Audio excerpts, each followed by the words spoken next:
Hey, welcome back to Metropole Grid. My name is Andre. It's December 12th, 2023. And the music here is definitely at odds of the pretty metal name of the stream itself. How's everyone doing? Hopefully you're doing well. It's December 12th. It's a Tuesday. We got some Netrunner today. Hey, Jad, how's it going? I feel like it's been a minute. Hopefully you're doing well, eh? Hey, Trillion, good to see you on the weekend. How was 2CO weekend? We had a circuit opener in Montreal this Saturday. You probably heard about it. I was talking about it a fair bit. And then Neon Static was running another circuit opener on the Sunday. No planning whatsoever. It just happened to be like that. I haven't played Netrunner on a Sunday in a really long time. And so we had some friends come up from the States who did 2 COs in one weekend, which I think is a really nice way to do things. Speaking of that, hey Izzy, how's it going? How's the rest of your CO weekend travel time? Yeti, how you doing? Heyo. Hey Talk, hey Stream, how's it going? Welcome. Hey Tron, hand pink waving. I think it translates, yeah, the emoji. Firstly, Tron, I think you signed up for a thing, right? I got a message last night, if I'm not mistaken. Welcome to it. I'll send you a message. That's really exciting. I'm really, really stoked. Yeah, Sweary, how's it going? Hey runners, how you doing? 2 COs in 2 countries in 2 days. Like, for someone who lives on this side of the Atlantic, that's probably very, very rare. 2 countries, 2 COs, 2 days. Let's go. They were about 4 hours apart. That's pretty good. Hey, Lucille, how you doing? How's your work? Double CO is great. Won 6 out of 12 games this weekend, which is good for me. You absolutely crushed me. I think the one matchup we had was the matchup I felt like I had the hardest time possible to win. I think it was the one matchup I played on the weekend where I was like, well, this is absolutely cooked. You put the screws to me really, really bad. You did. Okay, fantastic. That's awesome. I'll be reaching out to you soon. We have a whole like forum and stuff like that to get that, but that's super exciting. Glad that you can get in there. The day job is boring and soulless. Work on Netrunner Online is progressing steadily. Still slower than I wanted with the COVID brain fog. Yeah, hopefully you're feeling better soon. That sometimes sticks around a bit longer than anybody would want to, that's for sure. Hopefully you're feeling better. Truly just has fire, Chad. So excited to get back into competitive Netrunner again next year. Yo, that's the plan, right? To get back in and start like playing more? That's awesome. For those who don't know, that is Sweary. Sweary is, oh man, I don't know what their role used to be, but I think it's the role now that Ed has. So Sweary's stepped down from NSG stuff. So we're gonna see more Sweary playing Netrunner, which is great. I haven't played in like 2 years, yeah. Yo, John, I was running as Mario Neurospike on Saturday. I expected you to, but not this deck. I was expecting you to play Neurospike. I think we talked about it.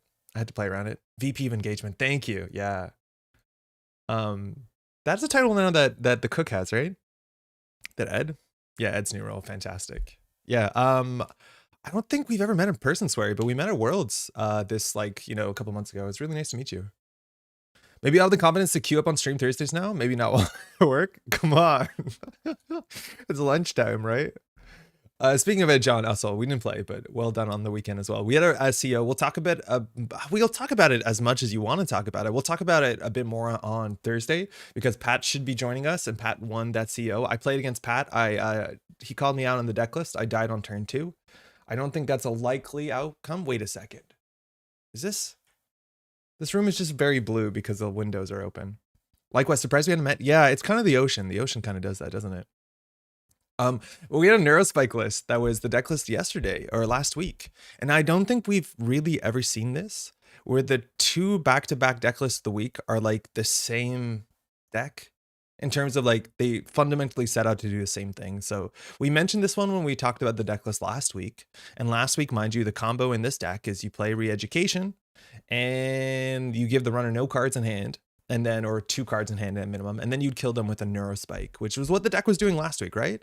And then this version is the interesting version that plays a really wild combo that I think got a lot of people by surprise. And I know people were playing this as soon as this card came out. But the idea is that if you score Re-Education and have as many cards in your hand as a runner does, you can bottom your whole hand, and then the runner will bottom their whole hand, and then they just die to Jupestad, which does a core damage, and then if they have no cards in hand, they just flatline there. I think the deck yesterday is a better deck than it looks, and it's actually a really hard deck to beat. There's tech that definitely deals with it, but there's a lot of matchups. Like we played 2 matchups, just casual, JNet games, and we won both games by like turn 5 because they just can't deal with Re-Education Jupestad on a remote server. That's it. Mind you, Ocarina tournament was this weekend, and people were playing this as well. Remastered edition as their identity. Shout out to the players who went out to Ocarina. I think this deck was one of the top placing ones. I'm not sure who's playing. I think Silent Arbiter was also playing it, if I'm not mistaken. But the idea in Ocarina is that IDs are agendas on the corp side and connections mostly on the runner side. So some people rolled up with this as their identity, which means that they basically had an agenda counter they could put on a card. And I saw that in the deck list and I thought like, oh, that's pretty underwhelming. But it turns out at the end of the day, if all you're doing is Neurospike, this is kind of just the most important thing. Because as soon as install advance is a threat, then you just do remastered edition, advance, Neurospike, and people are dead as soon as like turn 2 or turn 3. I don't know. I'm worried that this sort of deck, like, so the question is between these two, which one is more robust? I think the Ice Suite in this one is not as great as the Ice Suite in Tuno's version, and I think Silence says like swap the Ice Suite, and it makes sense. Like Unsmiling Serevna doesn't really make sense for a deck that wants to lock you out. The Jupstad obviously is weaker to pinhole threading, which is not as popular as they used to be, but this is also less necessary to have other cards in hand. If they can't run the remote server, this just kills you, and you don't need to hold Seamlesses in hand.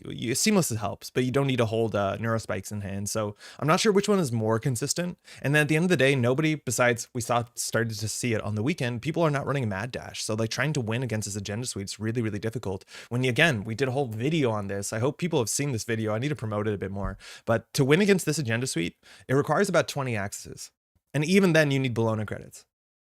But inherently 6 agendas in 44 cards, in which the runner has to steal half the agendas from the deck, you need about 20 accesses to win the game on central servers. Random accesses, which is nearly impossible before they can set up the remote server. So your best bet is to have tech or to be able to bust the remote server sooner than later. And in this deck, you can. In the other deck that we saw that was running like Hydras and Toll Booths early, you really can't. And it's kind of frightening, as much as we haven't seen a lot of Neurospike decks popping up. Mad Dash into Deep Dive? Yeah, but you can't do both, right? Like it's really hard to Mad Dash because people aren't playing Stargate. People are not playing Wasted. For what it's worth, I think so mind you, this weekend I played the Lou Imp decks. You know, I've been like really negative about the Lou Imp decks. I'm a believer. That deck is so damn fun. As long as you play as an aggro deck, damn, that deck is fun. And I think that deck probably could consider playing Mad Dash if you're playing Imp. Because while Stargate has entirely fell out the meta, I think Imp is one of the few ways that you can guarantee a Mad Dash. And I think that's actually kind of cool. Oh, Mad Dash is better than Deep Dive? Yeah, says John, who did 3 Deep Dives, found no points. Spike is Mari is very good, but very sensitive to careful piloting. It's easy to screw that up. Yes, your margins are not... Okay, so your margins are like relatively thin. They're not super, super thin, but it is the sort of thing where like if you botch the early game, you don't have a game anymore. Admittedly, there, like, especially Tuna's version, like, you still have pretty good ice, and the runner still has to run the remote server anytime you do install double advance. That version has access to Bologna into Neurospike, which is another win condition, so it's not just Re-Education Jupstad. So I think the other version is a bit more robust on that front, but I still think that deck is really difficult to work with. And RDB did again with Deck of the Week Conspiracy, another deck and more engagement, or so I've heard. Oh, you think so? I'm surprised. There was like a lot of really, and like, you know, shout out Silent Arbiter. There's a lot of really cool decks right now.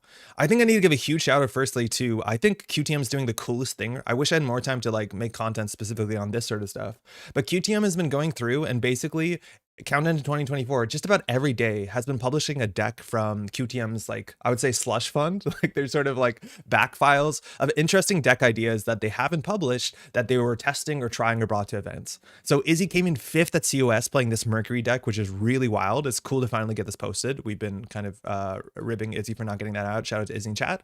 And then like you saw a bunch of other wild stuff. I haven't seen this Hushik Sable list. Recently there was the Isawak deck, which like, and the cool thing is all these decks seem fun. Like they're probably not the best, and that was the idea, is that these decks were tested, they were fun, they have interesting things. The MCA op deck is really cool. I'm trying to find the there was the Forfeit Agenda one too, but they're all just really cool decks that are doing something interesting. Like Hushik Sable, sure, we're playing all the 2-costers, why not? Let's try it out. Isawak trying to, you know, I think Tuno calling out that, you know, Jinteki Glacier just inherently is missing good cards to make it do a thing, but like trying to see how that works, fantastic.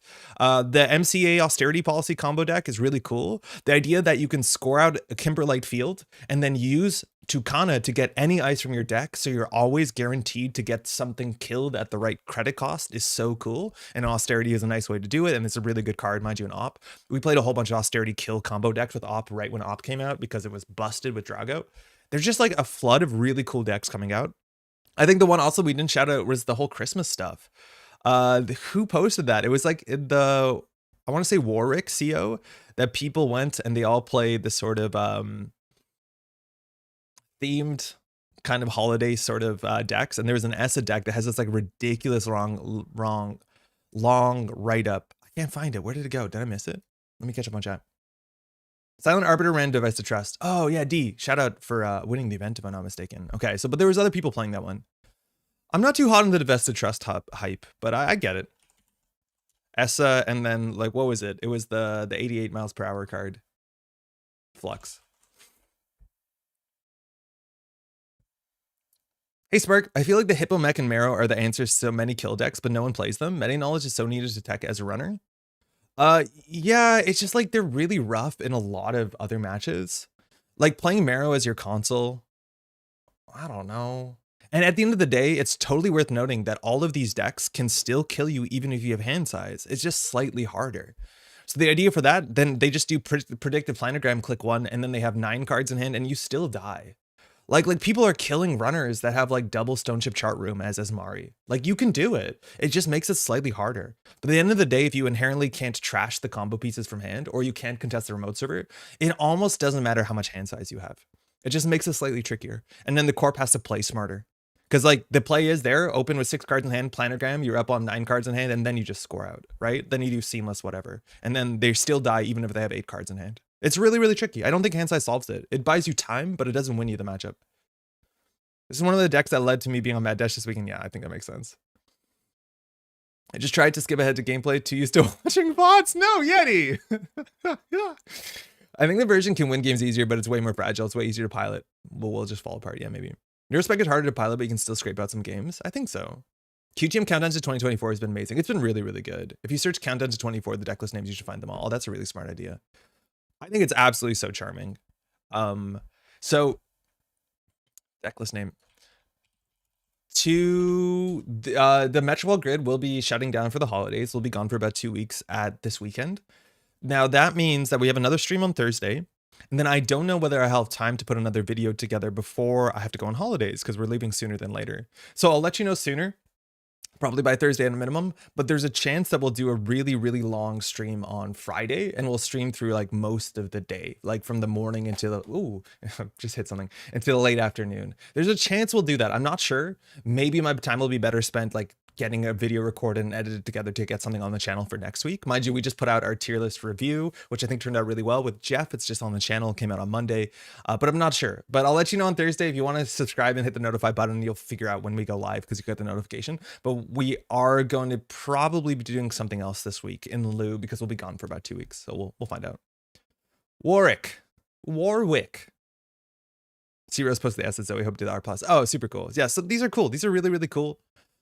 Shout outs again. Yeah, this deck is just really fun. There's a really funny write-up about ESA trying to you know, bring down Christmas and capitalism and, you know, all that sort of stuff. There's a lot of really fun alt arts. I think Banhar being referred to as Banny G is now largely canon, and this is like a really thoughtful and kind of fun write-up. Also Dr. Nuka in there as well.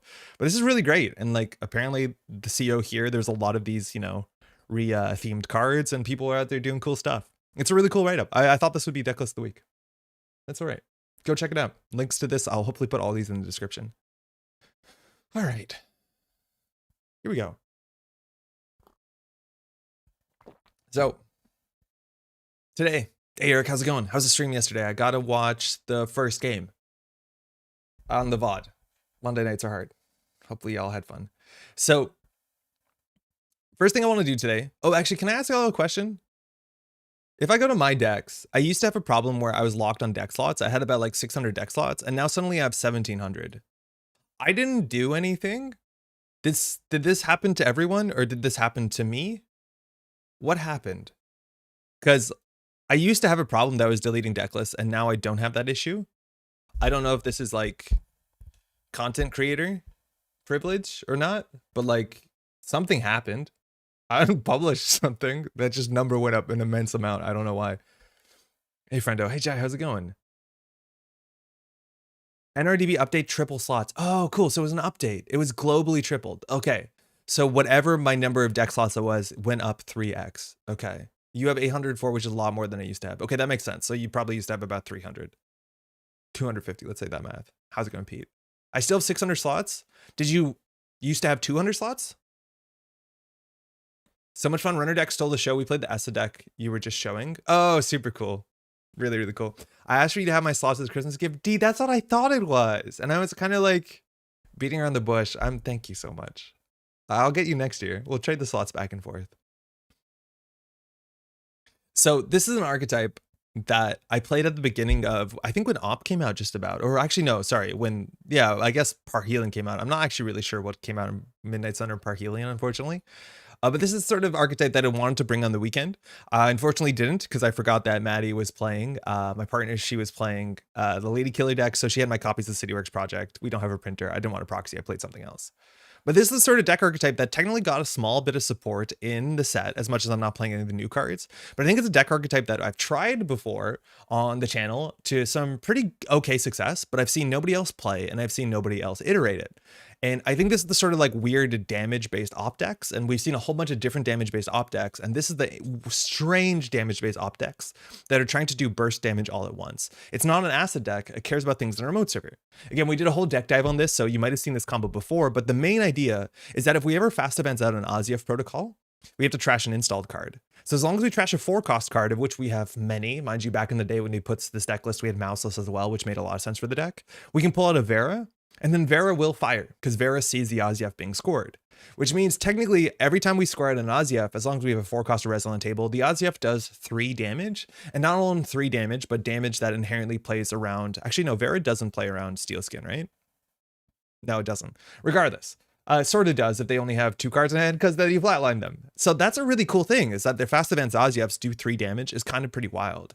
So the idea with this deck is that you set up some pretty mean ice, and mind you, losing Mouseless is not very great, but the idea, if we Zato somebody into like a Sarievna, potentially on the final run when they're running the remote server, not only do we do 2 damage off of this subroutine that we can just fire, but then when we trash a 4-coster, we can also get a 3-coster from our deck, which is a Reaper function. So there's a lot of situations where if the runner runs on the wrong click, we can just do 5 damage to them by like trashing a 4-coster during some sort of run, either an anvil or firing a border control or Zatoing a 4-coster at them. Then we get a Reaper function on the table. Then when the Reaper function fires, we don't actually have a 2-coster that makes any sense, but I do honestly think that there is a deck here somewhere that uses op to get Stergotic Resonators, because this is technically another confirmed damage. The idea is that if your Reaper function fires, you can produce a Stergotic Resonator. The Stergotic Resonator will be on the table, and it will likely see you trashing a card in faction. And when you trash a card in faction, then you have a click for a damage button here. So it's actually kind of likely that you can build a deck that is like Reaper function into Stergotic, and then if you have something like additional damage from hand you might need, maybe even Azief on the table, you can sort of fast advance in some way, or whether you can have, what's her name? Angelique. I think there's like weird ways to suddenly do burst damage that people are not expecting. And that's basically what the deck is trying to do here. I think there's a chance that we could fit in some Angelique somewhere. It doesn't really work too well. I think the Malapur and the Yakov are a bit sketchy. They're not amazing. I'm rooting for Bathonomus 3 Ned Zato. I was considering it. Bathonomus is probably not as good as, like, we could even, and we probably should consider just playing, we can trash our border control to get Anemone, and that actually might be a bit more reasonable too, because that does guarantee 2 damage during the run. It's probably worth doing. And then the idea there is that we either have Anemone or we have Reaper function. And then once the Reaper function fires, we can do Azief with 3 Audacity to scare a Vera, and it does 5 damage. It's not going to kill everyone. Ideally, they don't know what we're up to. Ideally, we go fast. There's a lot of different angles we have. I think if we have Angelique, we have slightly more reach, which is good. We're also jamming CityWorks projects, which are inherently hard to deal with. I don't think anybody in the meta deals with CityWorks well, besides hoarding class acts. Tucana Anemone is potentially sick. Yeah, I think Tucana Anemone is also pretty good. And I think Tucana is like, there's 2 new cards from the new set that work here. Tucana, which would be pretty good. And then on top of that, Angelique. How's it going, by the way? Also, Link Pink, how you doing? Welcome. And I think that's a possibility. The question is where we move the influence. I'm not sure whether we need 2 Unsmiling Sarievna. She used to be really good, and then runners are actually more scared of the tag clause. They'll generally clear the tag instead of drawing up, because if they have a tag and low cards in hand after we threw the Sarievna at them, they're more scared of dying. So that's kind of interesting. Excuse me while I sleep up at 3x because I can deck. Yeah, you'll be fine. You'll be fine. But I think this deck is actually genuinely interesting because people don't know how to play around it, and the damage is kind of cool. The other thing you can consider doing too, and this on its own like pulls you in different directions, is if we want to play Urban Renewal, which on its own is a reasonable card, if the runner doesn't trash this, of course it does 4 meat damage, and then we get a 0-coster. I don't think we can actually use the 0-coster too well, but once we have this on the table and it fires, then the fact that we probably have the reach to fast advance a 3 damage AZF maybe is overkill on its own, but that does give us a fair bit of reach too. That Urban Renewal into AZF is worth playing. So I think you could argue that you could cut a Malapert and a Yakov just for like 2 Urban Renewals and go from there. Boarding Control into Anemone is always nice. Yeah, and it's not only Boarding Control Anemone. It's like Anvil into Anemone. Potentially it's Stavka into Anemone. You have a lot of weird options here to get Anemones at instant speed. And I think it's probably, yeah, we should swap out one on Sariadna. I'm just not sure what to do with here. I think 2 Tucanas probably makes sense. We don't have ways to get the Tucanas relatively easily. Nick played 1X because I can at the CO on Sunday. Getting a 4 shovel for a conduit dive is pretty sweet. He didn't get pull that trick, but oh well. Yeah, because the can is the like shuffle everything back one, right? Runner mode, and if successful instead of breaching that server, you may force the corp to shuffle all cards in the roulette server into R&D. Yeah, this is one of the ways to diffuse traps. So like City Works is the big one. Running the remote server, you still has to be successful, so it's not like it's like the fire that beats defensive upgrades. So it's pretty marginal when you want this, but you could imagine it being pretty cool, of course. Highly recommend you play at least one, maybe more Tithe. I'm not sure. Like, that's why we have the Ice Wall for, because Ice Wall Zato is pretty good, but like, I guess we could Zato with Tithe as well. It's pretty rough. I do value the Ice Wall though, and having 1-costers is also really good because we can extract them for like Spin Doctors and in theory Angeliques. Again, I think the slots in here are pretty tricky. Let's make some quick changes. Actually, no, we should just change on JNet because I think we're already loaded. But I think it's interesting. I think there's a lot of flexibility with what you can potentially do with this deck. And I know when I played an early iteration of this, mind you, it had Mouseless, and Mouseless is also very good in the deck because it's hard to break, and those subroutines are like surprisingly consequential. Why are we playing a minimum size op? We got 25 more cards. Solaria, what's happening out there on the West Coast? Yeah, I played into it. It was great. It was really fun playing into that big of an op deck. You got consistency built in. Anemone is 2 influence, right? Yeah, okay. So we could cut Malapert, we could cut Yakov to do Tucana. Tucana means we can get the Anemone as well. That seems reasonable. We can try this. We have no Angelique. We also have a SDS drone deployment, which it's like whatever. I think it's the one agenda that doesn't make sense in the deck. But I don't think there's a better way to work with that. It's playing Tucana with like these few agendas feels strange. But we'll see if it works out.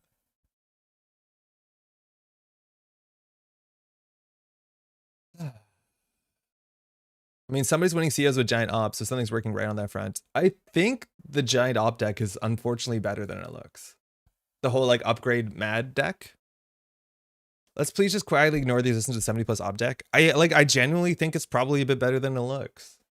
Like, you have a lot of tools to deal with the agendas. The consistency doesn't entirely matter.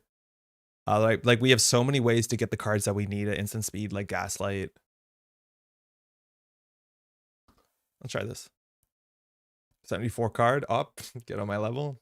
Yeah, it's a bit worrisome. We'll see. Apparently, Rahi added a new resize thing when mulligans happen. I don't know what it looks like, but we'll find out sooner than later. Who needs consistency when you just tutor all your cards, build a max deck, size opera bust? The Formicary could become the Tithe. Yo, Blum, yeah, the Formicary is like strange. We have a kind of a dearth of 2-cost options. I value having the Formicary as just like a little surprise because if they take the 2 net damage, then obviously that's really good for us. If they end the run, that's usually okay for us.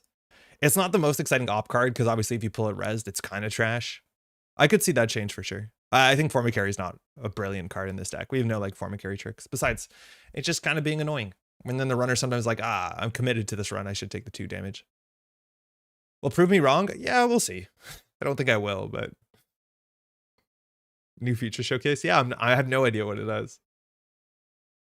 Hey, Elwin, how's it going? Good morning. You doing well? Theory of being able to fish for what you need is awesome. Okay. So this just scales it up. Is that the idea? Oh, that's sick. So this is always just as big as I want it to be. That's really cool. Thanks, Rai. All right, Arasana. So 47 card Arasana. Arasana doesn't deal with envelopment well at all. Thanks, you too. Arsana doesn't deal with City Works project. Arsana might have some, you know, incidental instant speed card draw if the lily pad hits the table. I don't love this hand. Winchester and HQ is fine. Arsana doesn't deal with that well, but like, I don't think we want to jam a City Works this soon. We'll mulligan this. I finished work, had breakfast, and should be sleeping, but Your Honor wanted to catch a stream. Ah, well, that's worse. Hopefully you had a good time at work. Welcome. We'll be streaming for a while. Feel free to doze off. We will keep it in hushed tones. Start screaming. Easy shift. Hey, there you go. All right, they kept their hand. I don't like this hand at all. At least we have... So this in our hand, okay, SDS is also really easy for Arsana to deal with. We mulligan real poorly. So the question is like, how soon can we get a lethal? In theory, you can get a lethal really soon. If it's just like Reza Serievna, if we Zayto it, if they run too late in the turn, like you can do 2 damage with this, and then you can trash this to get 2 more damage. It's like, it requires them to mess up. I'm just going to push this. We'll see how it goes. I don't think this is a particularly easy ice to deal with either. I don't know if we want to pay them 2 credits on, or pay her on 2 credits on turn 1. Excuse me. But we'll see. So we'll have to see about getting these UI upgrades merged into the actual JNet code base. Yeah, I don't know. I know that JNet was like working on some of the stuff like sorting archives, stuff like that, which is really good. Ooh, free Rashida. Love it. But I don't know how the JNet team works, because the JNet team is also not obviously the NSG team. This hand is atrocious, but we are going to work on this hand. This hand is really quite bad. Unfortunately, we're going to have to score a City Works. So we have not a lot of agendas in the deck. We have 8 agendas in the deck and we're holding 4 of them. That's not a good look. I think we're just going to be cool. Scoring at the Ozyep without unres cards is pretty bad. City Works project in their mode server makes sense, but then we have to res it. I mean, it'll be resed. I think we're okay with that. This is really ugly. I've never put a City Works like this on the table. You don't need to click Rashida to draw 3. You get the prompt automatically. No, I know. I just always do it like that to remind myself to do it. It trains me to do start a turn triggers. There's a lot of like stuff like that in Netrunner I do manually, like 419, stuff like that. All right, this will probably go poorly for us. Never mind. Okay. So this is where we get flatline math, right? So the Reaper function, we need to ice HQ. I think we can hold mostly agendas in hand. If they trash this, I think we're okay with it. But in theory, if we top deck an Audacity, like Reaper function into Aziev into Audacity, and unfortunately we have to res before mandatory draw, it is just straight up 5 damage. We can also like tempo a Reaper function, which is like honestly kind of interesting because it becomes a regolith. They have to trash this. Now they have a free clickless card draw though on their turn with Lilypad. I have a friend who, when playing head-to-head competitive games, espoused the philosophy that you should never rely on your opponent to biff or dice roll. Res and move Formicary. Thinking. It's 3 credits. No. They know we have a Formicary. That's okay. That kept them busy. We have a Sandstone. Okay, Slap Vandal deals with that one well. Here, I think we can do advance. They're not going to run it for a minute. Click for credit. Obviously, like we don't have to worry that much about R&D. There's only 4 agendas and 37 cards. That's a super low density. I think we can just go here. We could advance one more time. It means next time we can do advance jam, which is just good enough.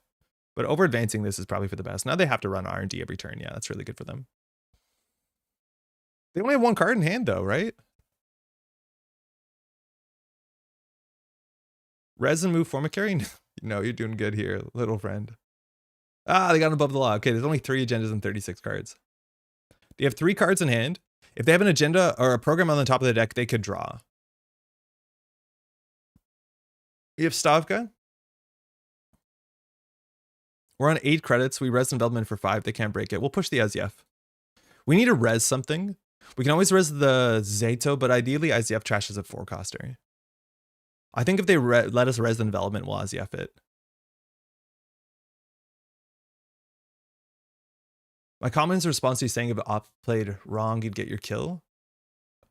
You can't rely on your opponent to do something wrong. Oh no, you can't. You shouldn't. Not at a high level, that's for sure. So we can get them down to 0 cards in hand. That is not exactly lethal. I'd also argue that we can just ice up R&D. We don't have a lot of money here. I think we just like slowly push. Once we res one piece of ice, we'll be a bit destitute. But again, if they end their turn on 2 Leo cards in hand and they're running a bit aggressively, we might get them there. Hey, Piotr, how's it going? So now they be UAB, so that means their hand will be a bit full. We have access to Stavka, 7-string Stavka. Ika deals with it not too poorly. That's pretty expensive. Don't forget Q-Loop, Lilypad is card draw. Yeah, no, for sure. They can always like go off the top and like just rip. I'll res the Formicary here because then we can trash the Formicary and then hopefully sink the Ika on it when we squad the Aziaf next turn. Yeah, we have to watch out. They have a big chance of just drawing a card off the top of the deck.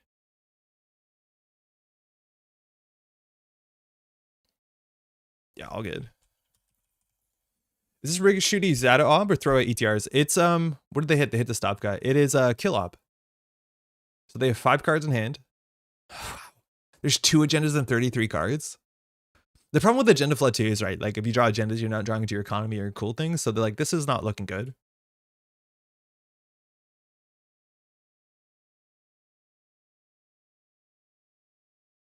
At least we shut down the urban art vernissage. That's something. We're also on game point. So if we just put an Aziaf behind envelopment, they have to deal with it as much as we don't have money. Simply don't allow them to touch agendas. We've been working hard on it. Our training has been okay. Mondi, how's it going? I think in general, Andre generally assumes the opponent will make the correct plays. Yeah, we try not to, but like people obviously do.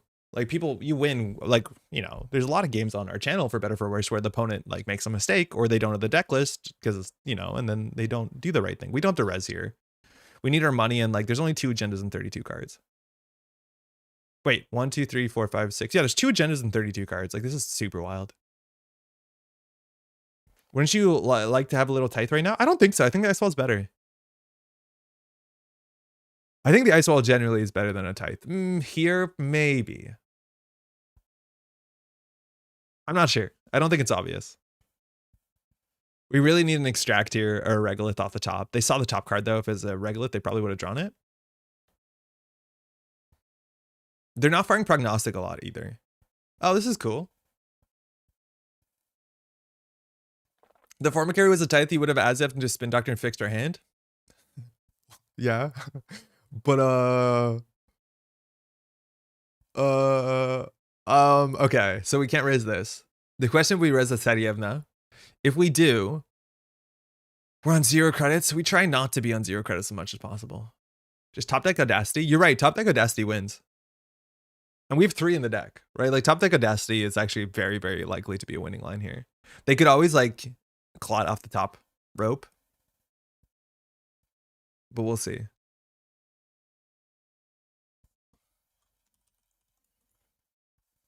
Oh, cool. Oh yeah, I should be asking if they want priority or not. Yeah, shit. No, not at all. You also cut Malapert, which would get the Audacity. Do you think we had time to put the Malapert down?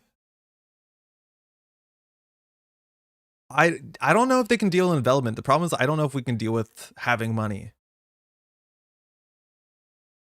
Like we could just jam this. They think it's the Zato. We can click for 2 credits, right? Top deck Audacity is a high skill cap strategy. Yo, when you have 3 of them, you put your reps in the gym.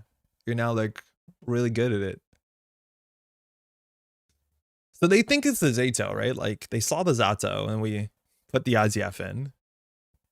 Fermenter off the top, sick.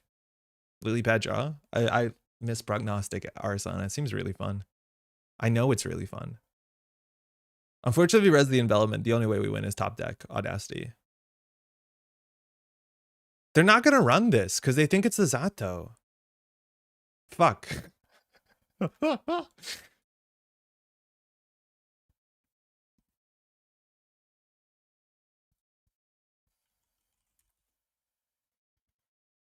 They could hush this. It's fine if they do. Going into trash Zato when you see one on R&D doesn't seem like a strong line. Yeah, it's strange, but they didn't know what this was. So they could hush this in theory. It'll fire and we get a end the run. I had a major skill issue on stream last night where I unskillfully shuffled 2 deep dives at the little bottom 2 cards in my deck. Yeah, that's a skill issue. So 1 credit here, like, it's not too big of a deal. If they bring out a cleaver here, it's not great. They're going to hush it. That's fine. So that means it just fires, which means we have a border control inherently, which means we don't win.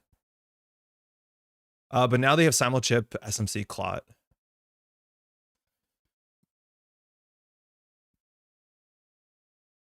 We'd actually really like the Zato in there. Mm-hmm.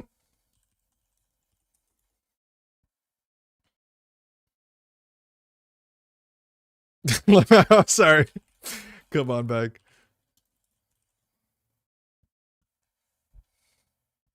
Yeah, I just hit the fire button. It's not meant to do that. So here we can get a forecaster from the deck. The question is, what forecaster do we want? Hey, Alec, how's it going? I almost did it again. Searching for a forecaster. So boarding control is obviously interesting. We can put it here in server 1. And then we can fire the boarding control if we think we're going to top deck a 1 in 10 chance on an Audacity. If we do, we beat Clot and the crowd goes wild. I think we don't. And now they went off of a single. Having a rough time of, okay. Oh, sorry to hear that. Hopefully it's getting better soon.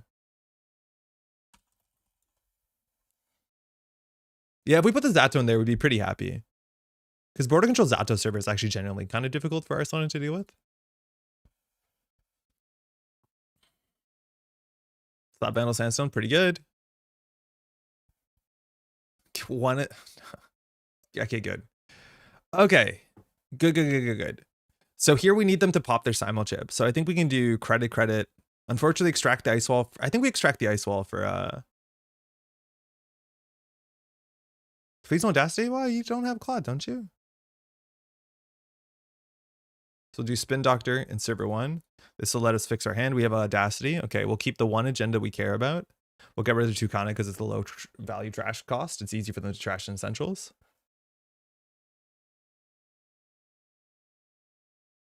Do you think they have Clot? I think they probably have Clot.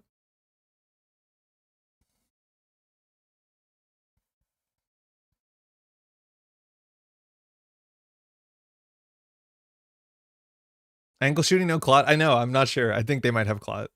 Action.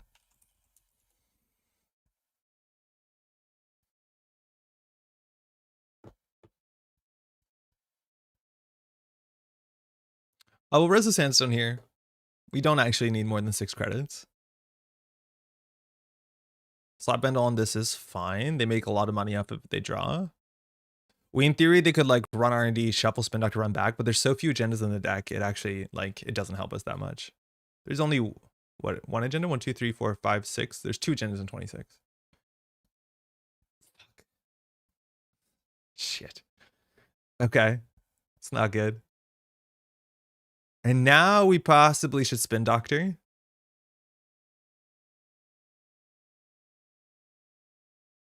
Yeah, we're cooked now. They have a free card draw. And they have a Clot. So they had it in hand. They weren't angle shooting, I don't think. That's okay. I think we just purge here. They're going to lock the top of the R&D, but if they don't deal with the Spin Doctor, it's not good.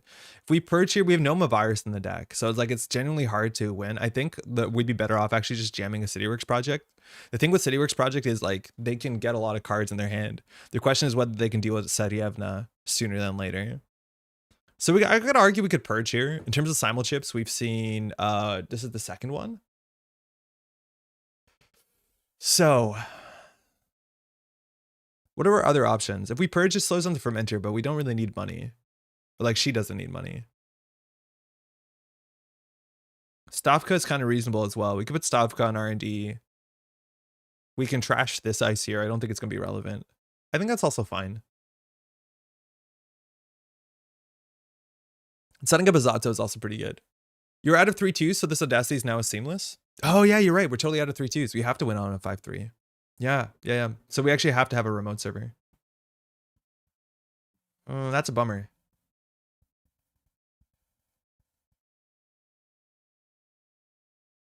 Huh. Yeah, that's really, really bad. So now that we have to install advanced CityWorks and install advanced Audacity just to get more tokens on it sooner than later. So we need a window in which they don't have a lot of cards in hand, which is kind of tricky with prognostic. Yeah, the hush on the board control is not good for us. That's okay. We can just Zato it. Okay, thinking. Action. Oh, now we definitely Zato it.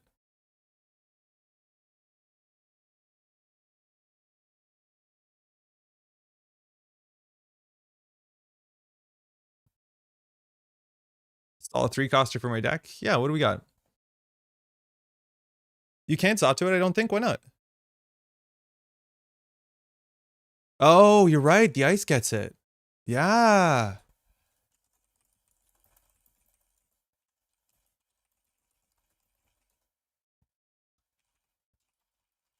Each piece of ice protecting the server gains. So it's actually ability text on the ice. Yeah.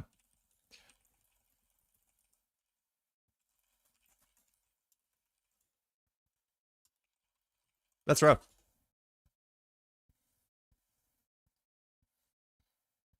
Yeah. So if Zato says trash a piece of ice, resolve a subroutine on it, then it would fire, but it doesn't. It gives the ice the text to do that, and then Zato itself doesn't do anything. Right?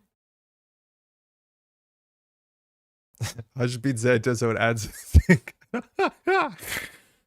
Cool. Yeah, this is really bad. Fire. Hey, we got 2 credits though, so who's laughing? Okay, so it's Echelon, so it's Sarievna. So I'd rather them. They have 24 credits. You can Airblade Zato?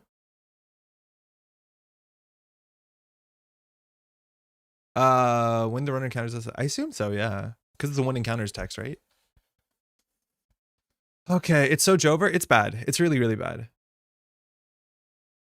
So if we res the Sarievna, we can pay 2 credits, and then they have to do 2 of the subroutines. Us drawing into an uniced HQ is a bit risky, but I think we will do it. Their money is beyond considering. When we tested for worlds, we found out that Airblades also deals with Zato Slowpoke. So they can only break 1 subroutine on this. So they'll probably take a tag and let us draw 2 cards. We can always like throw it at them to do potentially a fair bit of damage, because we can do 2 damage with this. We can pull a 3-coster from our deck, which can do 2 more damage. Excuse me. Sorry. That's all me.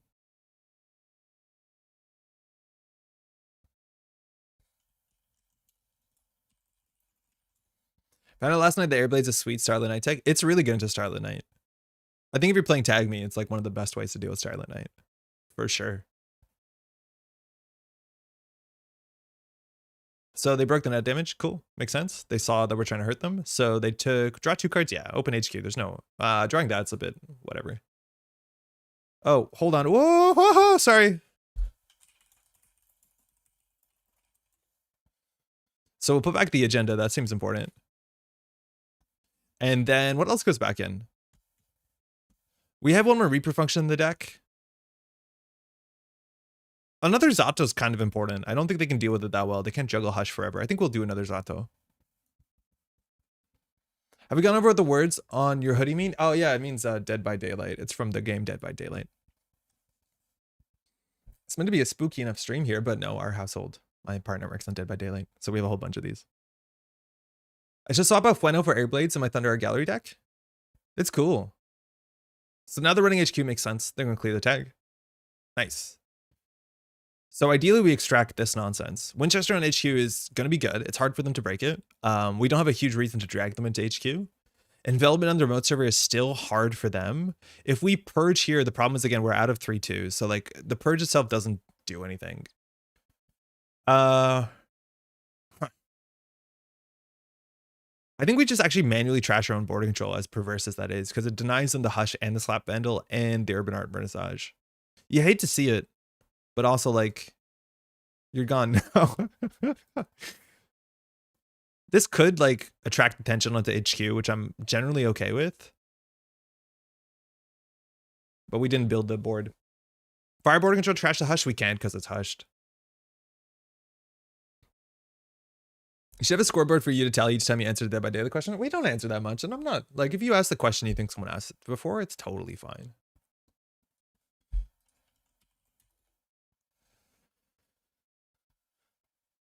Okay, so here they actually spend a fair bit. I don't know if taxing out their money is that good. It will drop us to 3 credits, which means we can't rent the Stavka. I don't think we res this.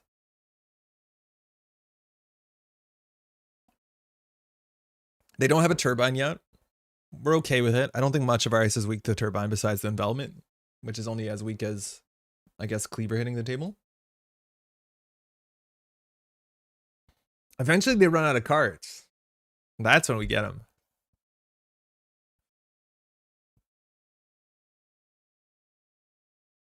Now we can Stavka the Sandstone.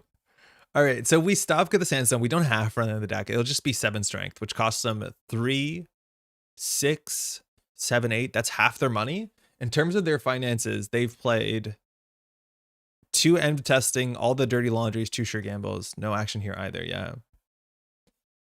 Huh. If they were running last click, this is where we can get them. Because then if they run last click, we can like trash the Sandstone to get a 2-coster. What's a 2-coster in our deck? Tucana doesn't do anything. A Regolith would be fine. Money's sort of important. Okay, thinking.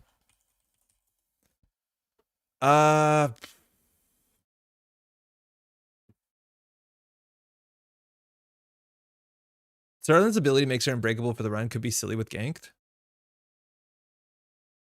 Oh yeah, for the run. That's true. That's kind of fun. That's actually kind of fun. Yeah.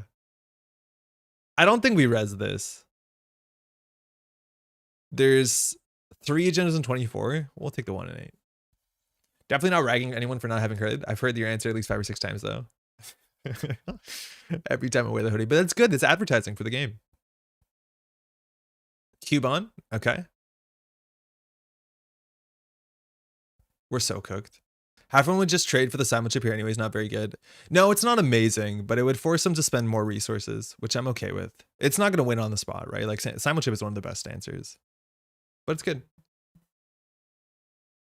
That's why she installed it? Yeah. She also installed it probably because of Clot. Okay, this is where like running last click can be a mistake. Because in theory now if we Stavka, we can go get, in theory we could get a Reaper function. That's not that good. So I think we will Stavka just to trash the board strength. To get rid of that, we can get a 2-coster. So I think it's just gonna be a Regolith in server 1. This is where like running last click, people do beef it. Now it's really hard to kill this runner because they have multiple guaranteed ways, at least one guaranteed way to draw cards. On our turn, but this is the idea that then you go get the 2-coster that'll do 2 damage, and then if you Aussie Audacity from hand, it'll do another 3 damage. So we'll see what happens here. Now the stop is a liability though because it's broken for free, potentially with coupon. Did they trash off the top of the deck? They must have. Why is she running back? Oh, she trashed a Regolith. Okay. Cost 8. Yeah, we'll take it. This is a random card. Not only shuffled, but trashed. So 6 in hand, Audacity in hand 2. Clot still on the table. All 3 Simon chips out. Her recursion is limited. So now we'll see how it goes. Wavy Oldie, how's it going? Welcome to the stream. We definitely have a money problem. So we're going to do that. The Hush is accounted for. It won't be coming back because it's in the bin and all Simon chips are out. So having the envelopment on R&D is okay, but having it on HQ, on the remote server where we have to score is probably a bit more important. Having the Anemone into CityWorks project is like the line that we're going to win. Enigma's nice. Claw on table's relevant, yeah. Install on top of the Slap Vandal? I don't know if we need to. None of our ice is weak to Slap Vandal. It messes with Unity and Echelon though, which is cute. Yeah, we have no 3-2 left. So like, I think we have to ice up R&D. Obviously we're weak to singles. Losing Spin Doctors is bad, but singles is how the game's gonna be won here. Getting a Conduit down is also how we're gonna lose here. So I think we need to ice this up better. I think Enigma is almost good enough because to break, she has to boost at least 1. So it's at least 2 credits to break until we hit a turbine. I think that's probably good enough. I like trashing Winchester, Shank, the Echelon, and Unity. Yeah, but the Echelon doesn't matter. Like we have a Stavka and a Winchester, the Anemone. Like the break costs on those are irrelevant. The Stavka is in the bin. Like all our sentries accounted for. The Unity also doesn't really matter. It's like the Enigma doesn't matter. We have Whoredoms. I don't think it's a huge deal. I think I think we just need to make sure that she can't run R&D really cheaply. Because if she drops a conduit and Q bonds this, like we lose. We have no virus. I think we have to do that. You lose from the stealing top of R&D though? Yeah, Chenchling, how's it going? Yeah, I think the conduit coming down is how we lose, which is related to that line, of course. I like the Enigma here too. Yeah, I think we have to, because I think we need the envelopment for the remote server to try and win in like 2 or 3 turns. But to do that, we have to top deck a City Works. Do UV credits matter? I wouldn't say so. It's like she's just going to install this.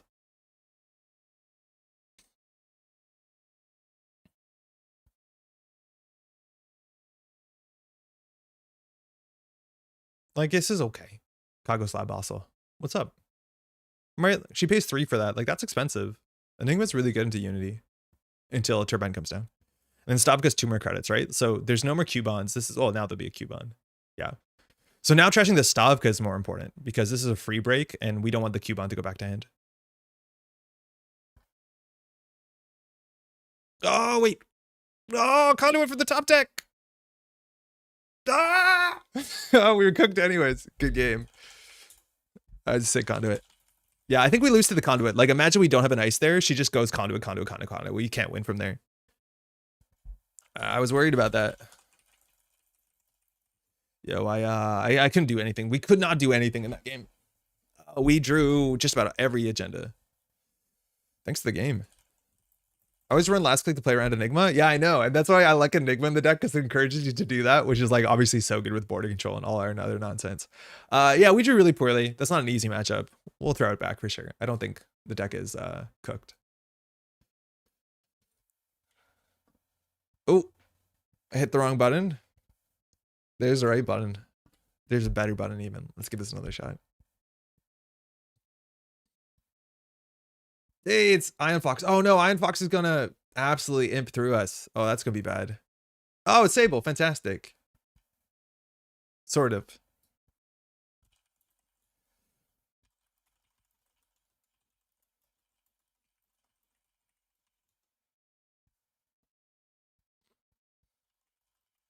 Yeah, I really enjoyed Lou Imp more than I thought I would. Played this weekend. Got to run. Hope you get a flatline. Thank you, Blum. Yeah, we're gonna need the help for sure, I think.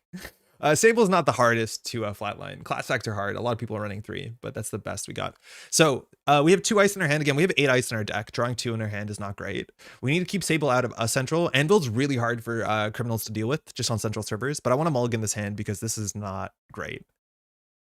That's a much better. So we can get Sandstone on HQ, which is, boomerangable. Enigma on R&D is fine. Now, Enigma R&D has all of the ice agendas in it. I think that's okay. And then eventually we push in remote server behind what other ice we get. The problem I find into Sable is I over-respect Centrals a wee bit. I think we can let R&D open, and it's only bad on a 1 and 3 R&D roll that we might be okay trying to get Enigma behind something. But like all these decks are playing like 2 boomerang, 2 inside job, that like jamming behind a single is not the easiest. We might be okay to build into a late board game, late state that makes sense. And hopefully we have a board control for the remote server. So we'll just do that. Hey droids, we're doing a flatline combo op. So like Vera, Aziaf for 3 damage op. This is an HQ run, so if Ion pays money to trash any of these 2 cards, we're happy. The Reaper function's bad. The Zato is bad. The Regolith is okay. We'll let this through. Hopefully hit the Reaper. I don't want to pay 3 cards to end the run there. If they pay 2 to trash a Reaper, that mistake. Was typing Regolith, accidentally added Reaper. Common mistake. Don't worry about it. I spelled that so bad.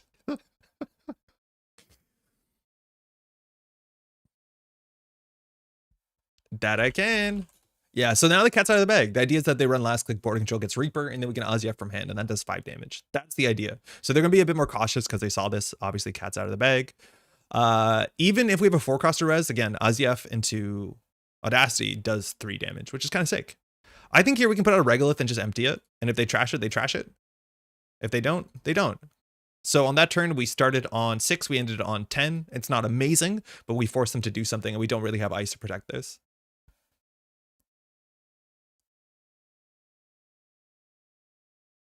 Okay, now we have to res. Get out. I actually really like Anvil, right? Like imagine that's what happens often. You install a card and face check. And it's like if it's an Anvil, you have to trash one of these. There's nothing around it. Like Anvil's such a good face check on centrals and nobody's playing it. And like, I'm not surprised. We need draw. Spin Doctor and Remote Server is fine too. We can install draw 2 will be on 6. We can put an ice in front of this. This doesn't often get challenged. We want to have envelopment on the innermost. Anvil and Archives is actually probably fine. I think if they can test the Spin Doctor, it's okay. But we just, like, again, if they face check into this, they have to trash one of their cards. Like, that's so good. Unfortunately, you didn't get the mark there. But, like, I honestly think the face check on Anvil is, like, one of the better, especially central server-based face checks. Do we need Regolith and Reaper back? Yeah, kind of we do. Also, if they run into this last click, we can trash a 4-coster to get an Ozief. They're just farming this? Cool. Why? Are they going to drop a Kurapira? I keep seeing Glass of Wine in the Anvil art. Oh, yeah, I can see it. Okay, so I think we're going to get diversion through this. So ideally, we ice this up again. Unfortunately, the ice we've drawn isn't fantastic for that. If we res, here we probably want to Sandstone into a 2-cost, but 2-cost ice isn't real. Right, like we're not playing Wraparound, we're not playing Thimblerig, so the only 2-cost ice we have is Formicary, which is pretty butt. So we might have to border control HQ and just play a bit cautiously for a turn. We're keeping them out, which I think is better. But like we just don't want to get Boomerang diversioned. And then next turn we can do Envelopment Rashida. Yeah, roll Archives. At least here the trashing the daily cast, then this is like equivalent. But we'll happily res an Anvil for 3 credits. Anvil's so cracked in Giant Ob, your deck has so much fuel to chew up the runner. I know. It's such a cool card. Like, check this out. We res this for 3 credits, and now they have to trash their board. We could trash the Sandstone to get a 2-coster if we wanted to, so you can't run into this last click. But, like, this is just genuinely a really cool face check. Like, all these cards they care about. The Daily Cast is obviously the worst. But, like, they just can't go through this. And even if they end up breaking this, like, eventually it is 2 credits, potentially, with a Shibboleth. Heaven forbid they're at threat 4. I don't know. This one Centrals is just, like, so good. It's so genuinely annoying.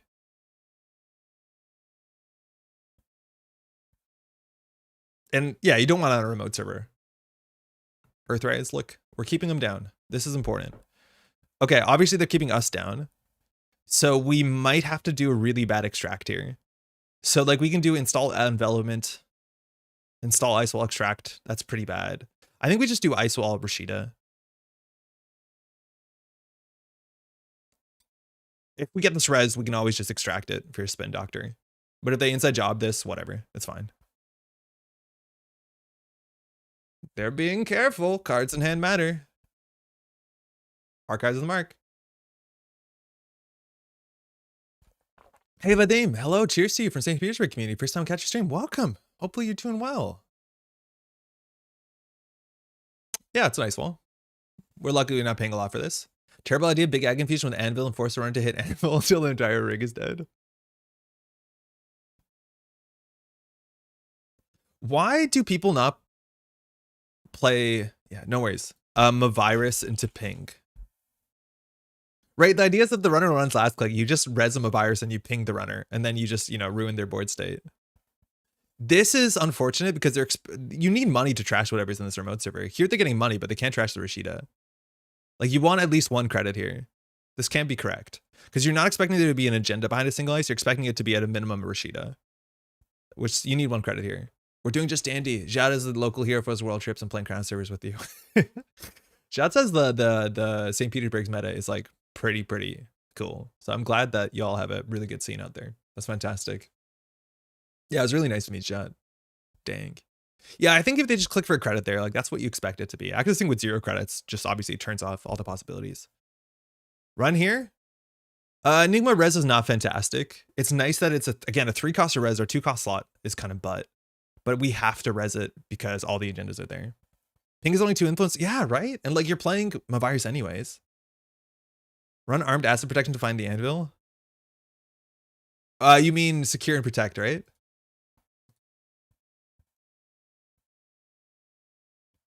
Yeah. Isn't it a good idea to not extract ice walls to keep it as Zato food? Yes, potentially. It depends on what we draw into. that was a Rashida turn would have been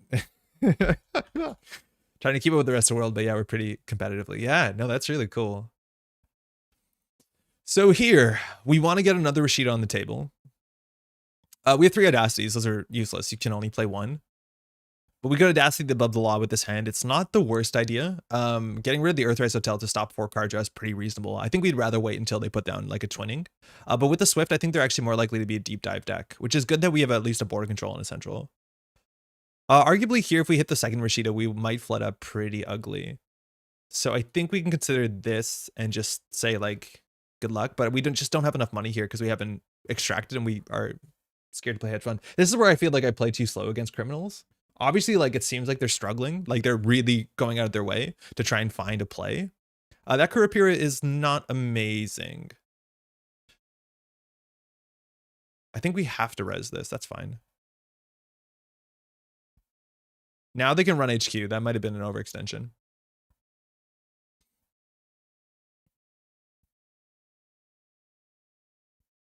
I think we leave the Rashida and we just Audacity this hand.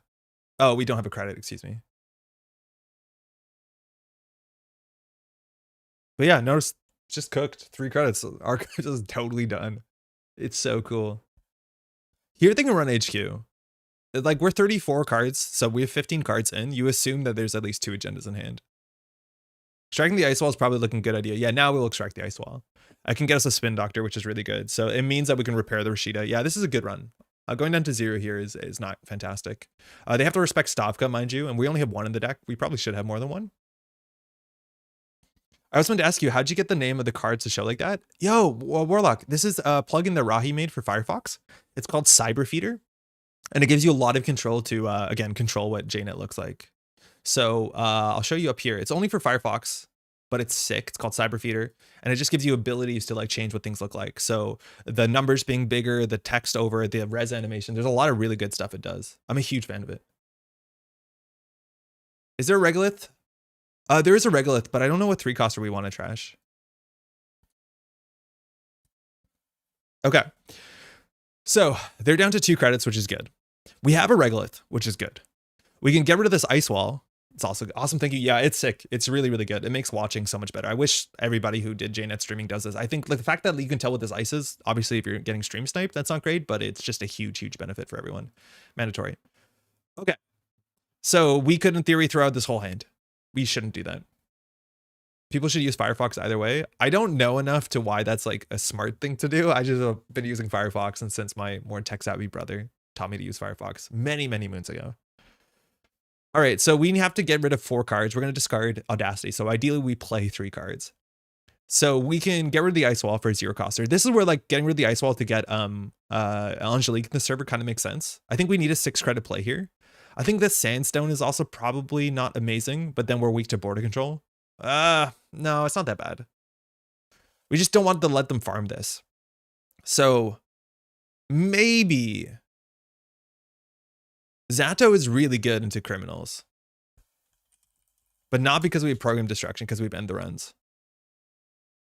But in theory, we can install like a CityWorks. We can Zato the CityWorks. We can install a Spin Doctor. Like, how weird is that?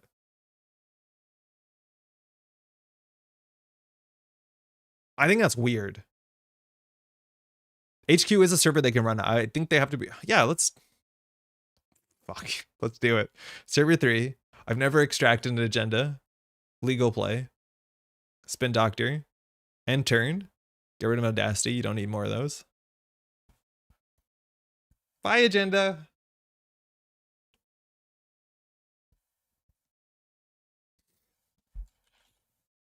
That's cool. You can do that. You're allowed.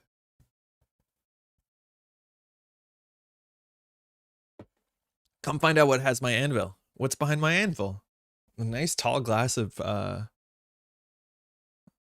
Merlot? Claret?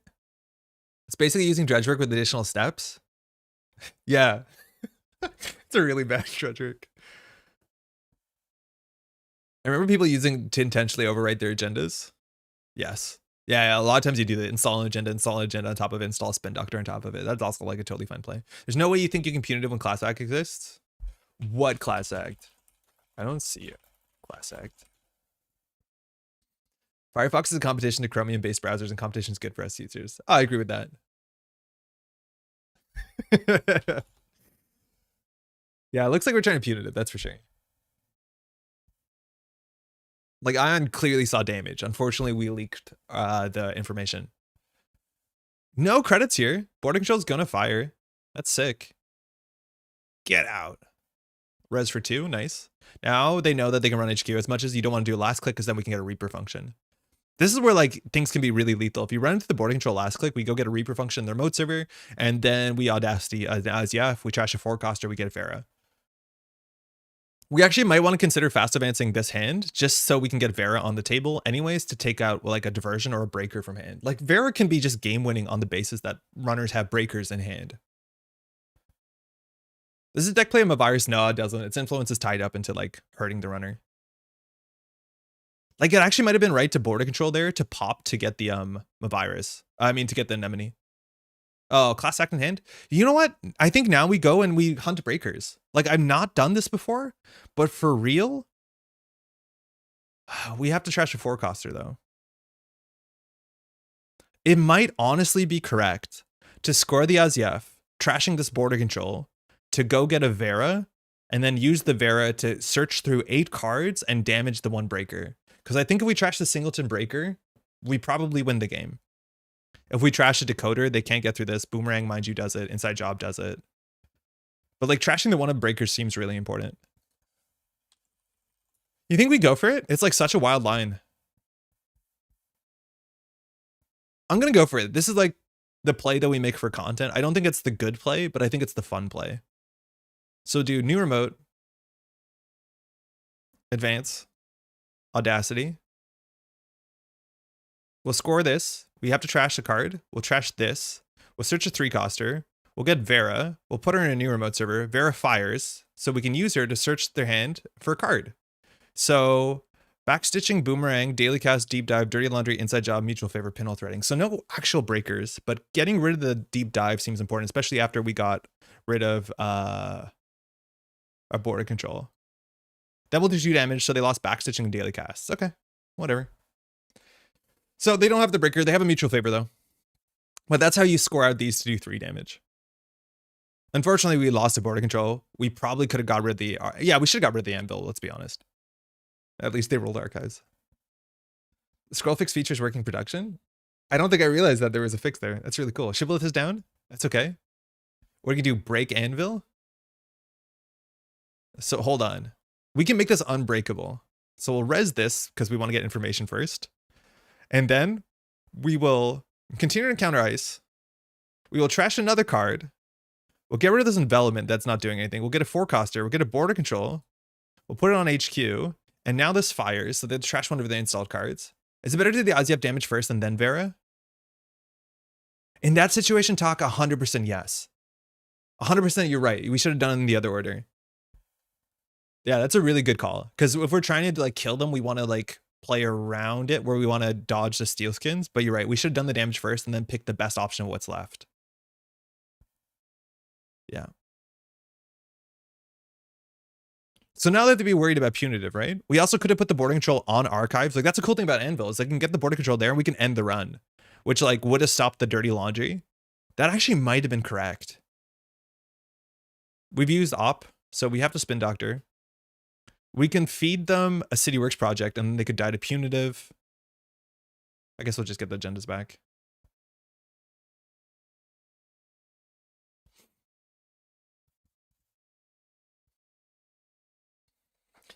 I don't know. I think this deck has some really cool lines to it. It's unfortunate that we just don't have the economy to swing forward the way that we wanted to. And maybe that's because Sable slowed us down. Yeah, you gotta you probably get rid of Vera, unfortunately. That's 4 influence, mind you. Okay. So City Works into punitive is still a line of some sort. I think we do open with Spin Doctor. I don't think we have to ice up the Spin Doctor. Yeah, it's neat.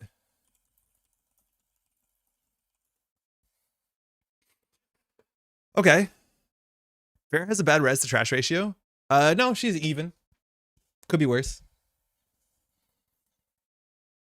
Yeah, against criminal. I was hunting for a breaker. Yeah, we were hunting for a breaker. Unfortunately, didn't have one. Okay, so City Works and the remote server is our next push. I think we can leave HQ open because running through the border control is kind of difficult. Admittedly, if they snipe the City Works, that's really good for them. So hopefully they don't. Surprised they haven't played Zato and don't have a one of Stopka. We do have a one of Stopka. We probably should have more than one of Stopka because like Stopka is Anvil. It gives us that reach. I think we should definitely have a second Stopka. Now they're gonna run HQ. That's a problem. Oh, they might go R&D here. Maybe feeding them an agenda and archives for Vera Trigger would have been nice. Oh, I totally forgot. She fires off a score too. We knew their hand though, so we didn't think it was super valuable. But I think that's something worth keeping in mind that we have that option. So this is a free click and 2 cards on an axis. This is now a problem.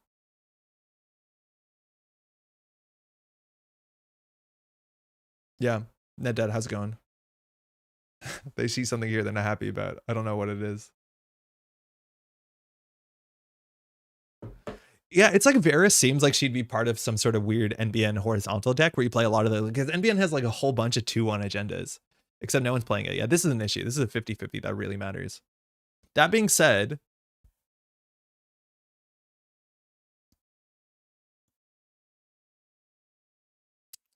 okay.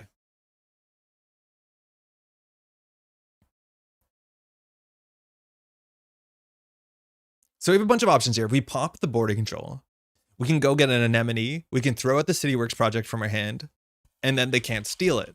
They also will be on 2 cards in hand. The other option is we can pop border control. It shuffles the deck, but then we can get the Reaper function in the remote server. If we get the Reaper function in the remote server, it's not amazing because we don't have an Azief in hand, but then we can trash the Reaper function to get a 1-coster at instant speed. We don't have a lot of them in the deck. We have like, I think we have a Malapert. But that's not amazing either. We can also just get a 3-cost ice in front of HQ, which we don't have Apshar. I think we have another Sandstone, which is not amazing against this. I wonder if we do it, if we pull an Anemone here and get rid of the City Works, because I think we jam the City Works next turn, but like we're weak to diversion. They might have a breaker in hand. I think they would have put it down though.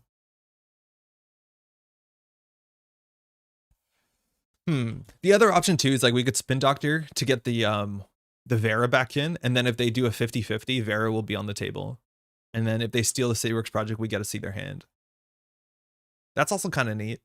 I don't know if they have a breaker in there, but trashing a breaker would be pretty good. Getting an Anvil on HQ would be good. Anemone seems fun. Yeah, Galehard, how's it going? Anemone does seem fun.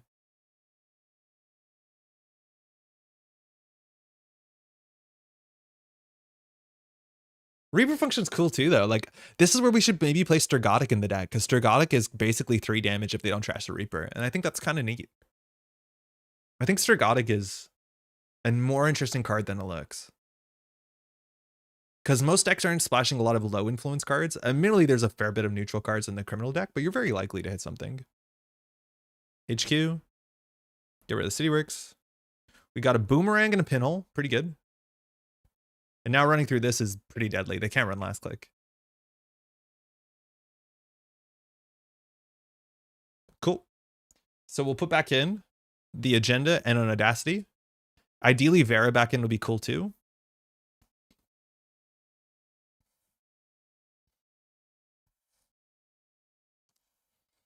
What was it?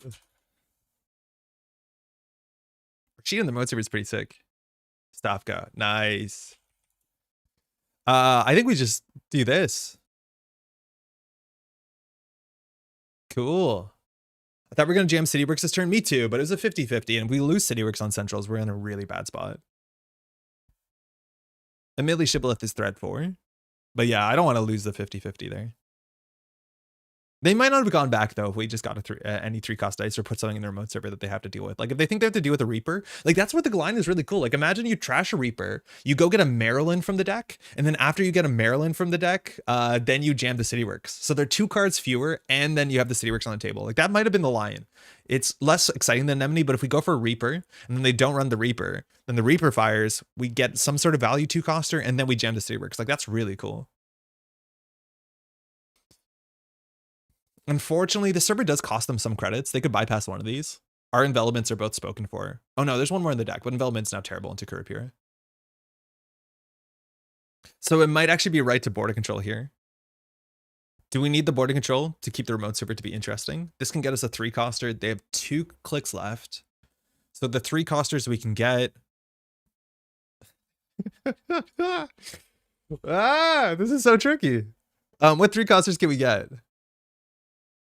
I don't follow that. You fetch Maryland and then override it. No, when the Reaper fires, you can get a 2-coster to your deck because it's op, right? So then you have a Maryland in another remote server. You've done 2 damage and then you just jam the City Works. Like the fact that Reaper function is an on-tempo card in op is so fascinating.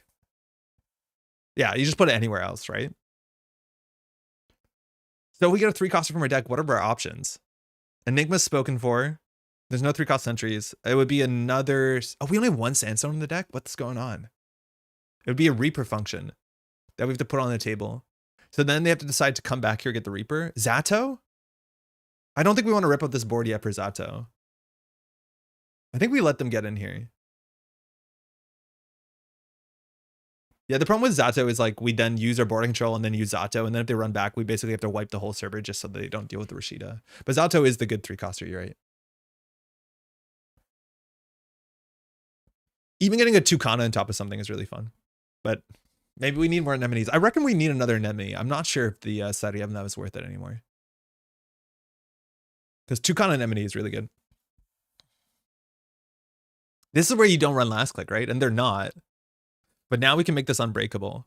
Trash another card. We probably do. The question is what? Because what other boards that can they get away with? So we can trash the Ice Wall, which puts a Rashida behind a border control. No, a Spin Doctor. I think we do that. As much as the Ice Wall does scale into Zato pretty well.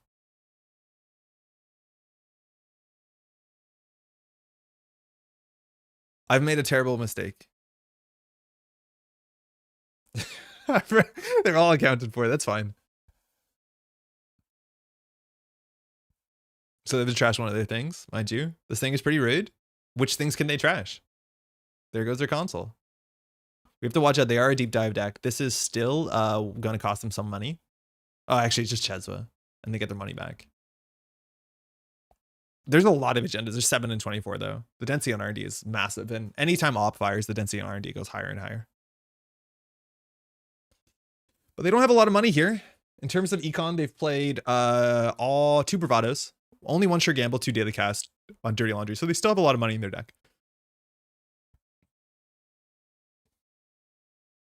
And they have to watch out for Stopka. Like, they just can't. If that was a Stopka, that's a really risky run if that's a Stopka. I'm surprised they took it. I guess they saw a Stopka.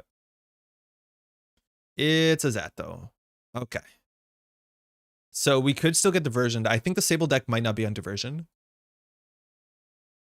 In terms of influence too, like we've seen none of it. We've seen 1 deep dive. It might be on 3 deep dive, which like they have to flush the border controls out. That's really good. So they think that's a Zato. We need to get an Audacity in hand. Extract is really good. Could we have played that last click? I don't think so. So we have only 1 Audacity in the deck. Yeah, without a recursion, I think we're going to lose really slowly here. I think we actually probably should concede. We might be able to make a City Works in the remote server with the border control. The problem is we need the anemone back in the deck. And with all the Spin Doctors accounted for, like we just don't have more recursion. They're going to set up for a deep dive though. And that might be expensive. Purge to get your Sandstone back is in consideration. It's kind of hard to take a whole turn off just to restore strength to this. Like we're better off extracting it, I think, for tempo. This is going to fire. Nice. This is a pretty reasonable run, though, with Info Bounty, Sable, Click Back. The Chesla breaking this for free. Zato saw that off the top. They can trash that if they want. They're going to have a lot of money after this. But 1 Stopka fire changes the entire game. That's the only reason why.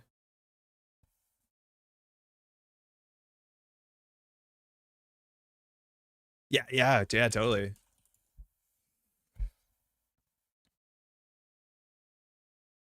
Yeah, we're in a really ugly spot now, though. To be able to close the game from this board state, like all we have is ice. And that's not great.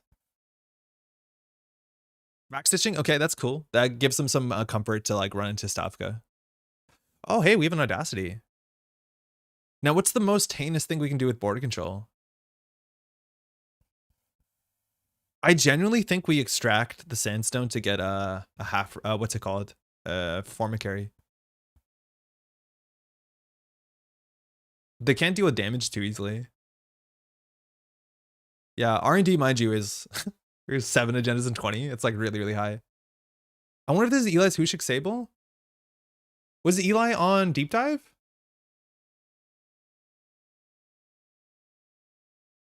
Regolith's the other option. I think Formicarian HQ is just good enough.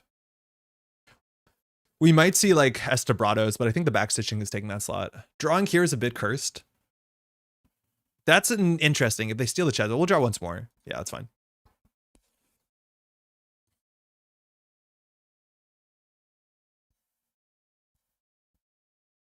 Just got to keep trashing our board. Eventually, R&D will only be agendas. This is the opposite, where we've seen 2 agendas now. We did manage a bunch of our agendas with Spin Doctor, but like here you have to think that there's definitely an agenda in HQ, if not 2, and then a bunch in R&D. Now, we did extract first, and that's largely because we draw the Formicary. The combo doesn't fire. Farming the border control here is interesting. Now, we can still border control it. We don't really care about the successful run too much. I don't know if they're mutual favoring here. But getting the Kurapira charged up, right, it only breaks envelopment. Next turn envelopment and push the SDS, it's hard. Yeah, they went for the Carmen. At least they don't have money, but I think they're going to bypass envelopment, which is like not great.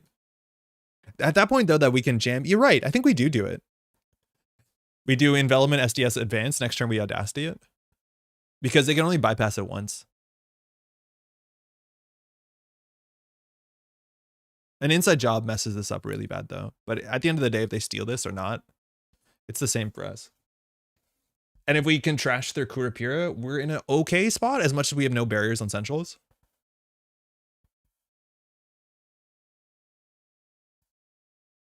Yeah, this is tricky.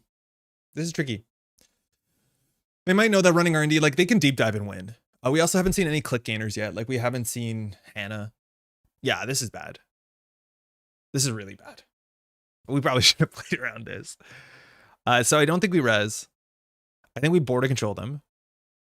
I guess with the border control, we put Vera down deep dive into Reprise. I think Reprise is fun. Pat was playing Reprise. I think Reprise needs some more play. So I think we allowed them to go through the border control here. They don't have a lot of money.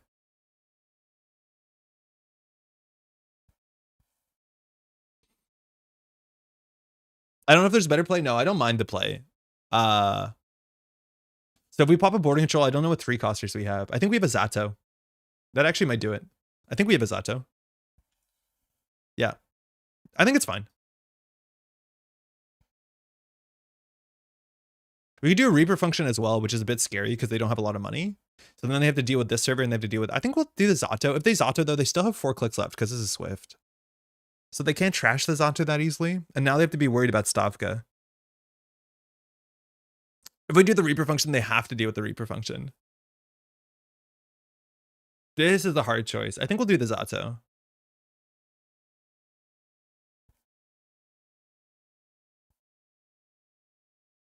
Hushik Reprise? Because if this is a Stavka, they're so cooked here, and then they lose all the breakers. There's a chance that they can't contest this. And even if it's an inside job... Correct. Even if it's an inside job or a boomerang, we still just like throw the Zato at them, and then it trashes one of their programs. I wonder if they're going to respect this. Because they haven't seen a Stavka so far, and they have to be a bit concerned that there's damage here. Doesn't Kura bypass envelopment? It does. That's why we can just Zato it at them. At worst comes to worst. But we're bluffing that this is a Stavka or something that trashes programs. Right? Like they don't know what this is. But obviously with envelopment, it's not good. I was hoping they'd run through the envelopment bypass and then we border control and then they have to run back and they can't afford it. But inside job was they'll play to get through that. Hey, Pompey, it's been a few years. I've been playing Netrunner. Tried to keep up. Yo, welcome. Netrunner, I'm hopefully having a good time playing it. It's in a really good spot right now. Oh, if you have any questions, don't hesitate to ask, huh? I did. Yeah, if this is a Stavka or any trash program subroutine, they're in a bad spot. But technically, they can deal with this. It'll probably eat their Chesva, which like that is a fair bit of their economy. So I think at the end of the day, it's a reasonable trade. And then if they bypass the envelopment, they don't have envelopment. Like, can you imagine you're hella flooded? Yeah, come find out. They're right. That like 15 cards on R&D, one agenda out, things are really weird. The thing is, we're not flooded. It's R&D.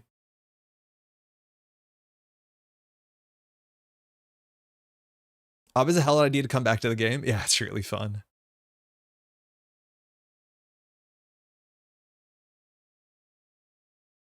Yeah, this is a free run, which is a bit frightening, but I don't think they're on the diversion of funds. It's really fun to play against criminal non-diversion of funds. Fun tier list review, by the way. Enjoyed listening to the podcast style. Yeah, you can totally watch that thing as a podcast. That's for sure. Glad you liked it. I think it turned out well. I recorded it about a month ago and I hadn't listened to it in a while, and I was worried that, like, you know, couldn't tell how things are going to be. I mostly agree with where we are. I think our tone was pretty good. I think the set's really great. I know we got a comment saying, like, it's a bummer that this thing is, like, not that exciting. And it's like, I don't totally understand it at all. Like, the set slaps. The majority of the cards are, like, very playable. And it's one of the best metas. So, like, I don't understand that comment. That one got me by surprise. I'm like, I don't understand this at all. But yeah, no, the set's really good. I think TAA is a fantastic set, and yeah, best meta I've been part of. Yeah, for sure, for sure. It's really good. And like, it's one thing that TAI is really good, which it definitely is, but another thing that Flashpoint's gone. Like, Flashpoint just being gone is really important. Which is wild, because, like, we've been there. They're running through everything. They didn't print a new boom that warps the game completely. Experience ruined. Yeah, I don't know. It's wild how much, like, how little we see of, like, public trail to end the line, but obviously 4 damage is a different thing.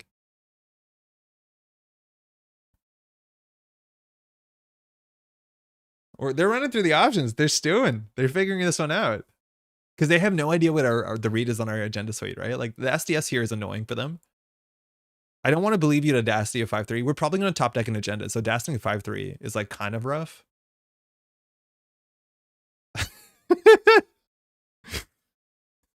Hey, I thought I'd snipe a breaker.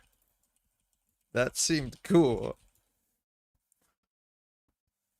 And the meta is just great right now. Rare that every faction has viable decks. Yeah, it is really rare that every faction is playable at the highest level. My friend was a Wayland player. I have to link them this. Yo, this ability is so cool. So once per turn, right, when you trash a card, you can go search your deck for 1 cost less. And so it gives this huge amount of creativity where you can answer board states, and then the decks are very interesting because there's a lot of 1-ofs. They're going for it. Or is. We're not going to Zato this. They have 1 click left. We'd rather have the envelopment. Tell them it's okay to throw for content. Hey, guy. How's it going? They bypass this. Okay, so it's an SDS. It's too late to Zato. They can't trash the Zato, which is 6. So they're going to steal an SDS. That's fine. We'll just jam whatever we get next. We'll have to extract something. It's fine. We can extract these. These are now useless. We would have Audacity did it. We really would have. Yeah, so this is the only option that makes any sense. Again, they did not respect Stylekid there. That's worth keeping in mind. Like, it's hard to tell how much respect your opponent plays for certain cards based off of how familiar they are. Yeah, yeah.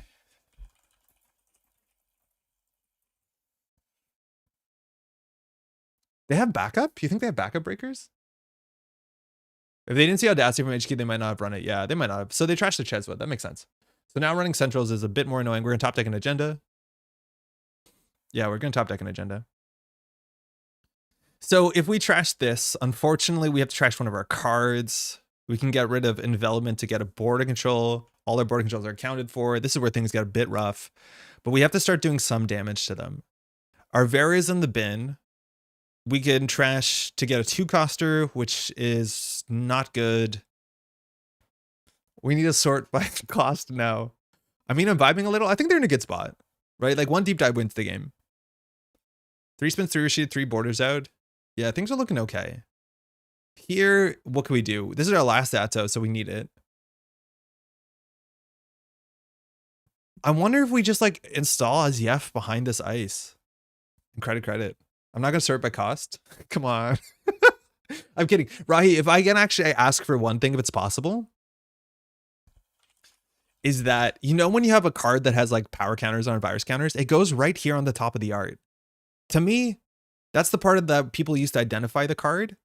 Is it possible that we slide that down a bit so you can see more of the art? Right? Like, this is not bad, but if this was an icebreaker, like a fermenter, it covers the art. I feel like that's the part that it shouldn't be on.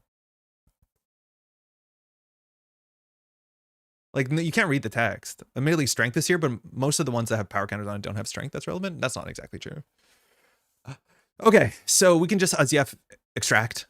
Gets rid of a Reaper. I think they need to deal with Reaper. There's a chance that we can do Reaper into Aziev, which does 4 damage. That might be the best we have here. Oh man, yeah, we need another Anemone in the deck. Imagine we did 2 kind of, yeah, whatever. They might take some damage here. They might. Is it possible there isn't much room to do it and not clip with other elements? Yeah, that's probably true. I could understand that. There's a lot of other stuff, right? Like this mark text. So in 13 cards here in R&D, there are 5 agendas. Should be an easy enough CSS adjustment. Oh, there you go, Rahi. Turns out it's easy. Now they have a lot of cards left, but the Reaper function into tempo, like what does it give us? Our friend, Anvil. Ooh. So we have to decide first, and even if we trash something, they could backstitch it. It's really hard to do that with full control, which Cyberfeeder definitely doesn't have. Wait, oh no, they go first. They have to decide first. Sorry, it's their turn. They just bypassed it at 6, so it did its thing anyways. They might be going for a deep dive this turn. Oh, kind of did. David, this is a kill combo op deck. We've been having a terrible time with it. But the idea is that we can pull out cards at instant speed to do additional damage. We're at late game state, which is really, really bad. They might go for the deep dive here, and I think it's very likely they win if they do. We have no way to suddenly end the run there.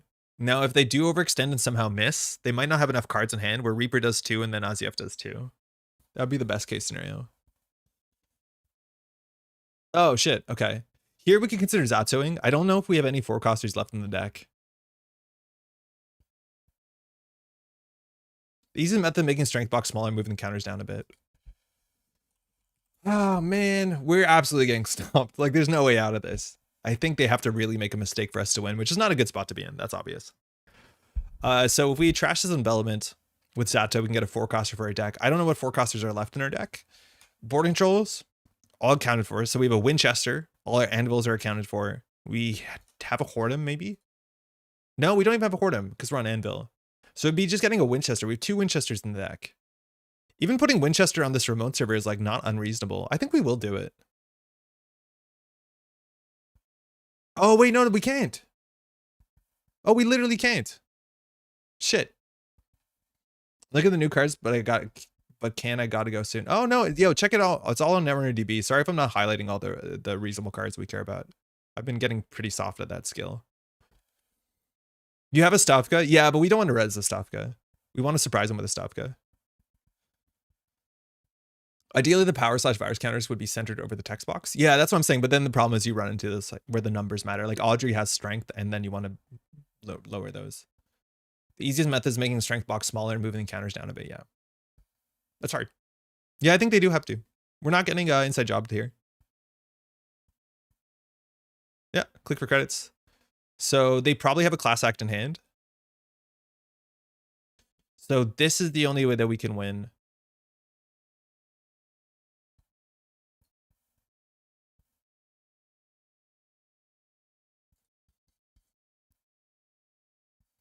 Can I ask what's your favorite card from the new set? Oh, Arsana, the new Shaper, is really, really fun. She's a lot of fun. I've been enjoying Audrey V2, which is an AI breaker. Come on, run the remote server. It's a Stavko. This is such an important card. Does this work? Yeah, it does work.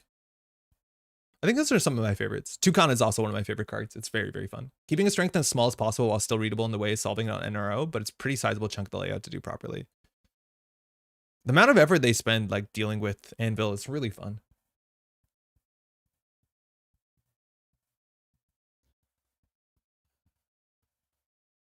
What does it cost to break? So 3, 6, 7, 8. So we trash a breaker here, right?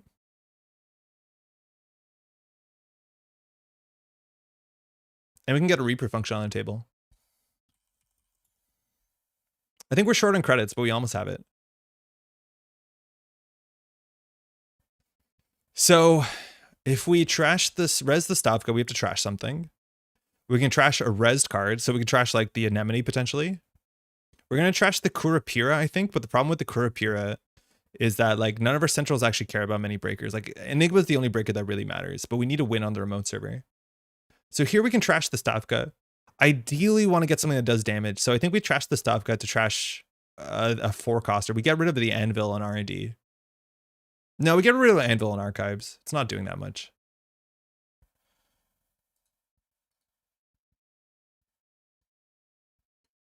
I don't think they can break both of the subroutines. They can break it for 6. Oh shit, they can. Yeah, sorry, I did the math wrong. That might have been wrong. I thought it was 3 for 2. I'm used to Echelon. Now we're 1 credit short. In theory, we can do 5 damage here. We're just 1 credit short. So they need to obviously draw. They did. So I think we keep refund function on the table and we just click for credits.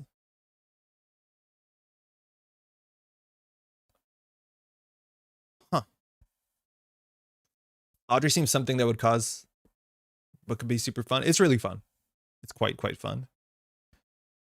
So now they run this. This still they have to break. I think we click for 3 here and just hope. How many numbers do you need to display on any card? I wouldn't imagine more than 3 in most cases. Yeah, it'd be like a virus strength breaker with strength. I think that's the most. This is not, we've been losing slowly for many turns. We probably should have just ended it here. And mainly though, if the Reaper fires and then the Azia fires, the problem now is that we have an above the law in hand and throwing that out into the bin is like problematic. But in theory here, we can do 4 damage. That might be worth it.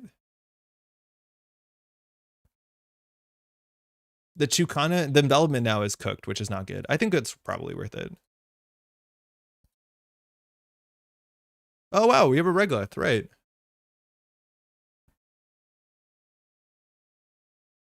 So we got a deep dive in a pinhole. That's really nice. So that's 10 influence on deep dives. I wonder if they're on the 3rd. Check your streams later. Yeah, enjoy. Are you running Angelique? No, David, I think we should be. I do think we should be. And now we have a window to push this out. Unfortunately, we don't have the money to push this out, but that's never stopped us. The other options we can Audacity, but we were a bit too slow in the Audacity, and now we're actually flooding up. They'll have 5 cards in hand. Stavka Envelopment. They have to technically... Envelopment could trash itself. This is where like we just need another Anemone in the deck. If we did, we'd be in an okay spot.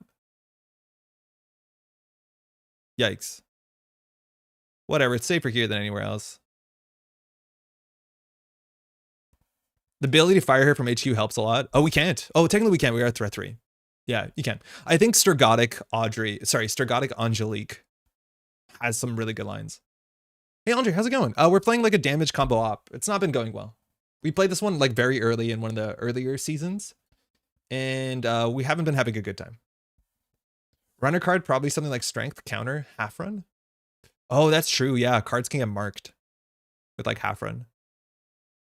I feel like there might be some other ones that do that. So now to get through here, they need to deal with potentially not Angelique because we don't have credits. They probably want to deny the Regolith. This is 4 damage. If they steal the 4 damage here, like that's where we just Azia them from hand. Perfectly, we're on 1 credit.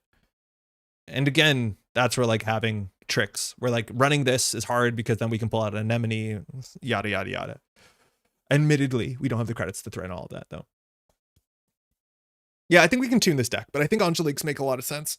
I think some of our slots are really strange too. Like that's the op problem, is that a lot of little tweaks make huge differences. Like the Malapert and the Jakob we haven't drawn yet. Those are suspect. Jakob is pretty good with Zato, but like I think Jakob is just like way too niche of a card, unfortunately. It's nice that it fires off Rashida and Geofront as well. But I think they could probably win in a single turn here. The worst you figured out for NRO, and currently our layout engine throws in the towel and tells you to click on the card to see its counters. Yeah. All right, that works too. They're going for it. So Stavka is only 2 credits. Envelopment can fire. That's fascinating, right? I don't know what 4-costers we have to make this interesting. Like getting a Vera here would be pretty fun. We're all out of border controls. I need to check. I need to check. Oh, we do have fours. We have Winchesters. Yeah, okay. On Smiling Side of Yevna is also pretty interesting. We can just pay the money. But I think we do the Winchester on server 3.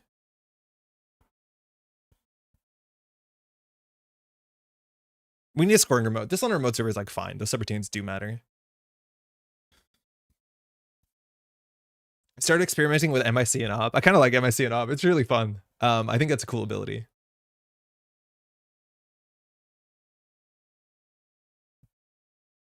So now if they just do draw, they're totally fine. Do you counter they can't trash? It's can res it. But like, it's thin margins. It's fairly small margins here. If they try and win the game and they don't draw to 2 cards in hand, obviously we win, but that's like what Azyaf does. Here they're more worried about punitive potentially, and draw doesn't be punitive. Okay, well they're safe.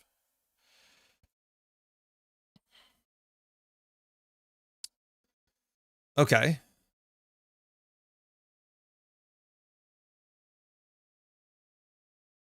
Double punitive? No chance. No dice.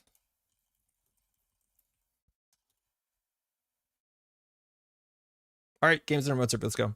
Have you managed to ladder it all the way down to 0? Oh, in MIC op? 6 to 5 to 4 to 3? It's worth keeping track. Like, op does fire consistently enough to feel really good about it. The real cause of the problem is that you can seamless launch to place advanced encounters on runner cards. You can? The current goal is to show all numbers on the cards as long as nobody does something silly like that. I think NSG should just put out a rule that any individual card can only have one kind of counter on it. I think that would make charge better.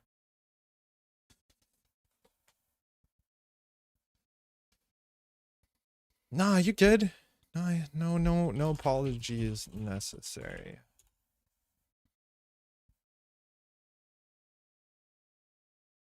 I have no idea how HQ run became that. All right, so 50-50 just to win here. I think it's very likely. Again, there's 6 agendas left in R&D. Like, clearly the agendas have to be somewhere. And our R&Ds is really bad. Arguably Winchester on HQ is good, but then we don't have a remote server. We probably res the Stopka slightly too soon. 50-50? Nice. One kind of counter on a card would be a fantastic rule, and it's basically how the game is designed anyways. I'm biased because I play in real world where one type of counter, though. Yeah. It's true, we can seamless the runner's card and then red planet curry is your big deal.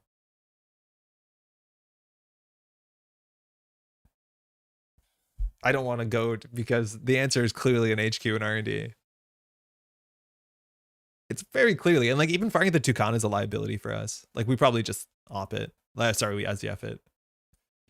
But they only have 6 cards left. Eventually the city works actually does survive. Illegal deck called a judge. That happened when we were playing on the weekend. John did 3 deep dives on an NBN deck and found nothing. I was like, are they not playing a legal amount of points? You have to count at the end of the game. You gotta make sure. Thought we got rid of those shenanigans when Tendon rotated. Nah, you can still put advancements on stuff. I just think it would be a nice rule, and then charge could be a more powerful mechanic, because charge only charges cards with counters on it, so that you don't get into these weird situations where you're putting power counters on virus counters. So 1, 2, 3, 4, 5, 6. There's only 2 in R&D. 1 and 3 is really good though.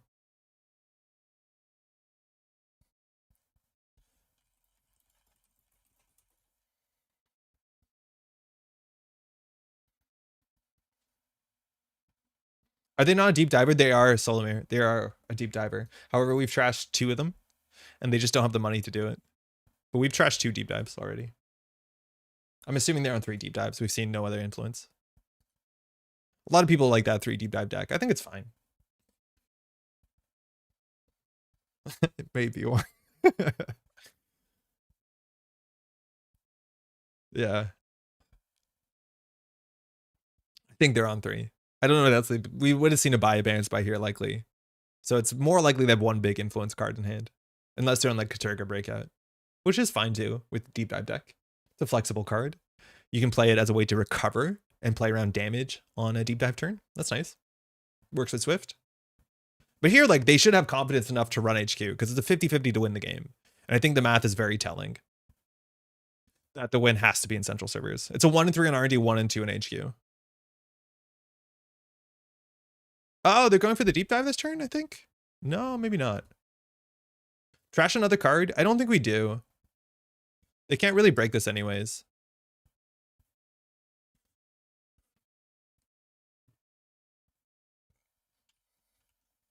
Sick. Fire. Gotta eat something. Earthrise Hotel is okay.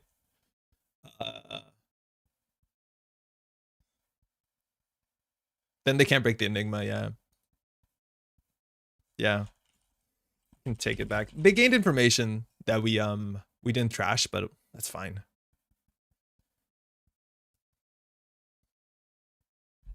I don't know. I think this card is so cool on Centrals. It's so gross. Strength, power, advancement, virus, half run's the worst I believe you can do. Yeah, this is a good run. It's a 50-50. They have to be in hand. Like, you have to believe that there's enough agendas in the game. They have to be somewhere. I don't know if we can flip the coin again on this one. Nah, good game. We were losing very slowly for a while. It was a 53-minute game. That's not great.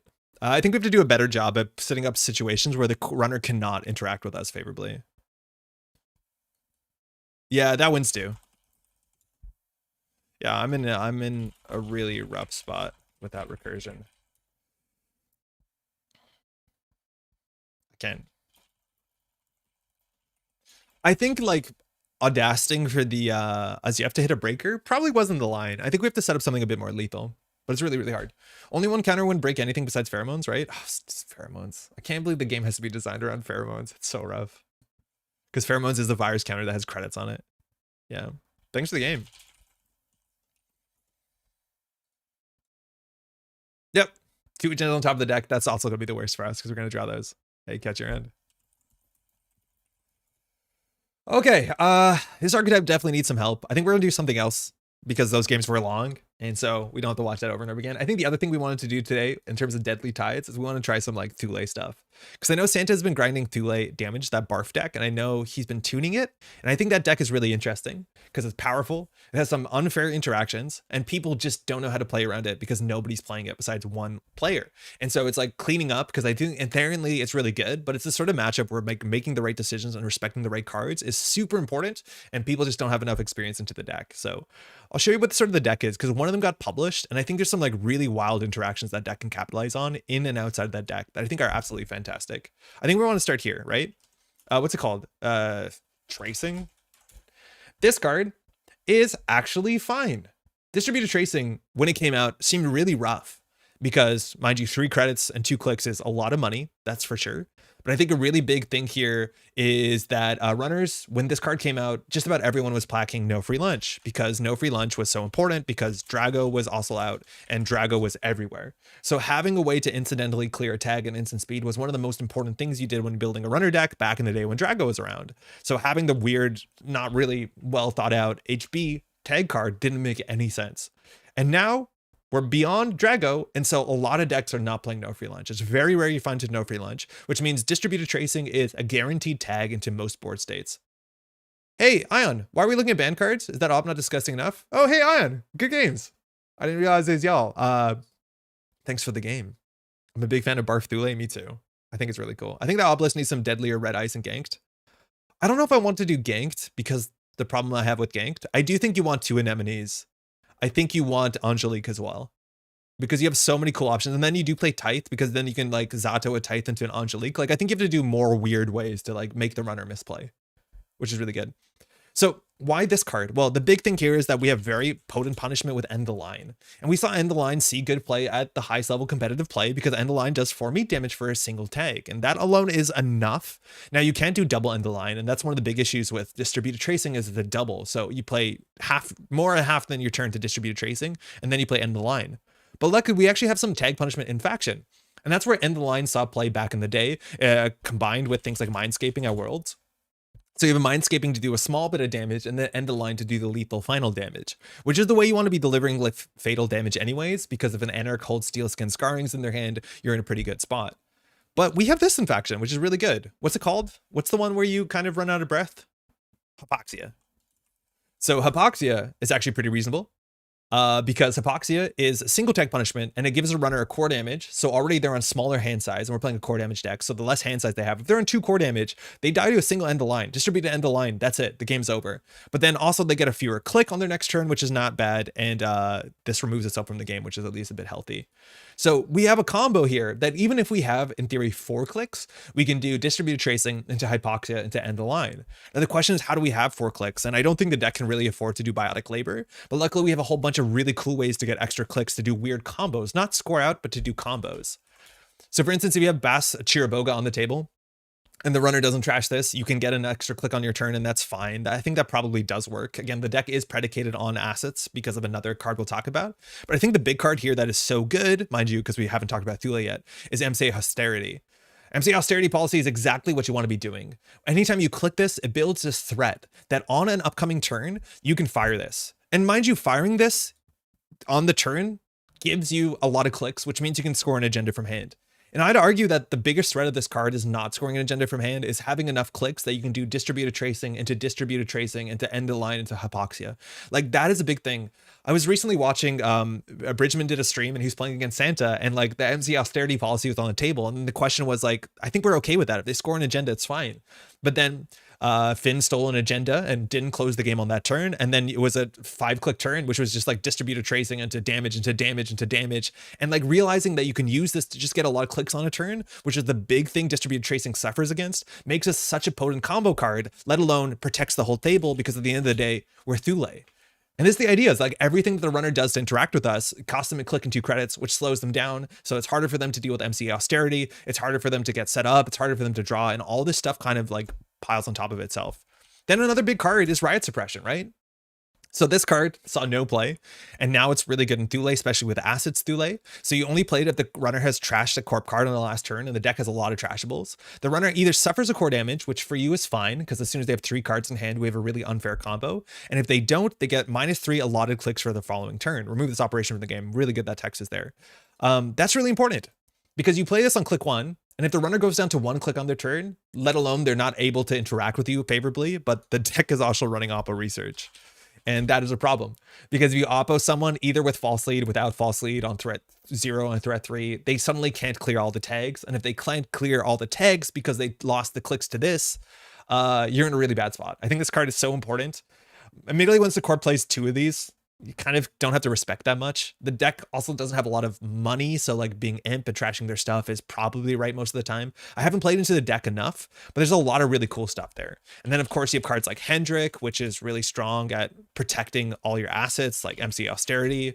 The agenda suite in the deck is a bit rough. I think you are probably playing ontologicals, which you can score out, of course. It's really, really cool. MCA Riot Oppo is super gross. Yeah, it's really, really wild that you can give them 0 clicks on their turn. The idea is that you hit MCA Austerity policy, so they lose a click on their upcoming turn. Then you give them a Riot Suppression. You should do this click 1, because to figure out what they want to do. Then they lose all their clicks, and then you hit Oppo. And then they have no clicks on their turn. They can't even Hana, because they have no clicks to fire Hana. And then you just kill them next turn. 2 tags is all you need, because you could do end the line, or Hypoxia end the line, stuff like that.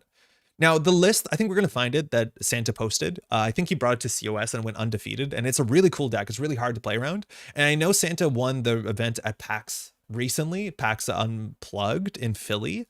And I think the deck is being continued to being iterated on, and eventually he will post it. Second COS, no ice. Cool. Oh, it didn't go undefeated, but he won another event with it. And I think the no ice part is the part that is getting challenged modernly, because I think actually adding ice to the deck is kind of important, because right now I think getting ice down is just a pretty reasonable trade for you, let alone we have ice like this, which is just really good. The runner can't face check into this. It's relevant text into threat 4, which, because all these subroutines really do matter. It's exactly what the deck wants to do. And I think right now in the meta, I think no ice decks were a bit more defensible back in the day, on the basis that runners had bin breakers. So like spending the time to get your breakers down didn't cost them anything. It just cost them money. And now the fact that the runner has to spend a click to install their breaker, which they could threaten to lose to core damage, that slows them down and adds another roadblock that they have to do. That actually running some amount of ice is probably correct. Let me catch up on chat. I want to ask, are you okay for viewers to close the stream and join your games? 100%, Lucille. Or would you rather we don't, so we know your deck list for the stream? I don't mind at all. I would appreciate generally if you see what I'm playing, you don't be like, oh, I know they're playing like Thule Subsea, I'm going to play like Imp. Lou, like that's a really bad matchup. Or like I'm gonna put 3 Caldera into the deck. Like I don't care so much if it's open deck list. I care so much more if people don't like counter queue to the point that not that we're not winning games, but that it's not an interesting game. Because admittedly, you can pick a deck that plays into this deck, and I think there are a couple in the modern meta. Like I think Imp Lou and like Mulch can actually eat this deck because you can just imp the agendas, and as much as you'd have to play around things like you know, technically still distributed tracing, you don't have to play around, but you have to play around riot suppression and oppo. This one has oppo in it. That's the big difference, right? Is that it's okay if you know what I'm doing. It's not great if you play a non-game because then we're just wasting each other's time. If you just want to get a free win, like what's the point, right? I kind of want to use Bass and Ob, but my brain is sodden with Op Thoughts. Bass and Ob is like totally doable, and I know Jeff was playing a lot of combo decks with that. I do recommend deviating slightly from the list of 2 ice, 1 Jaguar, 1 Ablative, because Jaguar is terrifying and the runner needs to believe every ice is Jaguar. Yeah, I like that too. Ablative is kind of cool too, because like reinstalling stuff is really super, super rude. Sinister Lure noises. Gotta go. I'll watch the VOD. Can you answer later if you've been thought about covering Frankfurt 30 decks? I think it would be fun stream or 2 with Patrick because they're thematic and janky. Thanks. I don't know enough, guy, about the Frankfurt 30. I think people are interested in like a battle box type deck thing where they'd be like, just leave these decks up and play them. I just don't know anything about Frankfurt 30, so I can't say much more until I do more research. Hey, I run 3 Caldera vanilla. Yeah, sure. Just join us PE every time. I think we can start playing this. I think this list is really cool. Again, I think it's easy for runners to misplay into it because it's a weird deck. To understand how this can be tuned, I have no doubt the ceiling on this brew is really interesting, and it's also exactly the sort of deck where the more runners do learn how to play into it, kind of like PE acid trap decks, the more that it actually benefits you of changing the list. So if runners play into this and think like, oh, I know, for instance, there's no like, and I'm not saying this is a good idea, but like, I know that I don't have to run the assets because there's nothing on the table that hurts me. And then you can add in like Reaper functions or something like that. That'll probably be hard with the influence as much as we're not using all of it. I think this deck also does serve you well by just changing the agenda suite to some extent. And it's cool. It's cool. It's actually like quite good. I think we'll try it. I think we won't add ice yet. We'll try it like this, but I think this is an archetype that like more players need to try out and play into because it is very, very interesting. And it actually makes Thule seem really cool. It's hard to make Thule feel better than anything else, but this is really cool. How do you do the barf emoji? I think we'll just copy paste it. I also totally forgot that you can just do this button. You can just go to this and import with this. Why haven't I not been doing this for like ever? Import deck. This broke for a while and I know it's been rebuilt. You're saying I shouldn't join the game as Grug Brain Deep Dive Kit to punish no ice? I don't think the kit matchup is like that bad. Failed to import deck. Never mind. It doesn't work. Like deep diving into this deck is inherently difficult because you're accessing last click and then you're going to take damage. Like I don't think it's the worst matchup. But like 3 Caldera and like, I don't know, Lou Imp, like it's obviously you don't want to play the game. Yeah, I don't think Grug is absurd into it. I remember Code Marvelous said one time that anytime he brings a deck that he played on stream to tournament, he'll put 1 ice in the teeth that was an original list. Yeah, I keep that in mind, unfortunately, is that before I go to an event, I try not to play the deck that I want to play in the event because locals do watch. I don't think it's the biggest thing to keep it secret, but like I do keep in mind that if people know what I'm playing, I will change some cards often.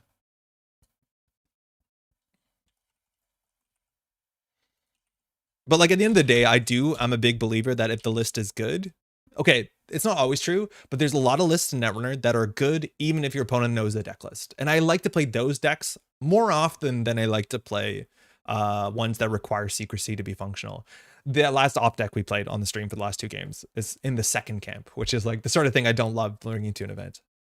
It's a huge advantage to know your opponent's list card for card. Yeah, but like that's the way that I like to, like I think Netrunner is a much more interesting game, and I don't think I'm always correct about this, but if opponents have open deck lists, I feel like we're closer to playing chess. And I like that a lot more than someone just like face checking into a Saisenton and HB, which I'm not saying is common. It's just like, I'd rather make interesting decisions. Hey. Gotta keep your locals on the toes and not change your list at least once a year. Okay, cool. So this is probably going to be mulch type Hoshiko. So we're going to get some imps down at some point.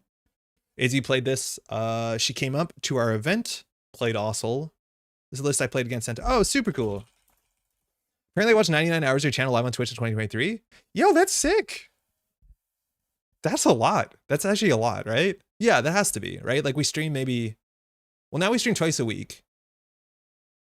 That's pretty good. Well done. Is this version of Barf on Public Trail? I know the one at PAX was. Yeah, Colin, this one isn't. I think I understand why you want to play Public Trail, because Public Trail and the line just kills people, especially because they want to keep cards in hand and they have to keep their clicks in check. I think we can make changes to this deck for sure. This hand's great.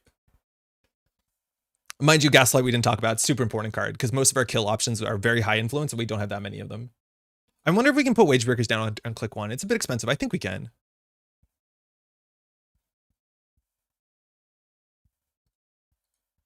So we'll get some stuff on the table. We can do 3 more installs. Gaslight's fine.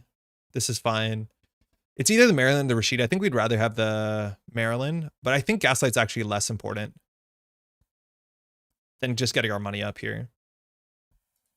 Hyperloop could have been in hand. That's fine. This is a custom hand, as in a good hand. I think that was a really good hand. I agree with the chess sentiment, and I like playing with open deck lists, but if you don't know their list at tournament, well, they do know yours is pretty rough. Yeah, it doesn't help you. Riot Suppression, okay. Hosh is going to flip. A lot of money, sure gamble. Okay, so we get Maryland, we get Rashida. We didn't interact with this one, so it is a bit suspicious. You do put agendas on the table pretty consistently. Custom hands means so good. It's like you chose the cards. Oh, like we're playing Ashes out here. Oof. That is a hand, I think. I think we start with Spin Doctor. So we can go for the triple install, and then we go for the triple install. Install, install, install. And this is the thing, right? The Gaslight survives as soon as this turn, right? We can do distributed tracing, hypoxia. If an agenda is stolen, like it's just that simple. And then she's playing the whole game on 4-card hand. Like, yeah, that's hard. Oh, good thing about acid spam is we can go like this. Yeah, unfortunately, the bravados are dead in the matchup. The light the fire is a bit harder too. The twinning's nice. Multi-X is a bit tricky. It's a hyperloop. So distributed tracing the hypoxia is online.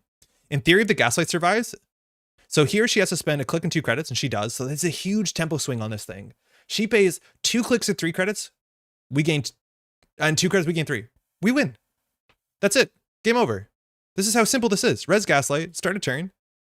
Fire Gaslight, search, end of the line. Mandatory, distributing end the line. Like, it's that simple. Like, it is a really hard deck to play into.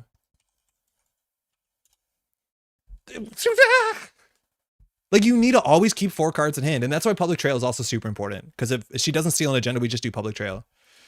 I had such an absurd start. Yeah, double distributed and hypoxia in hand. Yeah, another Rashida on the table. Like real gas, no bad agendas. We didn't draw any of the bad agendas that we don't want to score out, but like this is really, really powerful deck. I think you can tech into this. Like I do think the imp deck with Lou, you don't steal agendas, that helps because distributed tracing isn't online, but you still have to worry about Riot Suppression. Because like Riot Suppression here, she takes a core damage. Next turn we do distributed hypoxia, stuff like that. Saw the Riots. Yeah, for sure. Santa has an E-line, a Jaguarundi, and a Restore at the moment, but the slots are super up in the air. Yeah, there's a lot of flexibility. I do think you want to play some amount of ice. I think Jaguarundi is good enough. I think, yeah, Eli's cool because they click through to have to produce their breaker. Those are both fine for you. And I also think potentially Threat 3 is reasonable enough to play, what's it called? The other one. The small barrier. Okay, I'll host. All right, let's do it again. Yeah, Restore also has a lot of sense because like MZ Austerity is one of the most rude lines you have. Too bad you can't hang Geki an agenda. Reberry. Yeah, what is it called? I forget. A Bladed Barrier, thank you. Restore to RFG agendas. I don't think you need to do that. You actually want Mushin them to steal your agendas because it's a favorable trade for you. I do like this big zoom. That's really good, Rahi. Like no matter how zoomed, you see all the cards. And now I can move my camera and always have a thing here so I can have a button for mulligans. That's really smart. Thanks, you too. A Bladed versus Restore is interesting. Having the control of whether you put your MCA back is really good. Yeah. There's a chance that like just having Restore is better. So here we have double MCA. We have Hendrik on top of an MCA, which is hard to deal with Riot Suppression. We have the Ontological in hand. This is not the highest tempo hand. If she steals an Ontological early, we don't mind so much because I don't think we often score out.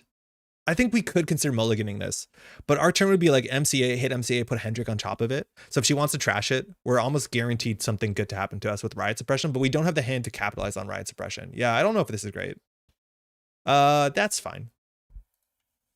That's fine. I think also Wage Workers is so good in the deck because you can like score out a false lead, stuff like that. Happy Tuesday afternoon. I was thinking, how can we scheme to get some Arkham spoilers? I don't know. It's hard. I think I have to make Arkham content, which hopefully next year will happen. But I've been enjoying a lot of the spoilers. Is the art in the new set like super inconsistent, or is that just me? Okay, we have the Ikko in hand. I think if she steals the Ikko, we're okay with it. I think we want to get the MCA down sooner than later. And it like attracts a lot of attention. So we can install one other card with this. I think we'll do Rashida. We'll res this. She can trash this easily with a Spin Doctor in hand. I don't think we mind so much. Malia was cut at one point necessary because the crim matchup to blank either class act or NFL. Oh yeah, I believe that. Yeah, Malia is definitely a tech card that is not necessary. I don't know if we have huge targets in this deck. We can't blank the twinning because it's virtual, right? I don't think we were that worried about multi-access though. I think you're happy here to trash the austerity. Yeah, we don't have a huge punishment. You want to access with the Hoshiko anyways. But now she can't really check the Rashida safely without threatening a core damage if this is an agenda. Got it.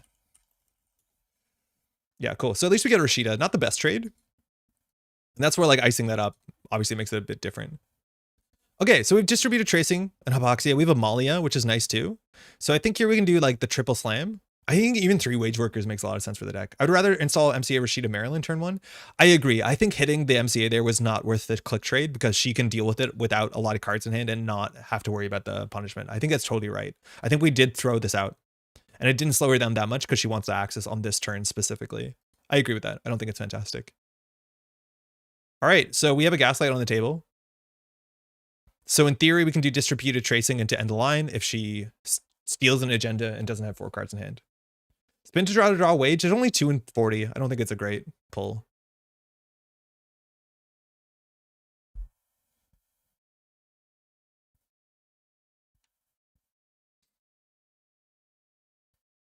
If you had a ride suppression showing MCA turn 1 might be worthwhile, but there's a reasonable chance to lose Rashida. I think if we do ride suppression though, like you just lose 3 clicks because the chance of us having Oppo in our early hand is like really low. I think for Gaslight, we pull Oppo, right? I think we just pull Oppo with Gaslight. I'm not sure, and that's like a big skill testing part of the deck is figuring out how soon you want to pull this. Oh, I really like that labor rights art.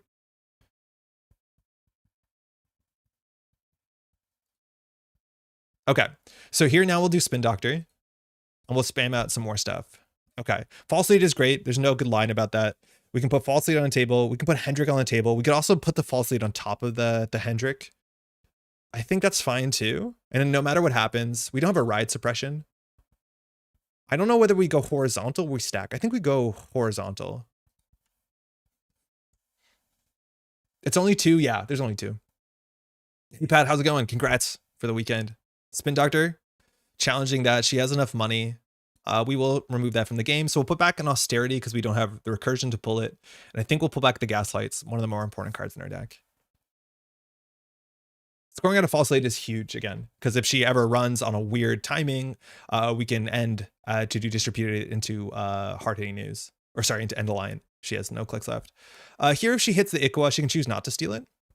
Here, if you steal, you take a core damage. It's kind of hard. Admittedly, if it was another agenda, she has to steal it and spend a click in 2. But yeah, Nah is totally fine. It's not going anywhere. Hoshiko flip. Okay. I think scoring out the False Lead is important. We can consider leaving it on the table. It didn't go anywhere this turn. I would argue that we could leave it on the table. Yeah, let's do it. There we go. Wage Workers. I'm going to leave the Wage Workers and not res it because we can res Wage Workers and score the False Lead and then spend a click to do an Oppo potentially. Because then she might have not enough clicks or a ride suppression. Hannah's really good for the matchup, that's for sure. But I think we could blank Hannah. It's too late unless we do it now. I don't think we do. Rolls the server, rolls 5. No, our False Lead! Feels bad, we could have scored it. False Lead, okay.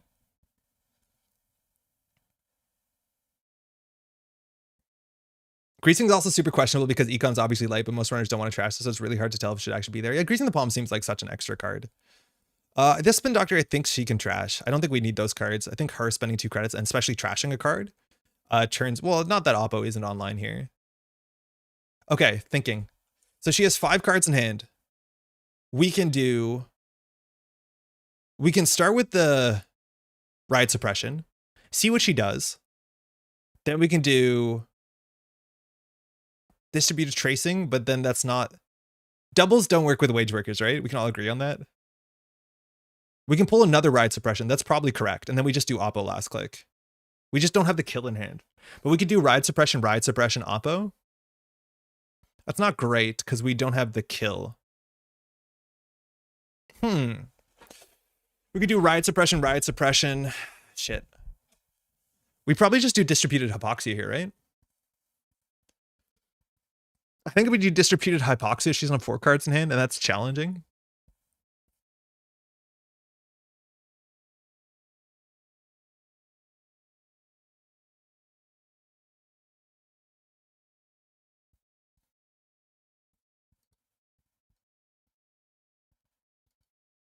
Okay.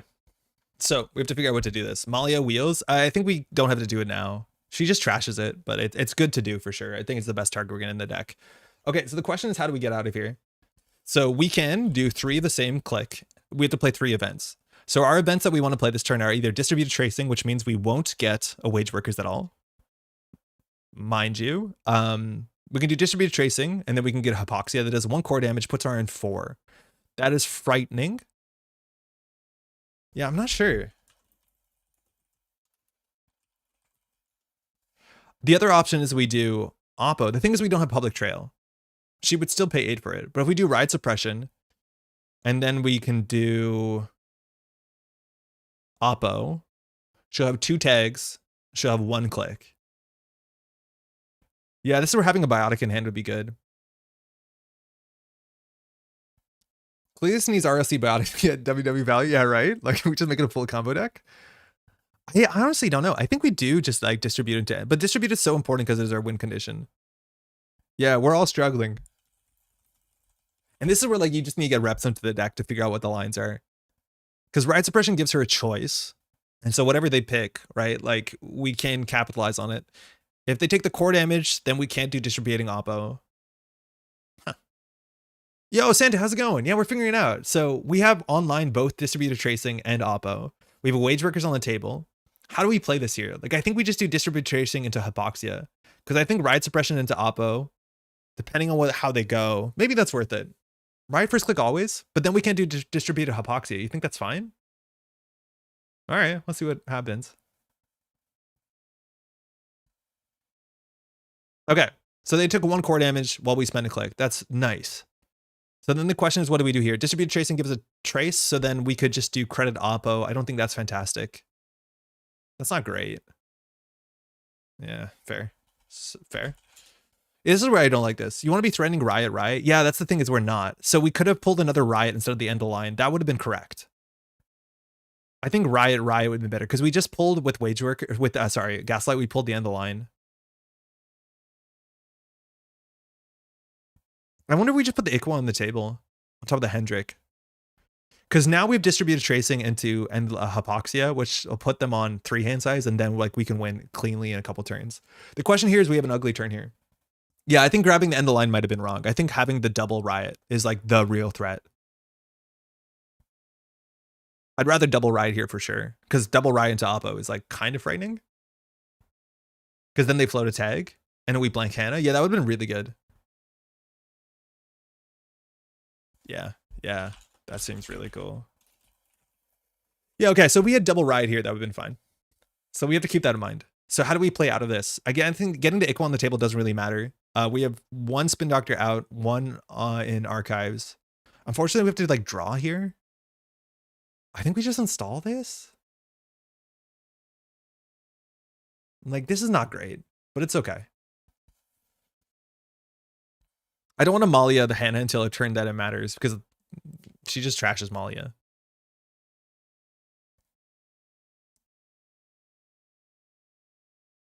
Advancing this once is actually interesting. That might have been worse advancing once, because then with wage workers we can score out.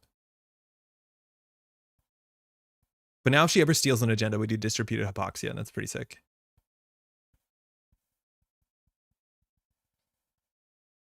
Yeah, riot is really cool. I shall on Buzzsaw strike phone from hand. Okay. We will shuffle Maryland back, I think. Oh, that's sick. Oh, that's what you want on top of the Hendrik. That's a bummer. So I think we just put stuff on the table. Your problem if she is Ma though? Yeah, we do have a problem. She is probably on Knob Curry though. I think this is the list that she played at the event we had on the weekend. Oh, maybe not actually, because we see Echelon, Buzzsaw. Yeah, maybe not. Gotta drop for a bit. We'll be back if you're still playing list. Yeah, thank you. This is really cool.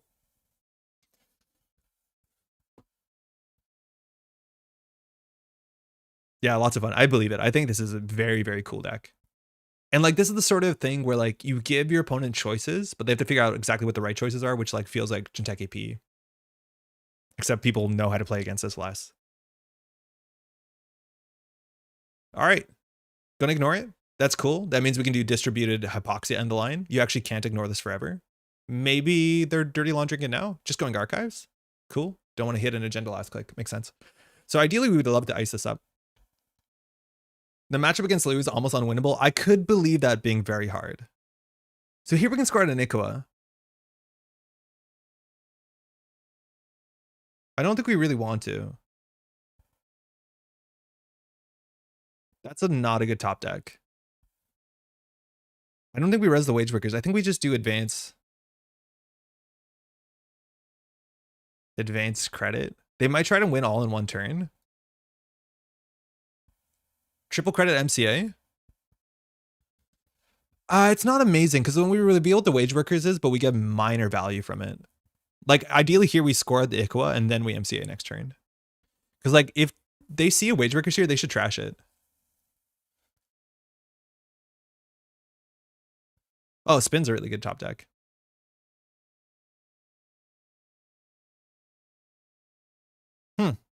You could have greasing instead of gaining credits. You have to install a card. We have nothing to install. Oh, you may install a card. What? Whoa. I didn't know that you could do that. I thought you had to install a card. I didn't realize this was just a click for 2 credits button. Yeah, you're right. It would be better to play it. Maybe the face down card is worth something, but I had no idea you could just gain money off that. That's really cool, Croy. I don't know if I've said hi. So we can score the Ikoa. That puts us on threat with Appa, which is kind of important. But at the cost of MCA. She might try and win all in one turn, like run this, run that. It's hard, but it's possible. I think we always hit this. I think we'll advance this once. I think we'll put this on a table. Lago can fire. Yeah, this makes me think it's Mulchy.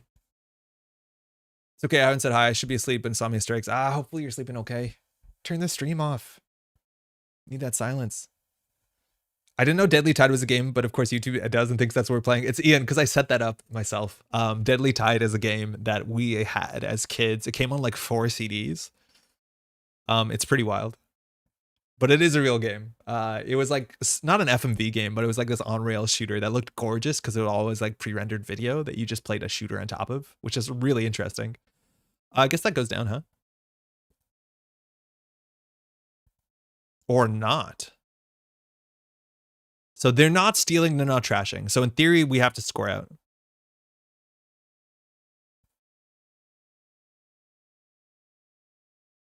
This is cool. I don't think we put it on top of the... I think we want to hit this once.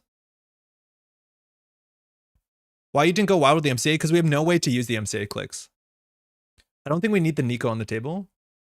Like the MCA clicks don't do anything for us. Like having 5 more clicks here, we want to keep this around and then use it on the turn that we score out. Or the turn that they steal an agenda and then we can do distributed tracing, hypoxia, end of line. Like this existing is more important than us getting 5 clicks. Right? Because that's how we kill. Because this is a double. And then we can do hypoxia, 3 clicks. Hypoxia, 4 clicks, end of line, 5 clicks. In theory, we don't need 5 clicks. We only need 4 clicks because we only have to do distributed hypoxia, end of line. But actually we have to do both because of Onicom if the hypoxia hits an event. And in terms of steel skins, we've seen one. Cool. We have a spin doctor at the table. This is fine. Burp. Not bad. Burp. Izzy told me that they were playing this. Go check archives. Go. Who trashes here? The corp trashes, so we can't actually oppo. Surprised she hasn't trashed the MCA yet. You likely don't have a double riot available. Yes. I think you do want to trash this. Labor Rights hits Chestushka Echelon Moshing. So she's going to put Chestushka back in. So we actually have to score out. Because 3 Chestushka are back in. Okay, she has 1 core damage. So we might need to score this out. Decking the kill corp. It is like a legitimate strategy. It is totally real. But here we want to get on game point. It's hard to get on game point though. So this is a 3-2. So we can do austerity. We can hit it to make her lose a click. We can hit it again to gain the clicks. We can stall ontological. We can triple advance. We'll get a click back. But we actually just have to push the game on the table. Especially when we... I'm going to go for this. This might not be right.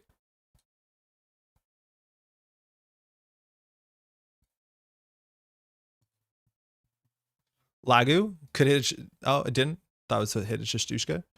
1, 2, 3. Score. We haven't seen simul chips yet.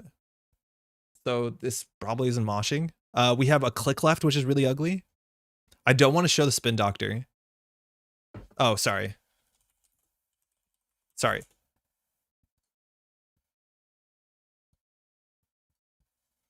Then we draw and then we install something.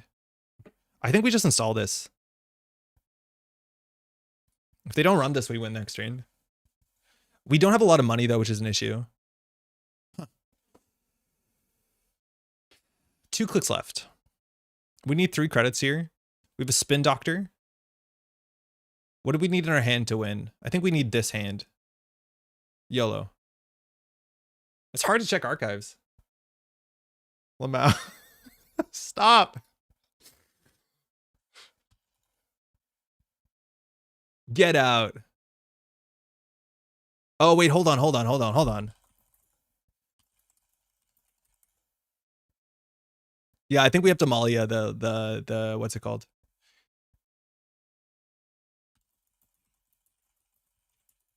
Yeah, she drew all 3 back pretty quickly.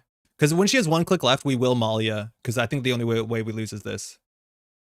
I want to react after the second Chestushka.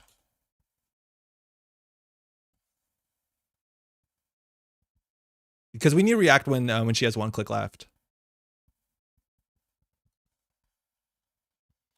So before wheels into Chestushka. Yeah, but I need a window because that's the only way I lose.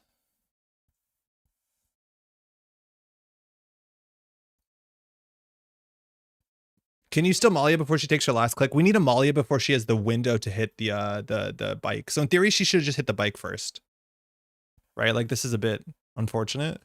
I don't know if we expect the last one, but we have to blank this. Okay. Yeah.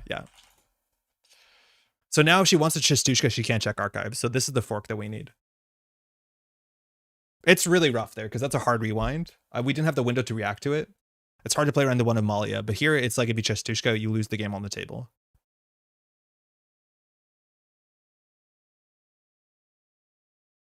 Yeah, I don't think we would have expected her 3 Chestushka, but I think here we would always Malia here because there's a cool fork on the table regardless. Maybe that's a bit weird. I'm not sure how I feel about that. And it's a click ability you can't, so you can res before she gets click. Yeah, we have to. Unfortunately, like it went really quickly because like who plays around Malia, so we missed that window. But we always can react to that after the Chestushka, let alone during the Chestushka. So she has to technically ask, is there anything you want to do before she hits the Hannah button? It's just like, it's such a weird line that I would not respect it. So now she can't gain a click to do Chestushka run archives. And running archives, if she wins, right? Like she has to survive the core damage. For what it's worth, 1, 2, 3, 4, 5, 6. There's only 6 points in archives. We have a spin dog on the table. Like it doesn't win, but she has to deal with this on the table. Okay.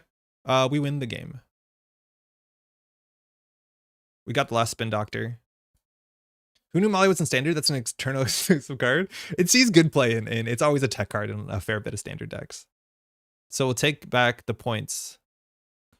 So that should be the game. Let alone we don't have the money. Oh, we will have the money to distribute it end line.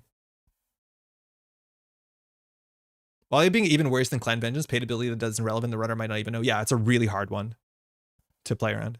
It is one of those ones that's relevant on every paid ability window. I wonder actually it was right to keep the Onto in hand because we're expecting her to pop off and win off centrals. All right.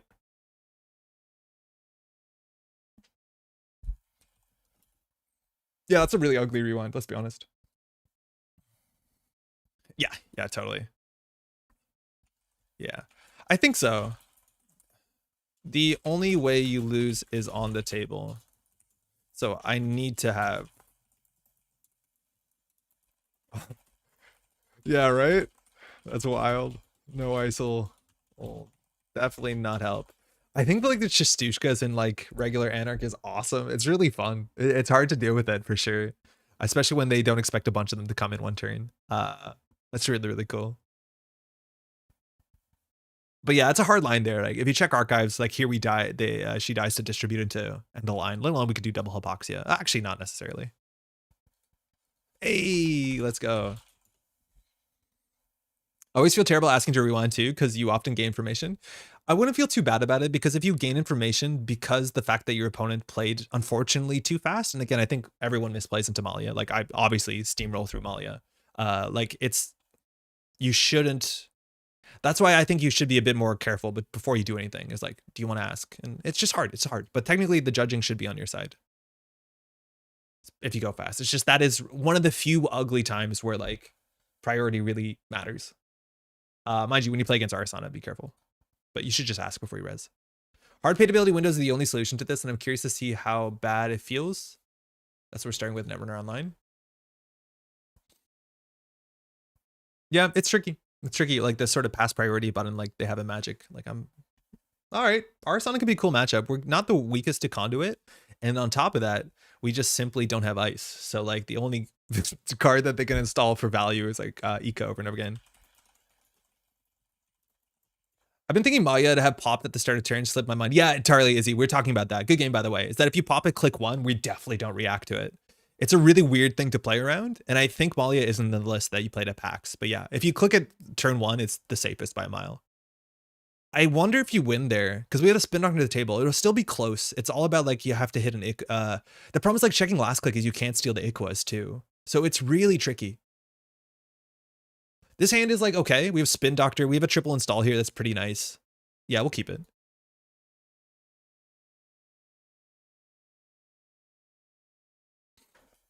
It's a fun game though. I hope is that people will just mash spacebar through them and not worry about it too much. That's not a good draw. I think we greasing the palm spin doctor. And we start with the draw. Okay, that's cool. We'll put Hyperloop and Maryland on the table. At least we have 4 in hand here. We didn't have to res the spin doctor there. I think Malia was cut at PAX. I'm convinced Santa to put it back while we were in a rest stop on the way home. Yeah, it's super meta dependent. Let's see if they just smash it like a conduit here. I don't think it's a great play. Because it's hard with Thule. Like you pay 6 for the conduit and then like Thule keeps you further down. I'm also not sure if we score the hyperloops. I don't think we do, unless we have a wage workers, because the hyperloops turn on, you know, like our threats, oppo and distributed tracing. They found it. They have a click left. That's good. So they probably pay for it. I don't know if you want to take core damage on turn 1, but like such a tempo swing, right? Such a tempo swing. Okay. In theory, we could steamroll or spin doctor with another spin doctor. I don't think we have to. I think we do though. Especially with the wage workers. Okay, cool. False lead's really important. Do we have a triple install here? Yeah, we have a quad install. New remote. We'll res this. We'll do new remote, new remote. Let's go.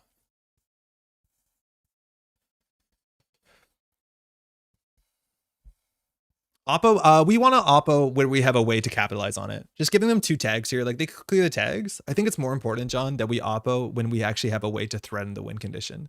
Maybe we could Oppo with a false lead on the table. That's a fair trade. But if we score at this false lead, we have false lead and Oppo, which is nearly guaranteed to win the game on a lot of board states. I don't know. Maybe with the spin doctor, we can do an early Oppo. I'm not an expert at the deck just yet, but I would be surprised if it's correct. Because like at the end of the day, if they score the false lead, it's still really hard for them. Wage workers go down, they draw 2. They're on 1 credit. Like they can't really run this stuff. Yeah. I don't know. This is like the card that you need to have in hand to like try and close the game out. I don't know if we want to do it for tempo. It's not like an R+ deck where you can play it for free and just say like it's annoying for you. Because tag punishment isn't as common. Overclock and R&D, I guess they're SMCing for something, but what are you getting down here for 5 credits? Conduit is 6. I don't got an action. I don't want to shuffle back here. I guess they can steal an agenda.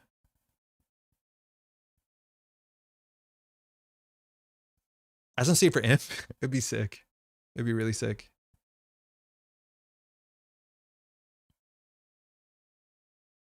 Undo. I don't think they gained information, did they? Oh, they created click 2, so that costs 2 clicks. Now it's really hard because you want to overclock into R&D here, you lose a click. Yeah, they might have miscounted something. I don't know if you want to conduit here, but here they could have just created another click. They definitely goofed up something there because they spent 2 clicks to create it. You obviously don't want to do that. I think we leave the Rashida to like just chill and we just false lead score. Yeah, this is fine. So now at any point in time, if they end with 3 cards in hand and we do distributed tracing into end of line, we win. As long as the clicks line up. Like this is where like action actually matters on a lot of windows. Because like even false leading them at weird spots. Miss Bones, oh, that's good. They have good asset tech. Maryland, that's fine. Not the most important trash here. Ideally, you challenge the spin doctor before, but I guess Maryland shuffles back regardless. Okay. So we'll put back spin and wage. Can you check this last click? I don't know if you can. It's not likely to be an agenda, but they're hard punished here if it's an agenda. Fortunately, it's not. We lost to Rashida. All right. Ah, not a good hand. So the question is if we install advanced events to Ikawa and then they steal it, they're on threat 3, and then we can do Oppo for 4 tags. You think Oppo that early is correct? Or you think Oppo now is correct? I think Oppo now might be okay. Oh, earlier. I'm surprised. I don't think we got punished for it, though. That's not good. Makes them slow down a lot. Yeah, I guess so. But then once they clear the tags, like, it doesn't do anything. I agree with Kat. Damn it. Okay, that's worth keeping in mind. Putting out as Rashida, we lose the Rashida. The 2 Ikwas in hands are absolute bricks. I think we just need to keep the conversation here. Ideally, we top deck into, what's it called? The Riot Suppression. But this is not great. We can always Oppo after this. They wouldn't have gotten Bones down? Yeah, but getting Bones down a turn sooner, turn later didn't change that much. Like losing the Maryland wasn't that big.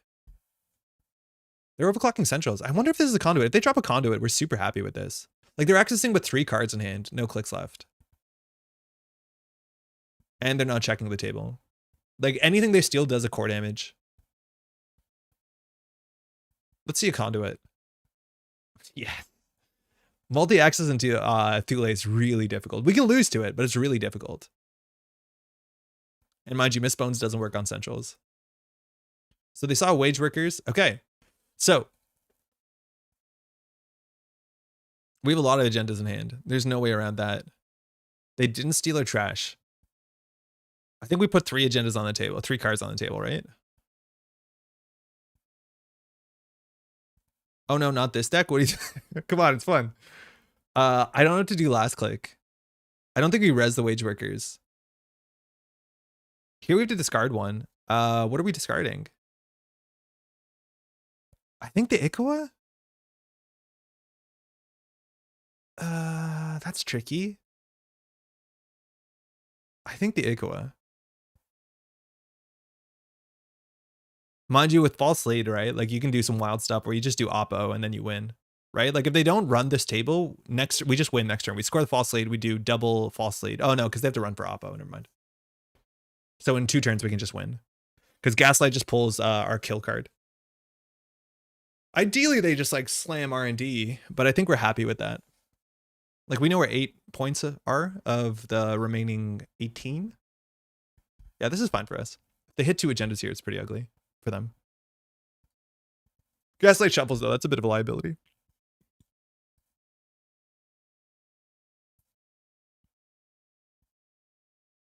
This might be close.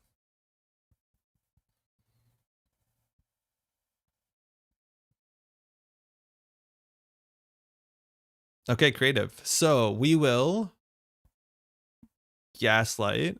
We'll search for an end of the line.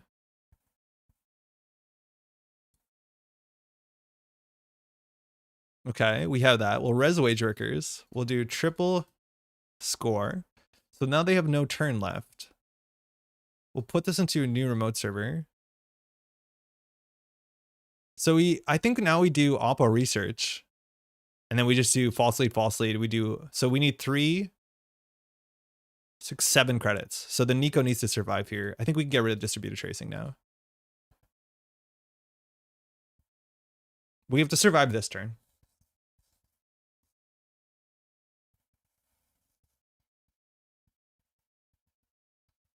Because false lead just closes the game out. If they run, we oppo them.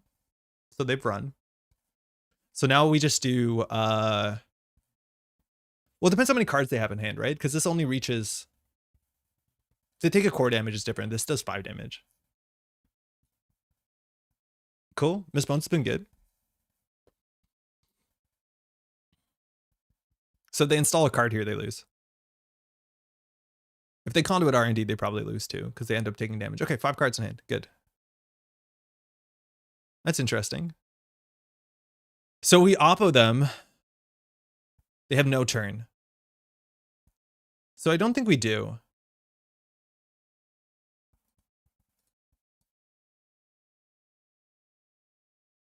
We just need to wait for them to end their turn on 4 cards in hand. This is hard. They don't interact. It's tricky to close the game out. I guess with the austerity, it makes it hard. Okay, so this is huge too, because we can always react to this if they steal and take some core damage. If they take like 2 core damage here, oh, this is where having the distributed tracing in hand is correct. Because if they take a core damage here, we can do distributed end of line. Maybe throwing that out was wrong.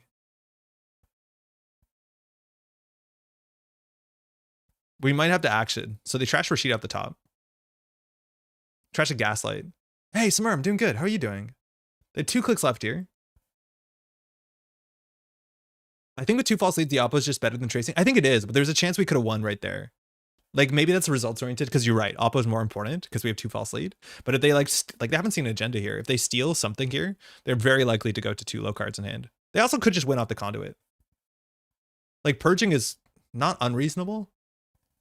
They have 1 click left. Running now is really risky.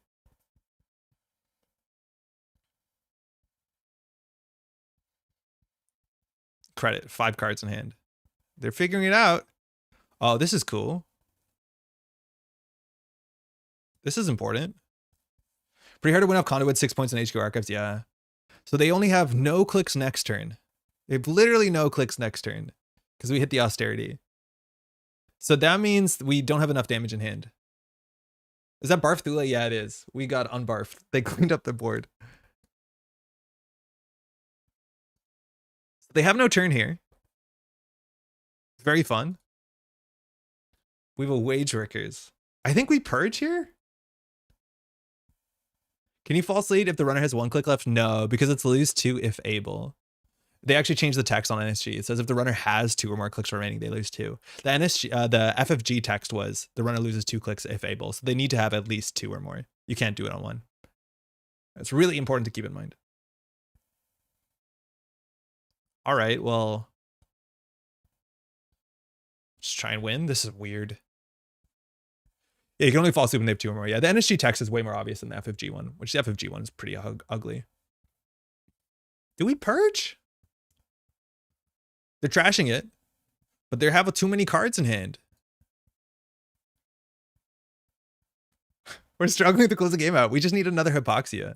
Saucy, cool. Oh, wait, that's sick. But the problem is, how sick is this actually? Like, this is hard. Shit, thinking. So we can ride suppression, then we can oppo them. Oppo, we really want to be on threat 3 at a minimum. It doesn't really matter, but the problem is we only have 5 damage in hand. So that's not good. If they ride suppression, they'll lose 3 clicks. I think they're happy with that. I haven't been tracking how many cards they saw on top of R&D. But purging here is kind of relevant.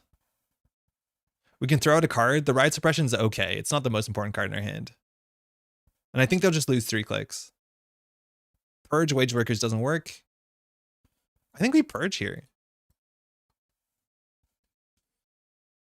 That clearly needs a mindscaping. That's what hypoxia is, right? Draw. Yeah, as long as they keep 5 cards in hand, they're totally fine.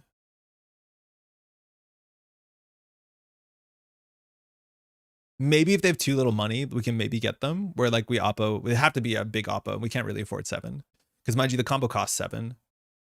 We barely have 7. Cool. Oh, that's good. Lily pad gonna hit the table soon. Oh, you're totally right. Yeah, that'll be a bigger issue for us as well. So we have to start doing chip damage. Okay, they're in 6 credits. This is something. They have to deal with this every couple turns. Mind you, with wage workers, I think we can square out ontological from hand if we want to pop the MC austerity policy. I'd argue we probably don't. But yeah, Lily pad is going to be a bit ugly. Mind you, we have a second end of line, so we also can do double end of line as long as we get multiple tags. Okay, this is a last click run.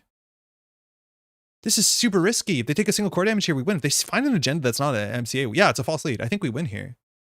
Because now they're on 4 cards in hand. Hand limit. Thank you, Rai. So now they're cooked. Because here we just do credit, oppo research. Yeah, and then we do false lead. They're on 4 cards.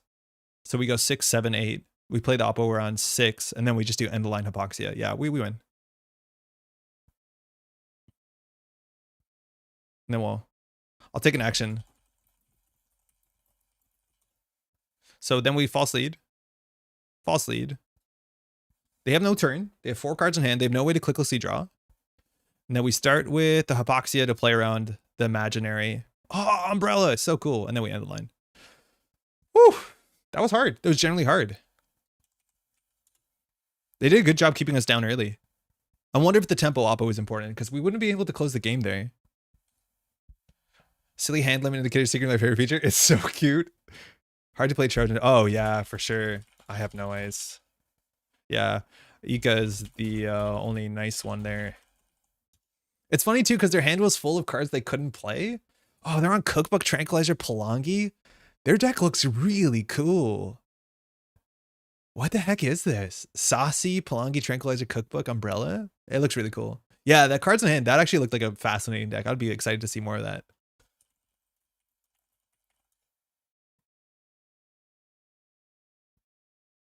What's his deck about? So Dave, this is Santa's deck that he's been bringing to events for a while now. And it's in short, a really mean acid-based deck that's all about manipulating the runner's clicks and total hand size. Because at any point in time, when they step out of line, you can give them an oppo, you can take their clicks away with all the Thule tricks you have, austerity, policy, false leads. You can just chip their hand size down, and then eventually you'll flatline them with end of line. It's really, really mean. It all cares about the table. It's hard to deal with. We'll do one more. Yeah, we got a bunch of time today. Yeah. I know Santa's been like tuning in, and I think there is a higher ceiling on this deck. Like this is one of the earlier implementations of it. I think we can make some small changes. Let's play one more though. How does this deck do against Stoneship? It's trickier, but you do have some attrition. You have Malia to some extent. I think Stoneship is relatively good right now on the basis that the punitive decks are weak to Stoneship, weak enough to Stoneship. The Neurospike decks are weak to Stoneship. This deck is weak enough to Stoneship. But yeah, you can deal with one with Malia, as much as Malia is a 1-up with no tutoring ability. But there's definitely good matchups into it. Like, I think the Lu Imp matchup is even frightening. Removing greasing is a big improvement. Bring back APOC. Yeah, let's remove the greasing. What are we going to play? Like a Restore, I think? Or Ice? Like, I could see having a Jaguar Undy feeling pretty good. Yeah, I think you need, like, the austerity of the stick to kill through Stoneship. Oh, there's 3 greasing. Okay, cool. So let's do 1 Restore, 2 Jaguarundis. They're fun. Let's try that. I think you could play Eli. I think you could play Ablative Barrier. I think there's a bunch of options there. Like MC Austerity seems so important for the deck that I think Restore seems good. It's an on-tempo way to get that thing back. It also means that we have slightly more reach to do triple event plays or triple operation plays, where you can do Restore. Wait, well, you can't really with Oppo. Maybe that's actually not true because we got rid of greasing.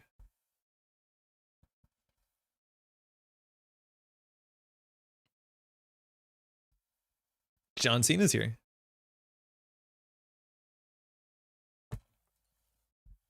Zaya, cool. Okay. So a lot of the most popular Zaya decks are not running, what's it called? Diversion of funds. Not the most important thing. I ended up killing Lat with 6 cards in hand, 2 stone ships by doing 11 damage, cycling Dandelion across 2 turns this last weekend. Okay, I don't love this hand. Okay. Well, Zaya's gonna get free value all game as much as it is tricky. Never mind, we got a Jaguar. All right, I think we can do Maryland, Jaguar. We can push out the Hyperloop here. It's not the most important. I think Hendrick would be maybe a better trade. I can't see them. I don't know who. We will ice up HQ. Let's just respect some amount of diversion. We can duck a bit of it in Maryland. The question is what to do with the last click here. So Hendrick is kind of an important card to put on top of an agenda. So it might be right to click for a credit here because then you can make this a really bad trade. If they access in the wrong order, it's dedicated core damage. I think we'll take that. I don't think we have to go super fast here. Falsified. Nice. Guest asset. You don't see that a lot. That's pretty good into this match. I'm not too familiar with the John Cena lore. I know he's invisible. Jailbreak. Okay, with the click left. Pretty good. Rashida down. MCA down. Got 2 credits back. Not too bad at all. Daily casts. Look at the Maryland up. They know it's there. Okay. We could do Hendrick Rashida. That might be better.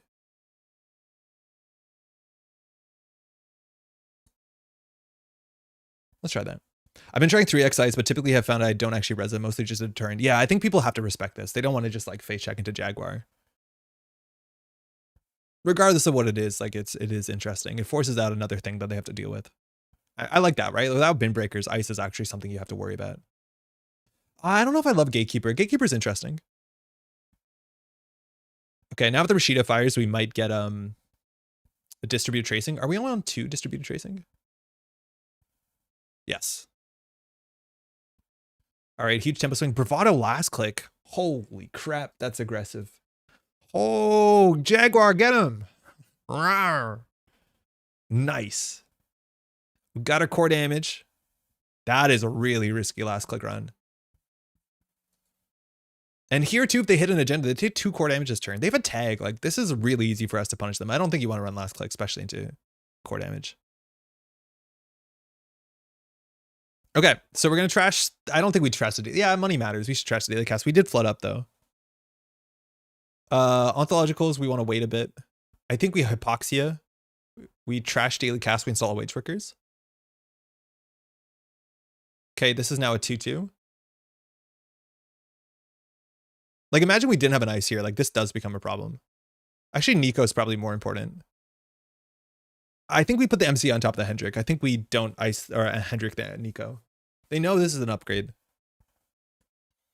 Networking, nice. Super cool. So now checking the last click is pretty hard. So we get the Nico. So they have, you know, we can start scoring at the ontologicals. We don't have dupes to add. We're getting good money here. Maryland, Nico.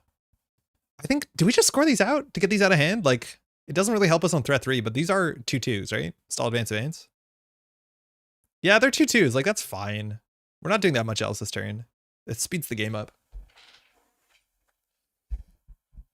Threat 4? Oh, that's true. Threat 4 is cool. Yeah, that's cool. If they boomerang this, that's reasonable. Nice. Cards in hand. Knob Kari. What the heck? Are they doing on Amakua or are they on Imp?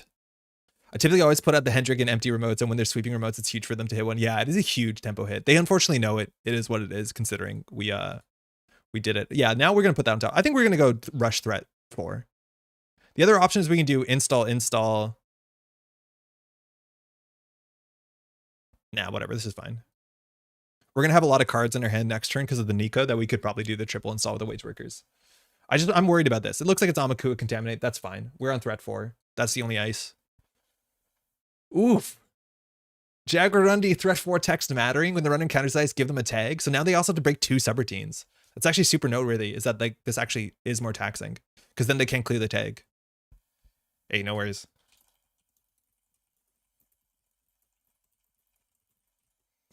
Yeah. And like the Contaminate, for what it's worth, it's like we have open servers. I don't know if you have to rush this. Yeah, the threat 4, this is really nice. It's one of the few decks where every single part of the text on this card matters. A Chesva would be a card we don't want to hit the table here.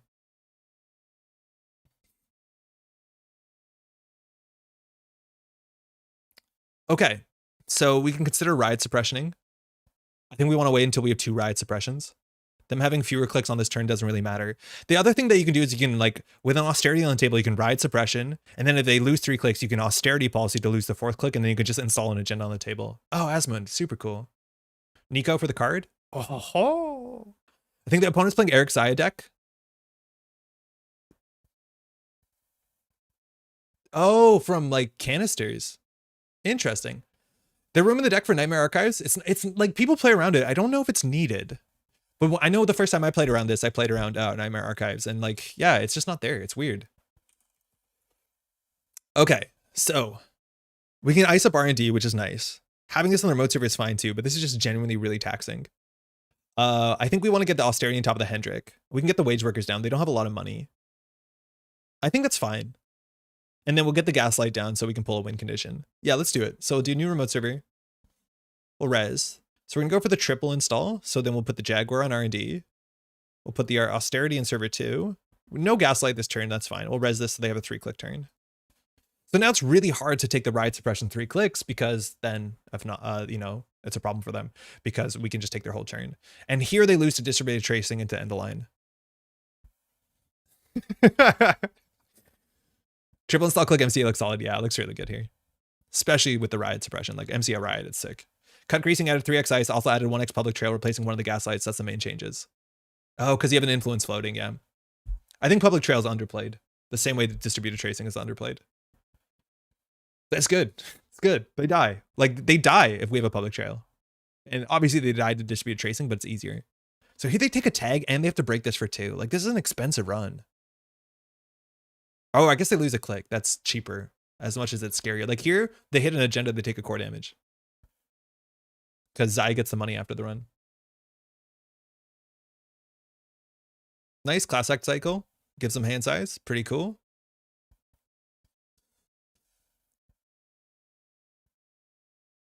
All right. MCA is unique. So I think we don't wage workers. I think we just do hit, install new remote credit. We could consider drawing. I don't think we have a huge incentive to. We probably do, actually. It's more important than the credit. Falsified, they guessed upgrade on Hendrik. Yeah, no surprise. I guess we'll just... No, we shouldn't res. Oh, he's not unique. We might as well res. Of course he's not unique. That's the point. I'm surprised they didn't guess what this is. Okay, so we're going to lose all of this, but that's fine. Because we can gaslight into riot suppression. I think this is okay. Because they can't trash the Hendrik, right? Oh, no, they just lose. Yeah, we'll pay 2. Overall, public trail is nearly not as powerful as the others, but kind of nice to have it as a 1x and have gotten kill with it. It's been on the fence as gaslight is huge. Okay, so they're on 0 credits, and we have a gaslight. They have 3 cards in hand. So the question is, what do we pull here? They didn't steal an agenda. So this is actually really tricky, right? Because we can riot suppression them and then install MCA and they have no turn. So I think it's in our interest to pull the kill card, which would be end the line or distributed tracing. I think we'll pull end the line. This might be wrong. Oppo just clocks them. Oppo is pretty good too. But then we don't have a way to win unless we have the end of line after the Oppo. Could you use the last influence for wraparound as a barrier if you're playing ice? Yeah, I could see that. Okay. So if we riot suppression them, it's not that good here because they could lose their whole turn. Their turn doesn't really matter. So I think we have to just set up the combo. We need to draw an Oppo naturally. We have to draw a gaslight. We have to draw an Oppo, or we have to draw the distributed tracing. That's cool too. We could consider getting that on the table. It puts us on game point. But I think we'd rather... Sorry, I thought that was a Hendrik. I think we'd rather put this on the table. 3-click turn, no money. It's not bad.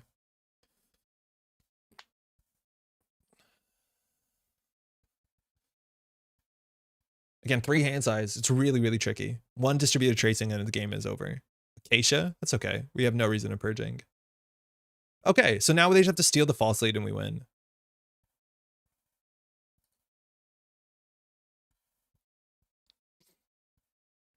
They just can't get a lot of accesses to threaten to win the game sooner than later, and they just can't touch any cards because It's a problem for them. Luckily here we can score the false lead in an austerity, and then if we top deck the last ontological, we win on the spot as well, which is nice. Otherwise, with the austerity, we can fast advance any agenda from hand. I think it's your list, Eric. I think chat said it was your list. I don't know if you're a John Cena smurf or not. What's in the heap? Asmum, Pula, Contaminate, some falsifieds, some jailbreaks. I'm gonna end it here. I can't make it out of this hole. Ah, beans. Good game. Yeah, that makes sense though. Yeah, they're unlocked here. Their money doesn't exist. Unfortunately, like we don't have to care about purging Amakua because all our ice kind of supersedes this, but the economy totally dried up. So like Acacia, it's abstractly a nice card, but if your opponent doesn't purge, it doesn't do anything. So you have to make them purge. And if they don't have money, we don't have to purge because the Amakua is useless. Yeah, right? Nightmare doesn't do much here. Its decklist slots are so tight. Yeah. Like them going to -1 points probably doesn't matter that much. Because the game is not often decided by scoring out. It's about like disassembling the board. That's my guess, right? The same way like you didn't often see News Team and NBN horizontal acid prisons. It's like the negative points don't matter as much. Because you win the game by just like controlling the board. I was spamming this deck a while ago and didn't think to put ice, but there's one really works. What did you cut?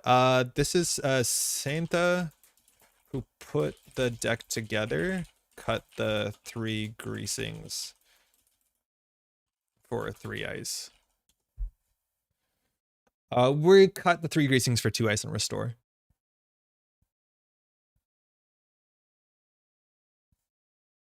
It's fun. It's genuinely fun. It's like very hard to play into. And like it's the sort of thing that if you're not prepared for, you do unfortunately get rolled. Because it's also like, that's a big thing about Thule compared to, and Reality Plus fits in the same camp. I'd argue that HB doesn't fit in the camp like normal HB decks, the more conventional ones, is that this deck heavily punishes you if you do not have card knowledge, and specifically card knowledge for cards that don't see common play. Like if you don't understand Riot Suppression, Hypoxia, MC Austerity Policy, the way that those cards work, let alone the text on this, like you're forced to make really hard decisions in which you don't have all the information to make the decision. But when you're playing against HB, you know, Managar, Manoetic, you can just face check into most anything as long as you're running early. Yeah, Restore is cool. I like Restore. I'm not sure how much we need the ice. This is a good matchup for ice for sure. But Restore seems fun because Austerity seems important. I don't think Andre's on the updated version. No, I'm not. I'm close to it. But Santa hasn't published the updated version. Have you considered an HB asset that are upgraded basics and give you them for free when they're runner trashes? Oh, the Ashes stuff? Haven't. I don't think we need the click compression on money or draw. But I haven't played a lot of the deck. Yeah, things like Calvin Bailey or Nano Etching. I don't think you need that sort of click compression. Because like you can't really, it doesn't work with wage workers that well. Unless you do like 3 things and then game 2. Yeah, hey, thanks for the game.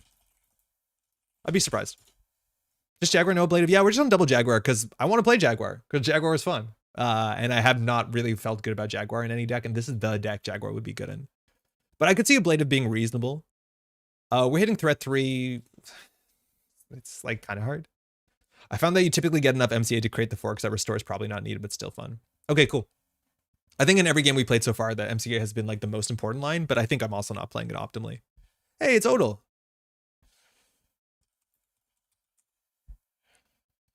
World's top 3 finish. Been jamming Lady Killer a fair bit. One of my good teaching decks. Thanks, you too. All right, Lat. The Lat matchup is so fun because doing a single core damage to Lat like basically flatlines his ability. This hand is gone. And now it's replaced by arguably not a better hand. But yeah, it's really unfortunate if you're playing Lat into Thule because like single core damage, right? Like if you can only hold 4 in hand, play Super Corridor or whatever. I don't think we're gonna see that much pressure to centrals. We'll just put things on the table. If you're playing one more game after this, I can break out Lou if you want to test matchups before I go to bed. Yeah, Ion, that'd be fun. I would actually be totally down for that. Thanks for offering. So see, this is like deep dive, which is like still kind of tricky. You need a lot of clicks, but overall, if you're on 2 copies of Hannah, it's pretty good for the matchup.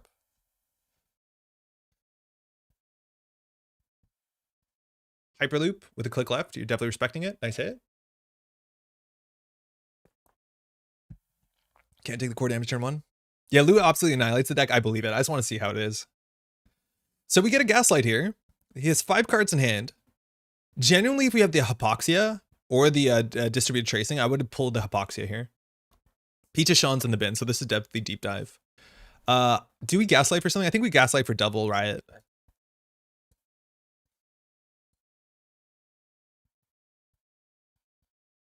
That's bad. Ooh, we're not building the board state.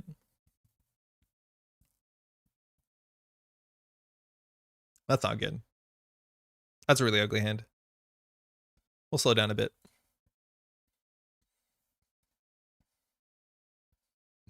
We've slowed down a fair bit here. But yeah, you can't face check into this thing. It's way too hard. And then, like, how do you break a 3-strength Jaguar this soon in the game, right? Like, Echelon is a bit of a... It's not great. You're paying 4 credits. You don't want to break all the subroutines. Onacom is really good in the matchup. SMC as well. Nice. We have 5 in hand, too, so very easy to get value. Okay, that's sick. Spin Doctor, let's fix our hand. Nice. I think we can do... Gaslight on top of the Hendrik is... I don't know if they hit the table. Didn't make it to top table as I was... Oh, memeing with Mill Ari. Oh, Persephone, huh? So we want to get 2 cards out of our hand. We don't really want to double cycle the Spin Doctors. We can also use Spin Doctors to mess with Lat, which is kind of fun. I think we can keep these cards in hand. It's not that important. We could put something on top of the Hendrik. We won't now. But with 4 credits here, like getting an Austerity on the table would be pretty cool. And I'm pretty sure Odal doesn't want to trash stuff because he knows the double Riot's coming in. I don't think we want to shuffle here. He has 2 credits, so we can steal an agenda. Nice. That'll slow him down a bit. So here...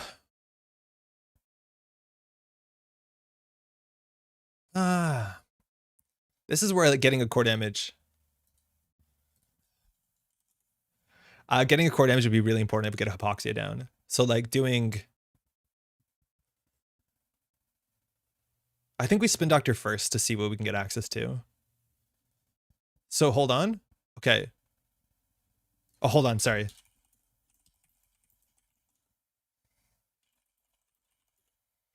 I'm going to deny the draw because we want to draw a Spin Doctor anyways. So there's a window after. Okay, so after he spends his last click, which was what? Credit? So I can go after... Okay, cool. Thanks.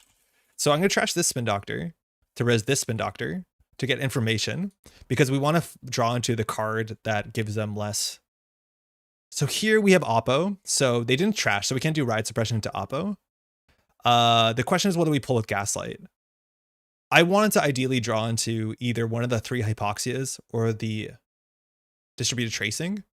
If we hit a Distributed Tracing into Hypoxia, it's pretty good. We have to discard some cards. I think I'm going to go for the Distributed Tracing because there's only 2 of them.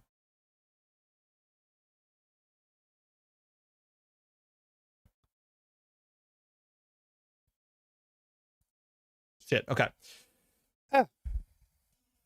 Maybe it's on Sad Face Mask. You need Hypoxia more? Yeah, but isn't it a 3 of? I think you're right. I just assumed it was a 3 of. Yeah, so that we would just draw into it naturally. So we have 9 cards in hand. We only have 3 clicks. So we can install Rashida. Because you need to have followed up, but they lose the clicks from a Riot. Yeah. So here we can't do Riot yet. So I think we put a Rashida on the table. We put a Nico on the table. I don't think we tempo Oppo. We keep Oppo for Riot Suppression. So then we just install 2 cards and discard 1, I think. I think so. Distribute is the final secure for the win? Yeah, I'm trying to like push for Hypoxia early. I guess that's not correct, huh? So we have 7 here. We can discard 2 agendas, no problem. Ideally, then we don't shuffle back the, what's it called? I think putting an agenda on the table is a bit risky on 2 points. Especially this one. Don't love it. Ideally, want Riot, Oppo, Hypoxia. Yeah. Okay, I believe that. So if we had a Hypoxia there, we have a better... That secures 2 core. Riot, Oppo, Hypoxia. Oh, because it's a 2-turn play. Yeah, I see what you mean. Yeah, that seemed way better. The problem is, like, Odal's going out of the way not to trash things, which makes a lot of sense. We don't have to res this guy. It's in our best interest not to. So now we're going to get the Riot Oppo fork. Hendrik doesn't have to be res, right? Because he's an ambush? Yeah. So now the Hendrik with 3 clicks left is sick. Because he can either take a core damage here, which Lat doesn't want to do. If we push an agenda in there, he accesses it in the right order. Because he knows where the upgrade is. You want to hit the Hendrik always second, as long as you have clicks left. So now we have Riot Suppression, see what he does. And he trashed. Yeah, that's sick. I think we can consider rezzing the Nico. It gives some information. I don't know what he has to play around here. So we'll start with the Riot. So either way, we're happy here. But actually, we're not that happy because we don't have the kill. So he has 3 fewer clicks next turn. So if we do the Riot again, he floats 2 tags. We don't have lethal. Shit. Yeah, this is where having the Hypoxia would be so much more important. So we can Riot once more. I think we have to do double Riot. There's no way around it. So you actually can choose the 3 fewer clicks next turn. It's an option. So then we have the Oppo, and then just hope we naturally draw into the Hypoxia, which is 1 in 30.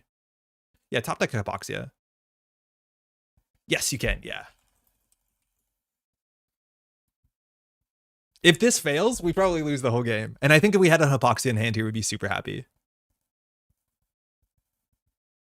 Unfortunately, he has no turn. So it's a discard. He won't be getting Lat. We don't really want to spin because we have a couple Hypoxias we can draw into. Yeah. Not great. Draw. Do we tempo end the line? Doesn't Anakan make a kill shot harder? It does. That's why we want to get the Hypoxias off to lower the hand size, and then we can like just one-shot him when he only has 3 cards in hand. I probably should have been waiting even if they only want Hypoxia in here. Yeah, I hear that now, that we probably should have waited for it. Value meat is like not the worst. It clears a tag for him though. And like we haven't seen a simul chip yet. I would consider spin doctoring. It shuffles back 2 agendas though. I guess we shuffle back the 2 gaslights.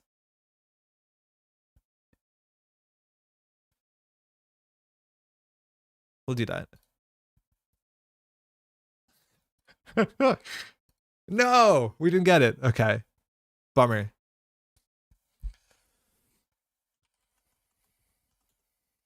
Yeah, we had to hold maybe for the combo a bit longer. So he has to clear 2 tags. What else do we want to get on the table? Why not overinstall the Spin Doctor and shuffle nothing to maximize Hypoxia density? Because I think we wanted to get the Spin Doctor and the Gaslight back in the deck. Because getting the Gaslight on the table here is fine. Gloria Gaynor will be proud. So we have a last click here. Wage Workers is kind of okay. He has to clear the tags. I don't want to be in 5 cards in hand, but there's no way around it. I think the Wage Workers is more important, especially because the Nico fires. But 2 Riot Suppressions are out. So now the Distributed Tracing is the only like great line we have, which is like Distributed Tracing into Hypoxia. And MCA will make things a bit more interesting. But he has to clear the 2 tags here probably, which is most of his turn and puts him on money that's hard to interact with. Nice. That's a really good turn. Restore. Huh. Restore for Spin Doctor is actually kind of fun every once in a while. We can restore for Gaslight. We still haven't drawn a Hypoxia. We have the Distributed Tracing. I feel like you've been aggressively gaslighting for Eli before I can do anything. Unsure if posturing to kill the runners, any misstep is worth losing flexibility. I think you're right, Joe, but I think we should have just pulled aggressively the Hypoxia because then we guaranteed to have a punish here and then it really messes with Lat. Because Lat survived the double Riot Suppression turn and we did not have the follow-up. Because like this doesn't follow up. So I think you're right. Okay, I think we just do triple install.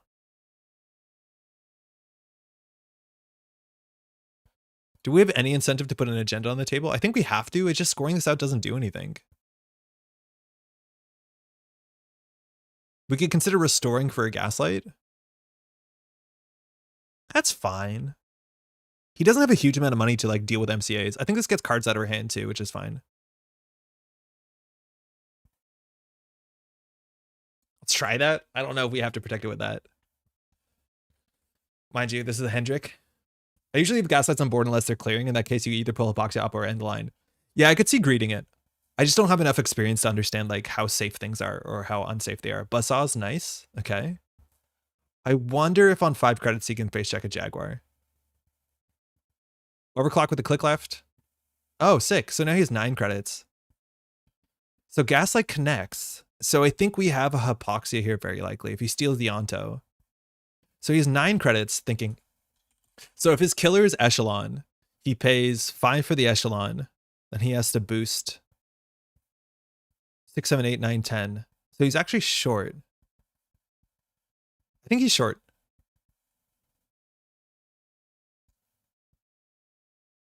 Right? Because Echelon's 3 to install. 2 more with the overclock takes him to 4 credits. He has to boost 3, 1. Oh no, he's credit perfect. But then if he steals the Onto, he takes core damage. So I guess he jacks out. And we can still res the Maryland as much as we can't res. Oh no, we can res the Nico. That's even better. Just get any other breaker.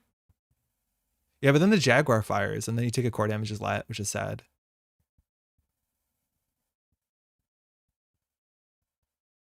So it's 4 to break. Yeah, it's credit perfect. I did the math wrong by 1.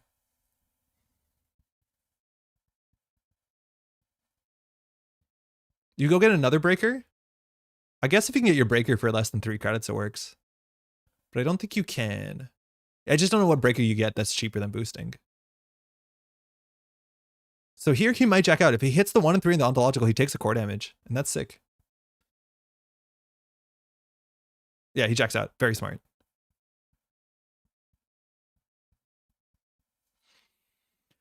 Okay. So we have to pull the Hypoxia.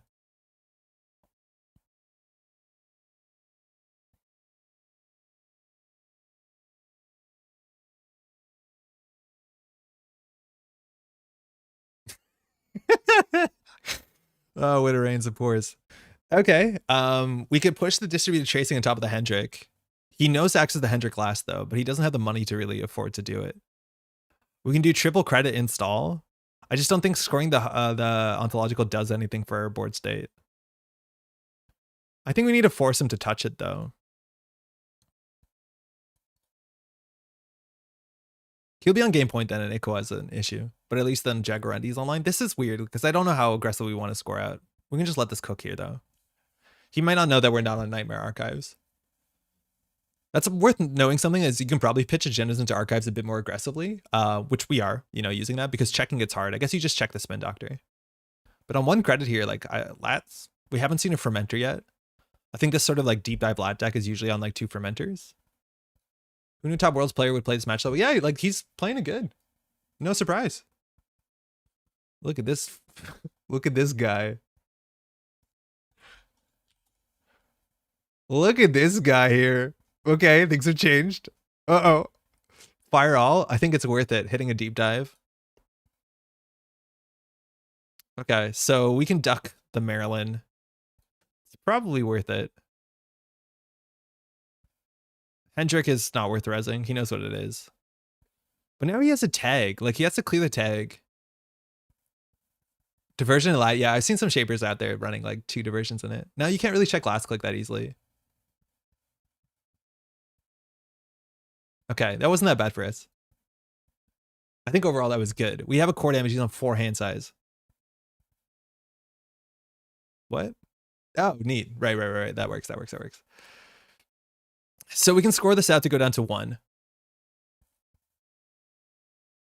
We scored this out.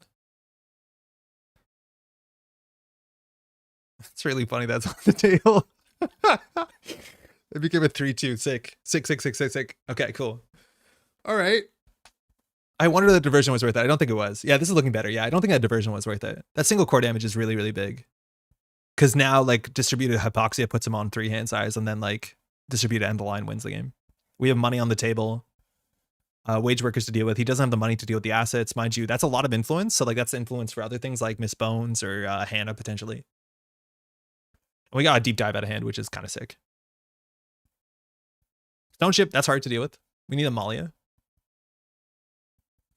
Simul Chip, okay. Threw out a Turbine. That tracks. Nico will draw a card. Oh, we have the Malia too. Ooh, don't mind if I do. So we have a double install here. We can install against the Iqua, but that's like kind of frightening. Do you do that? Do you do install, advance? Like, do we push the Iqua on top of the Hendrik? Because otherwise we don't wage workers this turn. Because otherwise I'd do Malia, I'd put Rashid on top of the Hendrik, and then just chill. Iron Fox is triple 4:30 a.m. Iron Fox is triple install advance. You wouldn't? Okay. I'm gonna put the Rashida on top of server 11. We'll just credit. It's fine. I don't love the Rashida here because we'll flood up pretty bad. Maybe we don't need on top of the Hendrik, but if he checks this, it's a huge tempo loss. We just remember we have the Molly of the Stone Ship at some point. So like if he ever goes to 3 cards in hand, like and ends his turn after he steals an agenda, we win. We just res the Malia. Ico getting stole is how you lose. Okay. Simulchip, let's see what that is. Turbine? Oh, okay. Now Jaguar is threat 2. This is fine. This is totally fine. We don't mind. We have Maryland. This doof is not as good as it looks.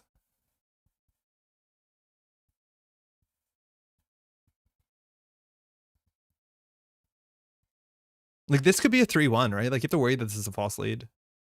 I think that's ideally what we get on the table. We should have a wage breakers after Rashida fires at a minimum. Actually playing ice? Yo, it feels great.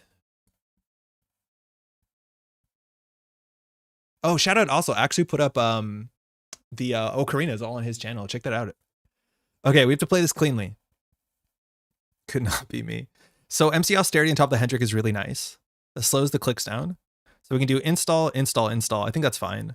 I think we put the Hendrik on HQ though. So server 11, Maryland, new remote, Hendrik, server HQ. What did we throw out? What did we discard here? I don't think we need another Hypoxia. Is that wrong? Is that incorrect? Want to install false lead? I think you're right.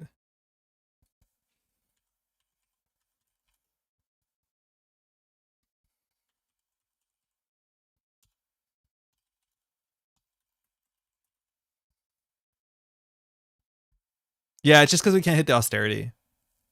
Thank you. Thanks so much. Okay, so false lead on the table is great. We can get that on top of the Hendrik. I think that's fine. I think that's a more important card.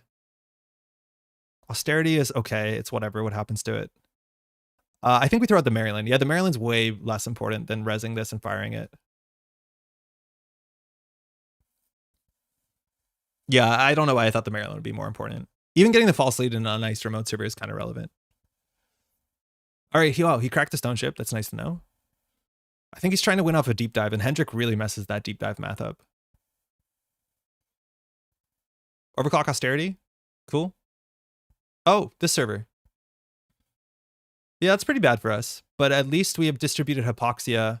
If we had another click gainer here, we'd feel fine about this. But he should access the new card first. Yeah, that's a problem, is that the thing is hanging out here. You always hit Hendrik last for sure. Hendrik wouldn't mess up the dive turn if the diversion's HQ. Yeah, but he's played 2 so far.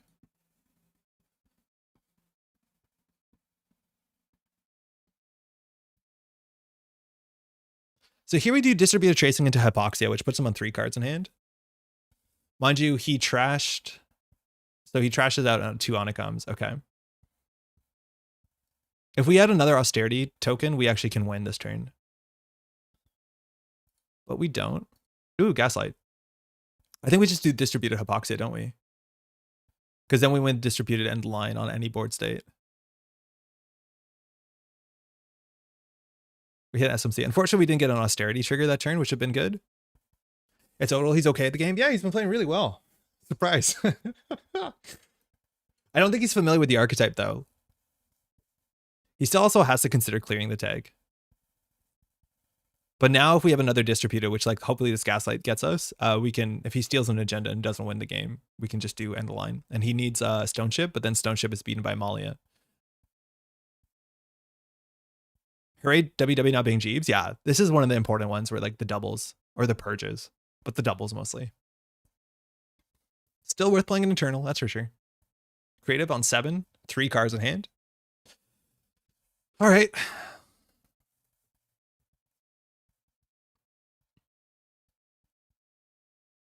So 1 distributed tracing in the deck. Ooh. So what's our play? We hit this for sure. We install this for sure. Do we just click for credit? Oh, we're credit short. We need 6. Oh, that's a problem. We need 6 credits. That's okay. Maybe he won't steal an agenda this turn.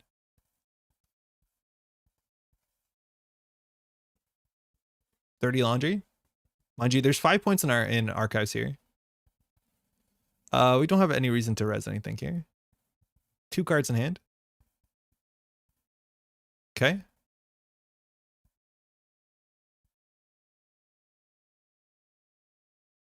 Stone Ship, nice. 3 cards in hand.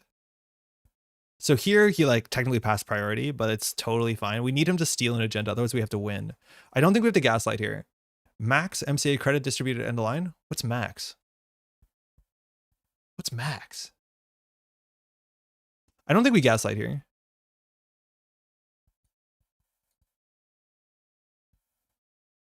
So we can score the Ikwa next turn. Need Malia money as well. Oh yeah, you're right. I think we just do credit, credit, credit, hit it. Yeah, you're right. Because we need 3, 6, 7. Yeah, cool. Oh, you're right. We're right. We could add, what is it? 2 more clicks on the turn. Yeah. But if he steals an agenda, the game's over. Unless he can win all in one turn. Dealing with this is actually quite good. But now we can pull out the last riot suppression, I guess. Or I guess we pull out the oppo. This is really a runner playing cleanly. It really puts you off of certain lines. But I think we have to just push a 1 point around the table.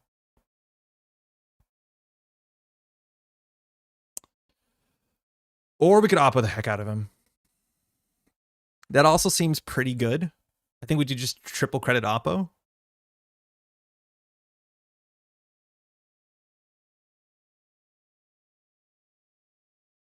Cool.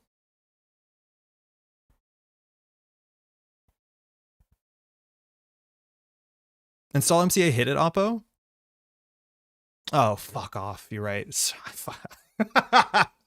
I threw. Yeah, you could almost oppo MCA. I think we might be short on money, but I think we could have. This slows him down. Yeah, that's probably not great.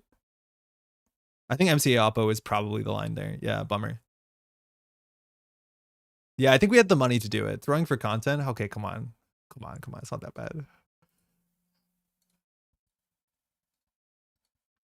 But yeah, I do think there's some passivity here that's like required from the runner.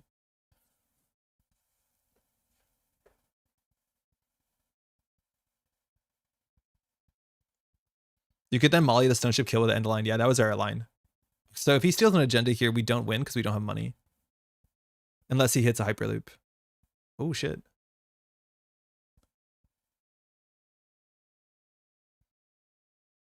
So again, to kill, we need 7 credits. We're on 4.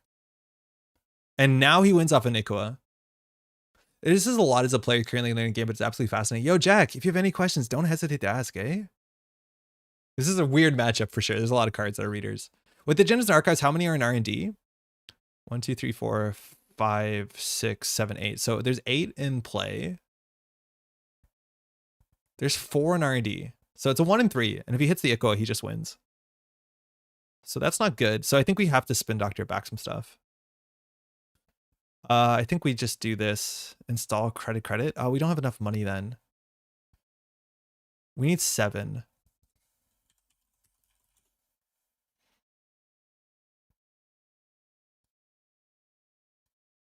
So if he steals an agenda that isn't the Ikua, we win. Or steals 3 non-Ikuas. So there's still 1 ontological in 12.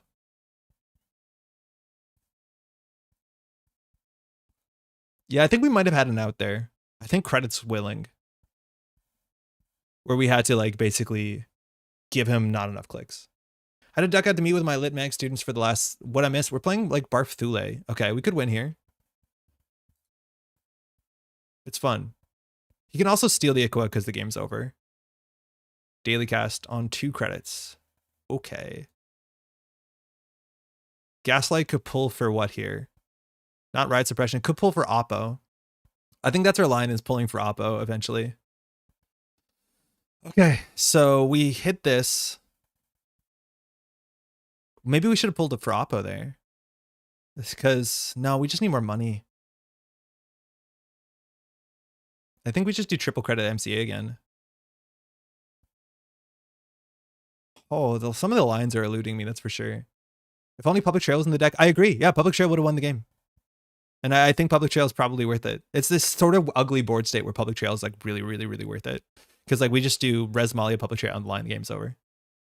I really like Public Trail in these sort of decks, especially also the op decks, right? So we win or we lose here. We win. Maybe. We win.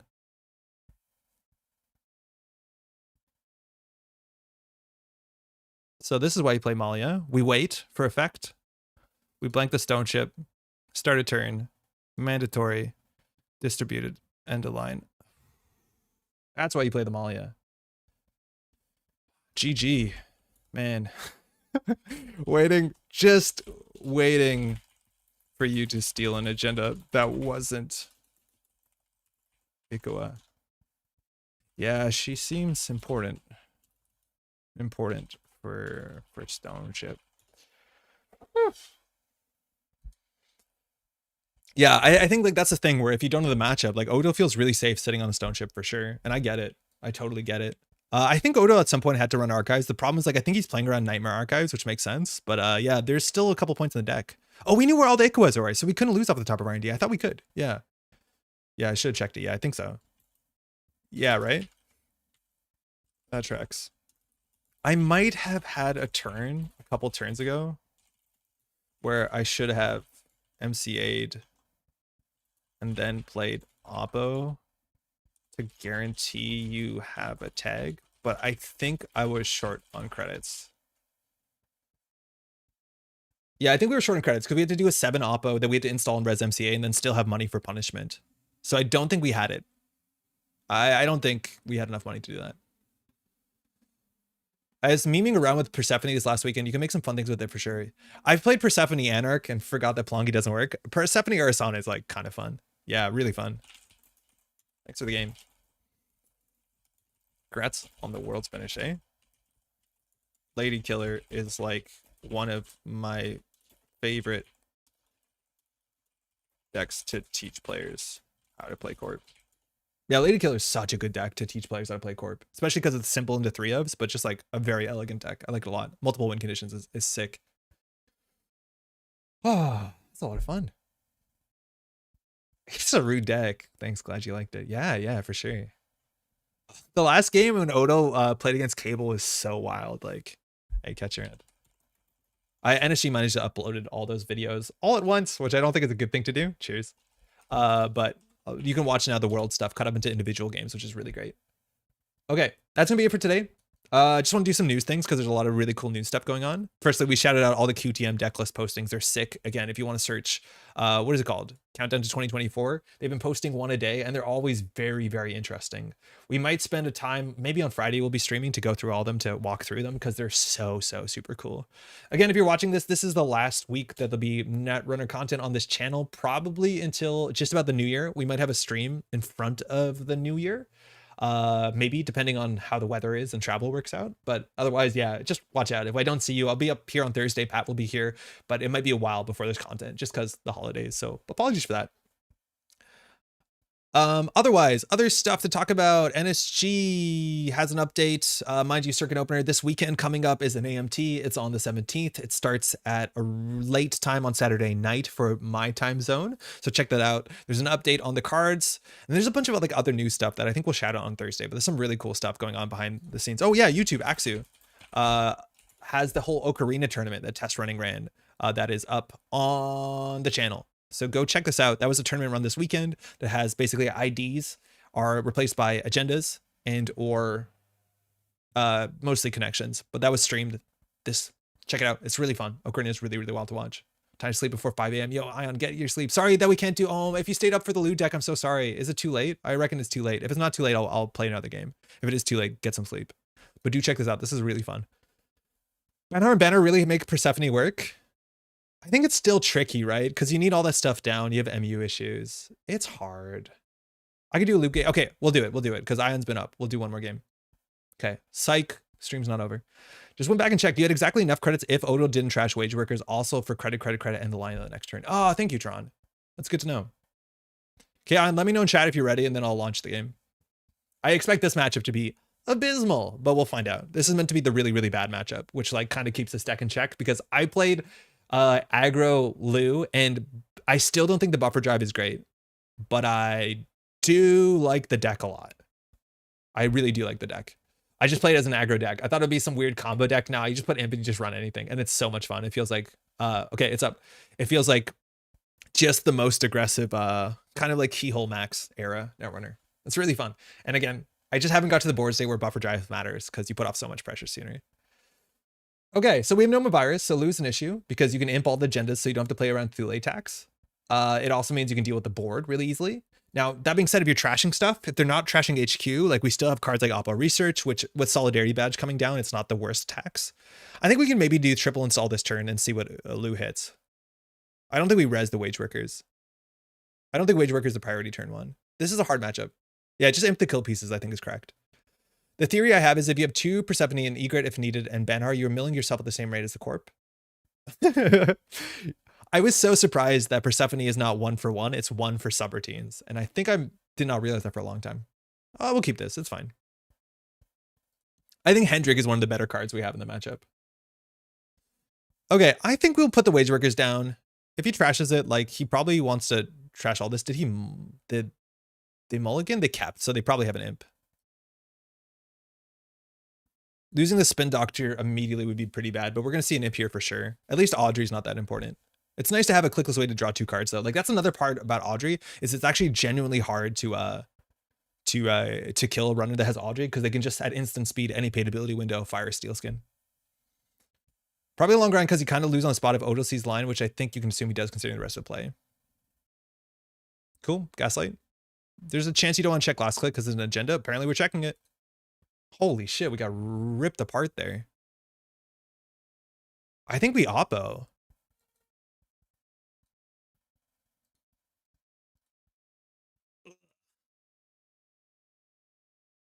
Yeah, maybe Wage Workers was wrong.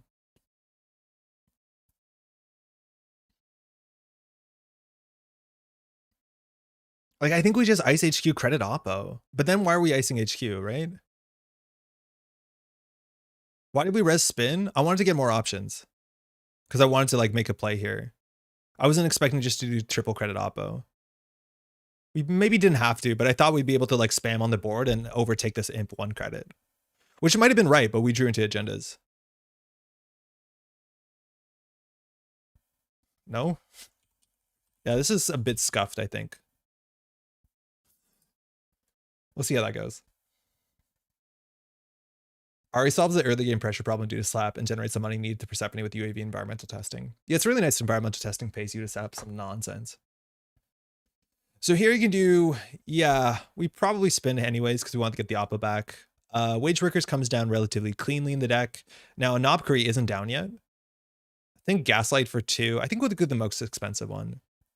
There's a big chance that Gaslight's important. So you want to hit a Solidarity Badge here. I reckon you wanted to price first, but we're not going to let you trash the...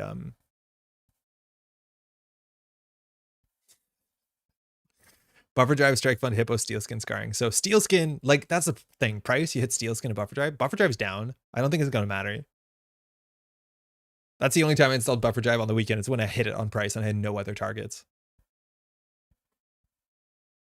But in theory here, we need a top deck Hypoxia. Didn't use the imp counter. Arguably purge. Do we purge? I think we might purge. Like, without the imp, he doesn't have anything unless he has another imp in hand. Or like credit Knobkery, which I think we're fine with that. Because we don't really have a great play here. I think we purge, because then he has to consider interacting with our agendas. This could be easily wrong. But like the deck totally lives or dies by the imp. Like back in the day, I would actually single purge imps when you play Wayland Rush. Purge feels low value. I'd argue that it's the fact that now he's forced, that they're forced to deal with our agendas. Like if they find another imp, yeah, we're goofed. That's for sure. Simulship is probably going to show up to ruin your day. That's true. Botchless, Labor H, DJ, Fenris, Fermenter. Like, what do you get here, Fenris? It deters one on HQ, yeah. You don't want to access. And we don't like, what's our better play? Like, what are we going to do? Install Maryland, install False Lead? He just runs it, imps one. What does Fenris H even do? You do Lou. I mean, sorry, you can't. You do Steve. Steve is fine. You pull back steel skins and prices and stuff. The Jaguar on HQ will be fine with this hand. Yeah. Yeah, I don't mind the Imp Purge. You're right. We're punished heavily by Simulchip, or Nopkri is a bit far away. But I think we're okay.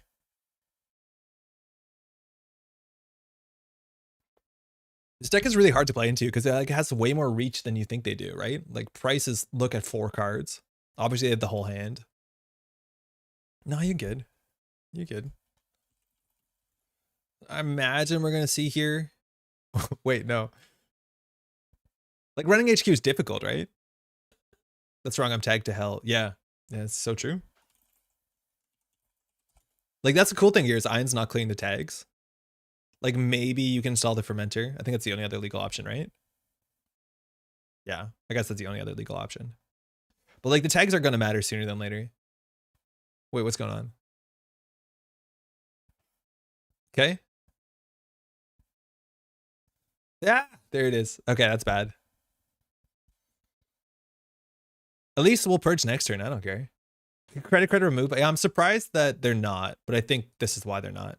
Jaguar, imping that is fine. It's not an agenda. But like, I think we purge this turn now. Like, we just constantly purge. We constantly purge. What's going to happen? You can't run here because you steal an agenda. Clearing a tag. I don't care. I'm respecting the deck. We've seen 1 Simulchip, 1 imp, 0 credits.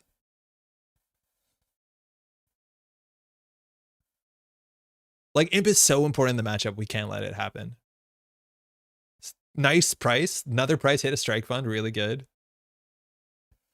What else you got? I wish I showed you everything up front. The tension here. You can put it in the bottom of your deck. I don't think it's going to matter. It's cookbook, strike fund, botchless. So it's a cookbook. Great. So we haven't seen this Simulchips. We survive for a turn.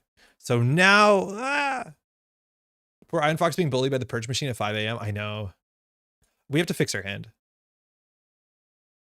We have no tag punishment whatsoever. I don't think we can afford to trash the cookbook. I think we can float agendas in hand.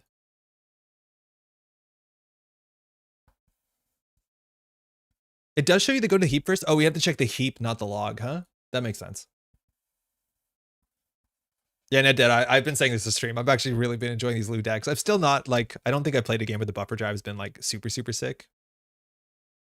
Okay, this is now where things get messed up.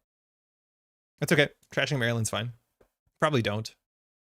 You can just run something else. You imagine anything on the board is more important than a Maryland. We haven't seen a Solidarity badge yet, and Ion's on 2. I played 3 when I played Ion's deck on the weekend. Ion's version of the deck, I mean. Like, Solidarity badge is just so good here. But now you're kind of scared to last click. Like, I don't think Maryland's a huge target because you just run the next thing and it's an agenda. Yeah, because now they need to check last click. Yeah. So I don't think you trash the Maryland. I think you just trash the other one. Buffer drive is critical at a local CO for second clot on a critical turn versus rush ob. Oh yeah, Ion's version is not also playing clot. I will res this. It's credit neutral, whatever. Okay, so we have a wage workers. That's going to go down.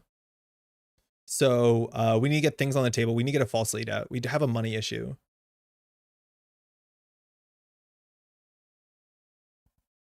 One thing's going to be imp to turn for sure. Keep 14. Yep. 3 price will do it.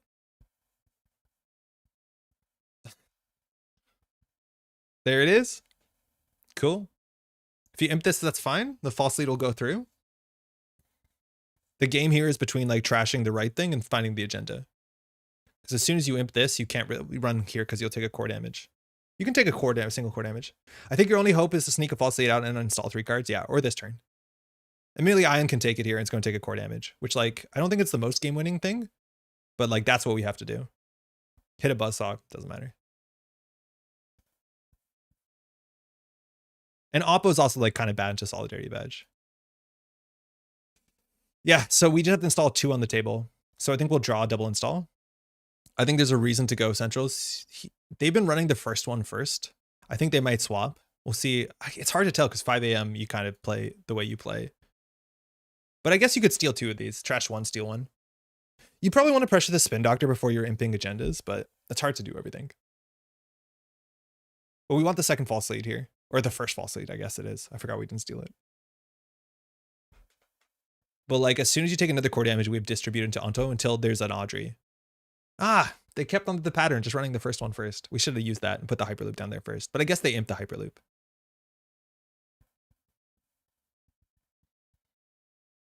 I think you take this and then you imp the second one. Yeah, that's correct. And because you always have the imp on the second one. That's, I think, the line that punished us on last turn and Ion didn't take it. And so we played into it. So that got imped. That's fine. Solidarity Badge, Paladin, just chugging along. Minimal viable credits. And that's actually going to be a problem here, is that we see... So I think the bottom of the deck has a strike fund. There's another strike fund here. But it's actually going to be hard to generate credits if we can put multiple agendas on the table. The issue is obviously imp. Hendrik is good. If we do Hendrik Gaslight, only one of them goes down. That's pretty interesting. What would we Gaslight for? We need to do 1 more core damage. Or sorry, we need to do a tag. So we'll install in the unintuitive order. So you definitely want to check this. And like, Ion has enough money to trash 1 of these. Is it correct for them to leave the Maryland? I think they have other things to do. We've actually appreciated the money more, but like the problem is they have to imp the agendas, and then the Maryland, they don't have the 3 credits. Right? Like the only money in this deck is Strike Fund. There's literally no other money in the deck besides Lou. And the fermenters, which we've seen 2 of. I think the deck's only on 2. We've seen 1 of. Oh, there's a second one. That's really good because it comes in with Cookbook. So like the money is tight. And now it's offshored here. So you can consider taking a turn off. But now the problem is as soon as we pull like the Hypoxia, they can go HQ. And we have to basically force them to have to interact with 2 agendas on a turn, which is kind of difficult to do. But they definitely want to imp something, so they'll run somewhere here.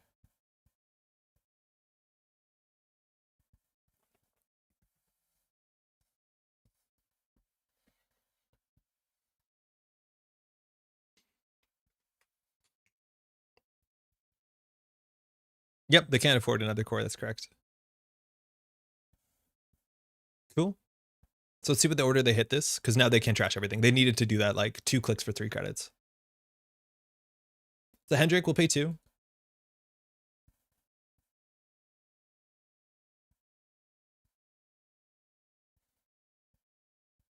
Cookbook Silent Chip Fermenter is not an insignificant amount of cash. It's not great. Right? Like they installed this for 1. It gets Cookbook. So like it was 2 clicks for 3 credits. Like it's better than clicking for a credit, but not much better. Unless I'm missing something. You're right, if they simul chip the Cookbook in, then it starts at 1 click for 6 credits, arguably. Okay, they still own 1 core damage, shuffle Maryland. We need a ride suppression, we need an Oppo.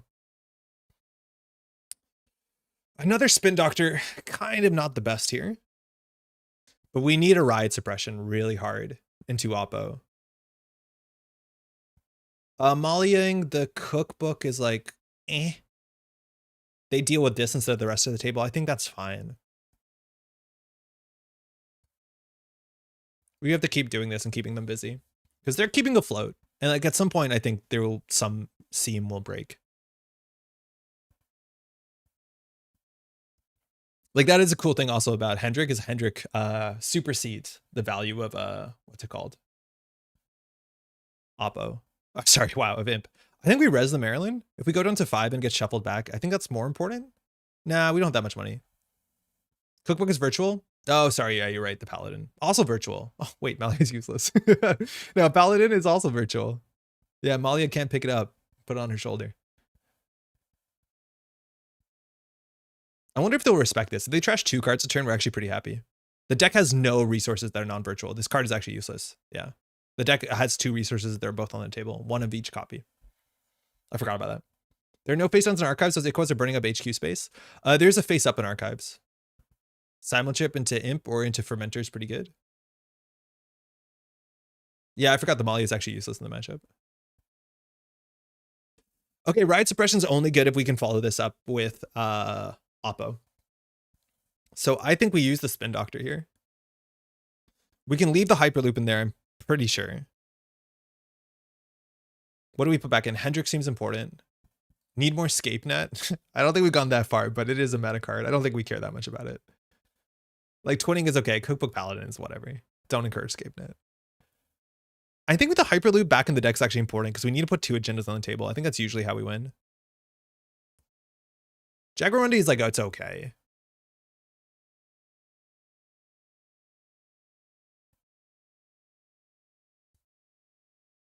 I think we put the ontological on the table. Oh, we don't have punishment though with the distributed. I think we should have drawn once here. Whatever. We'll do this. Not great.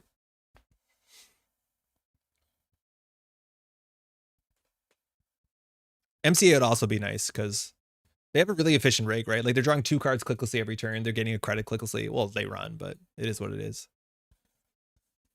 This is difficult. This is where having ice, like having a Jaguarundi and jamming behind it. Actually, yeah, maybe that is important. I think at that point, though, they simulchip a Botulus, though. And it's like totally fine until we're in threat. And this simulchip is not going to do anything until they want to pull down a conduit and try and close the game out or pull out an Audrey to survive to combo. Because like that's the thing. They can simulchip the imp to get an Audrey and then feed Audrey a steel skin. And then they can draw. Oh, they just used it right away. I guess the second imp. Oh, for Fermenter. Cool. I guess they have another imp in hand. Yeah, there you go. So now they should run HQ. You could run the Spin Doctor first. Hey, Maddie, how's it going? Distributed tracing, you want to imp that? Yeah, this is where it really falls apart. I think there is probably a strategy that beats this. I just don't know what it is. But yeah, this is a cursed matchup for sure. Like, we need to run Snare. I think putting a Snare as 2 influence, or also Public Trail, mind you. Like, Public Trail will win this matchup. Because Public Trail Hypoxia into end the line wins. As tricky as that can be. Laborites. Simulchip the bottom of the stack, so it's Revolver moshing. So we know the bottom of the deck. We should track all of it. They didn't shuffle. Oh, now they shuffled, so we don't know. Revolver, Simulchip moshing. Yeah, Revolver's actually interesting because it doesn't beat that forever. Blue deck dislikes Snare, yeah. Like, that's how I lost on the weekend, is very hard to snare. All right, so Distributed Tracing will be blank for the rest of the game. We're totally cooked. Like, this is really bad, but this is what the matchup looks like. If we had Public Trail here, we could do Public Trail Hypoxia and then end a line on top of it. That could win the game. I think you would want a Public Trail. Do you know what's actually right there? No, Purge doesn't matter that much. Are there known snare enjoyers in your meta? Not that bad. I hit 2 snares in 2 runs. I ran R&D, imped something. It was a snare, went back, hit another snare. That was a good turn. But I think Pat was the only player playing snare on the weekend. I think we just need to keep the conversation here. And hopefully we top deck into something annoying. Eventually they also run out of cards, which is kind of something. Like the Solidarity Badge and Engine slows down. I guess that's when they infinite buffer drive. ID blank, cards blank, WinCon power outage. Everything we're playing right now is largely blank. And that's like the power of this sort of deck. Like any deck that's not running ice. Oh my god, this deck is so good into it. Just more imps, just going hard. Just run HQ. Don't hit the Distributed Tracing. Hit the Iqua, it's fine, you imp that. Or steal it. I forgot to give Pat a big shout out. They played basically Snare H, yeah. I'm convinced that RH deck is, the Egg Infusion one is harder for runners to beat. Like, we just have to keep the table going. So we know there's 6 points in archives. Draw. Like, this is tricky now, because you might have to consider simulchipping imp, because one of these could be an agenda. But I generally think you can leave the cards on the table and then just imp HQ. Like, I don't think you have a big incentive to check the table here. There's nothing that matters on the table, especially with 2 false leads out. But HQ is how you lose the game. If you can trash all these cards in HQ, we have no win condition. The table is just annoying. So I think the play here is not this. I think you do just go HQ. You're going to win still doing this, but I think you win more consistently by just running HQ. Because that could have been an agenda, and then if you steal an agenda, you are cooked. Oh, it's not. Sorry, because they didn't imp. No, that's fine then. Purge again, it's useless. They have a Knobkery. The imp always gets a counter. You have no win condition, but does the runner have one? No, they deck us out. They just deck us out.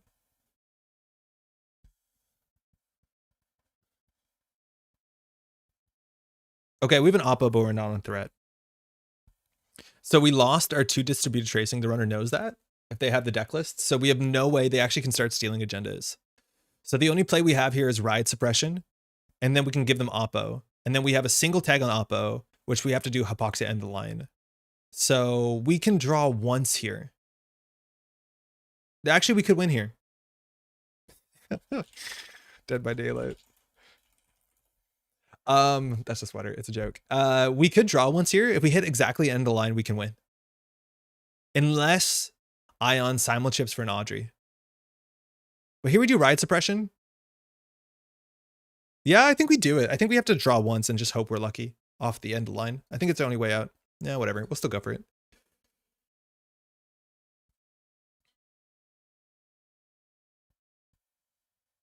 This is one of the cool ways that we can interact with the matchup. It's only 2 tags, but that's enough. Oh no, with Solidarity Badge, it's not even enough. Oh shit. We can't Oppo here.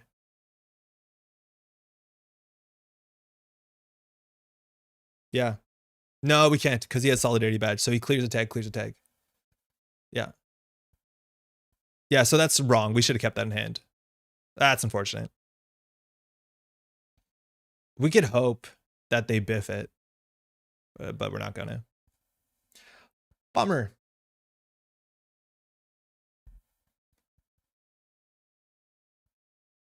Yeah, I totally forgot about the badge.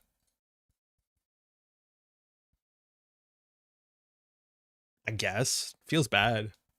Like, that's not how we win. This is how we not lose, and obviously losing is what we're doing anyways. They didn't lose this turn, though. They don't have a Solidarity Badge.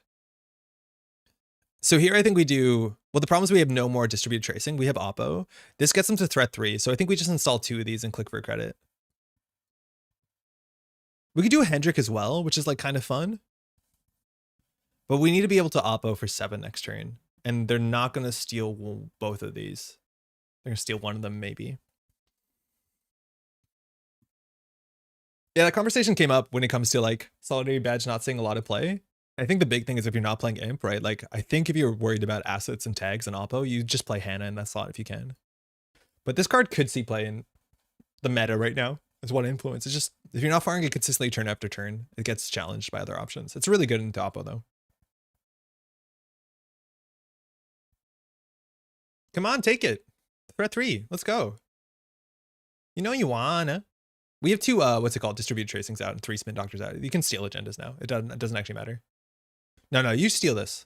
If you know the deck list, so you know there's 2 distributed, you definitely take this.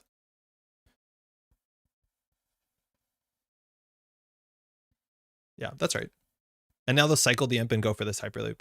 Because they still have 1 labor rights to get the simulchips back in. Like, they can check both of these. Yeah. Cool. So 2 simulchips unaccounted for. DJ Fenris. Just no Solidarity Badge is a chip. Escape net notes? Yeah, yeah, right? They have 3 in the deck usually, so it's not worth anything. Thanos, what's going up? They get clear. Yeah, excuse me. We are totally cooked. If we get to threat 3, it's something, but we just have no way to score out. Again, Public Trail would have won the matchup potentially, and I think Public Trail makes a lot of sense. Paladin? Oh, it's fine. You don't need money.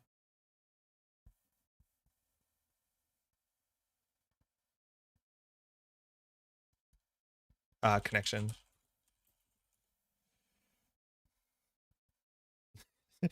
Yeah. All right, Paladin's gone. That's totally fine. So we could do like a small Oppo. Again, they clear for a click and 2 credits. That's not great. I think Hendrik makes some certain sense. Like, Hendrik does actually work, that we can put 2 cards on the table. So we can do Rashida Hendrik. In theory, Hendrik makes the most sense on top of an agenda. Because if they imp the agenda, then Hendrik steals all their clicks. But no, there's no way for it to work. Because if they imp ontological, then they have the clicks for Hendrik. If they imp Hendrik, then they just steal the agenda. But why would they imp Hendrik on 9 credits? Yeah, we just don't have a way out of here. This is an absolute slaughter of a matchup. And like, we were expecting this. Like, this is really hard. Rash Hendrik Oppo.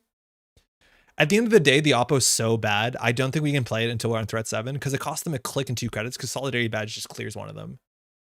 It's not Oppo at, not only are we not at threat 3, it'll only be 2 tags and they clear 1 with Solidarity Badge. So they start their turn with, you know, once we're on threat 3, then we can consider the Oppo. I think this is better because this wastes more clicks, arguably. But like they will mill us out. I can't believe we still have 21 cards in the deck. I thought we'd be like on 10. I do think maybe keeping Hendrik though is important because it is one of our win conditions. It is the only card that I think the deck struggles to deal with. Here you don't imp this, you pay for a credit. Yeah, there you go. Yeah, that's a problem. Is now their money has stabilized, they actually can afford to pay out of pocket. We had a window in the early game where they actually had to consider imping Rashida's. And that means they can't check this that easily. But now they just imp this. It just costs them their turn. Which is kind of cool because they end up discarding some cards. Oh, really cool here is that they run last click, which they will. We actually do a core damage. Holy shit. Wait. This Hendrik was sick. Come on, you know you want to run it because of imp. Come on down. Come on down. What? What? The one card you don't run is the Hendrik? Get out. That's absurd.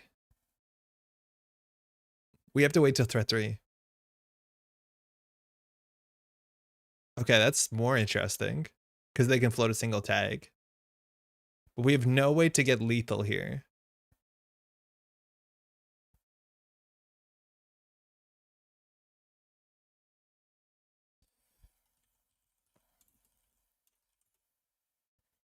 I mean, like, we might as well. Why didn't they run this? This is the one punishment for running last click in the whole deck.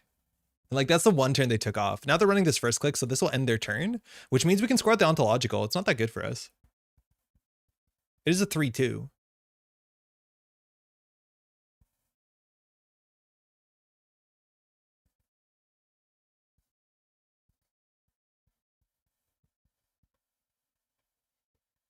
And now we have to watch out because Audrey means they'll always have like suddenly 6 cards in hand. It's actually really hard to kill them still because Audrey at instant speed, they're just going to play the same steel skin over and over again. This is like the late game board state that actually is. I don't know what that is. El Vigar? No, it's not. Yeah, no, it's fine. It's fine.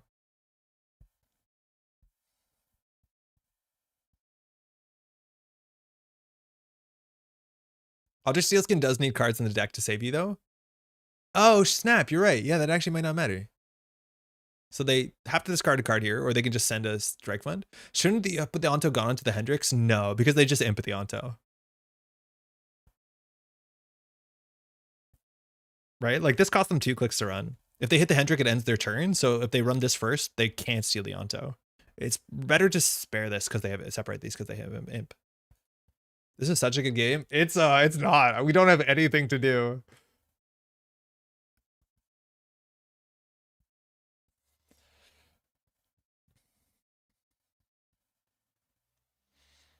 All right, they threw out a hippo. That tracks. I think we score at the Onto. It's like, what does it do for us? Your people enjoy watching you suffer. Tell me about it. At least one person's having fun. I know, they have all the control. And like, what plays do we have? Score an Onto? Like, and now they run HQ, which is cursed. This is where they get the like 4 cards a turn infinitely. It doesn't actually matter. But now, like, every turn they like throw out a strike fund on our turn. They draw with Solidarity Badge. They imp. So they get 4 cards clicklessly a turn. And now if they imp anything in our hand, we lost our win condition. It's fun to watch. You see how it's not fun to be the Corp here, though? Yeah. Is this deck a zero-sum fun game? I think, yeah, this one might be zero-sum. Because I think it's specifically it's the most interesting because they're absolutely in control. I think it's cool to figure out how to win, and I do think there's ways to make the deck winnable. I think Public Trail is important. Hendrik is really important in the matchup. Oh my god, there's 4 points in Archives. You can have a hippo back. That's fine. And they're just getting cards back so they have fuel for like steel skins and stuff like that. Oppo, Impid. That's okay. Could be worse. I played some negative sum fun decks. Why'd they install that? Uh-oh. There's also another labor rights somewhere, right? Yeah, there is one more labor rights. I guess they're simul chipping for Imp. Yeah, okay. Go for the kill shot. Hit the hypoxia. That's not good. 14 credits. That's a cool card. Keeling Glacier in startup and not having fun winning. You're not having fun losing. Oh, that's true. I do think winning with Keeling does not feel fun. Okay, so let's talk about this. Purging, Knobkery does nothing. Anything we put on the table, they trash for free. They have infinite economy. The only thing that they don't have is infinite hit points. Where this is like playing a snare actually is a winning line. Because then, well, DJ Fenders is infinite hit points. And maybe the hippo is nice because if we put a, what's it called there? They break it once and then they have infinite. Like they actually get, not infinite, mind you, it's only like 17 more card draw with Fenris. But we are cooked. We can concede now, right? We can let Ion go to bed. You don't even have money for double Riot Oppo? Yeah, but even if we did, it doesn't matter. Like we can't Oppo until they're on. Like if they float one tag, what do we do? Nothing. Actually, no, you're right. If we float one tag, we could win. Games prove that Andre's physically not able to click the concede button. I try not to when we play on camera because it's interesting. And there's some games that we wanted to concede that we didn't. But if I was playing casually here, obviously, I think we would have conceded. But this is not only for me, this is for everyone. Yeah, topping end of line is interesting. Like if we did Riot Oppo, we would need at least 6 credits, and then we have to pay 3 more for end of line. And even then, it actually technically is a line if we do Riot Oppo. The problem is we don't have the money. So I think we just do draw credit. Wait.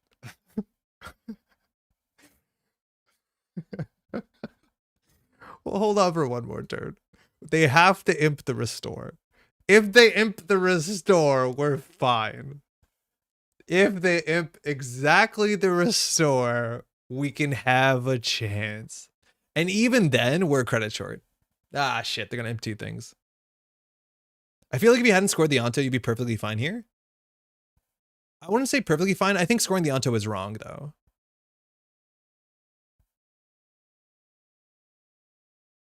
Yeah, scoring the Onto I don't think was correct. Leaving it on the table, they just imp it anyways. And I don't think they check archives for a while.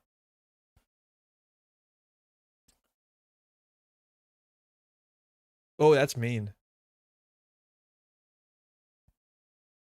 Good game. Now we've officially lost.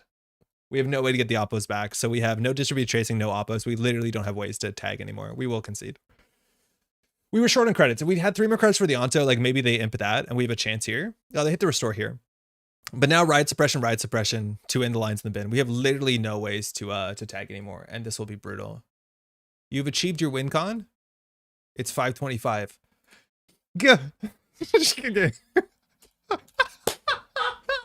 Oh, they conceded 2 seconds later.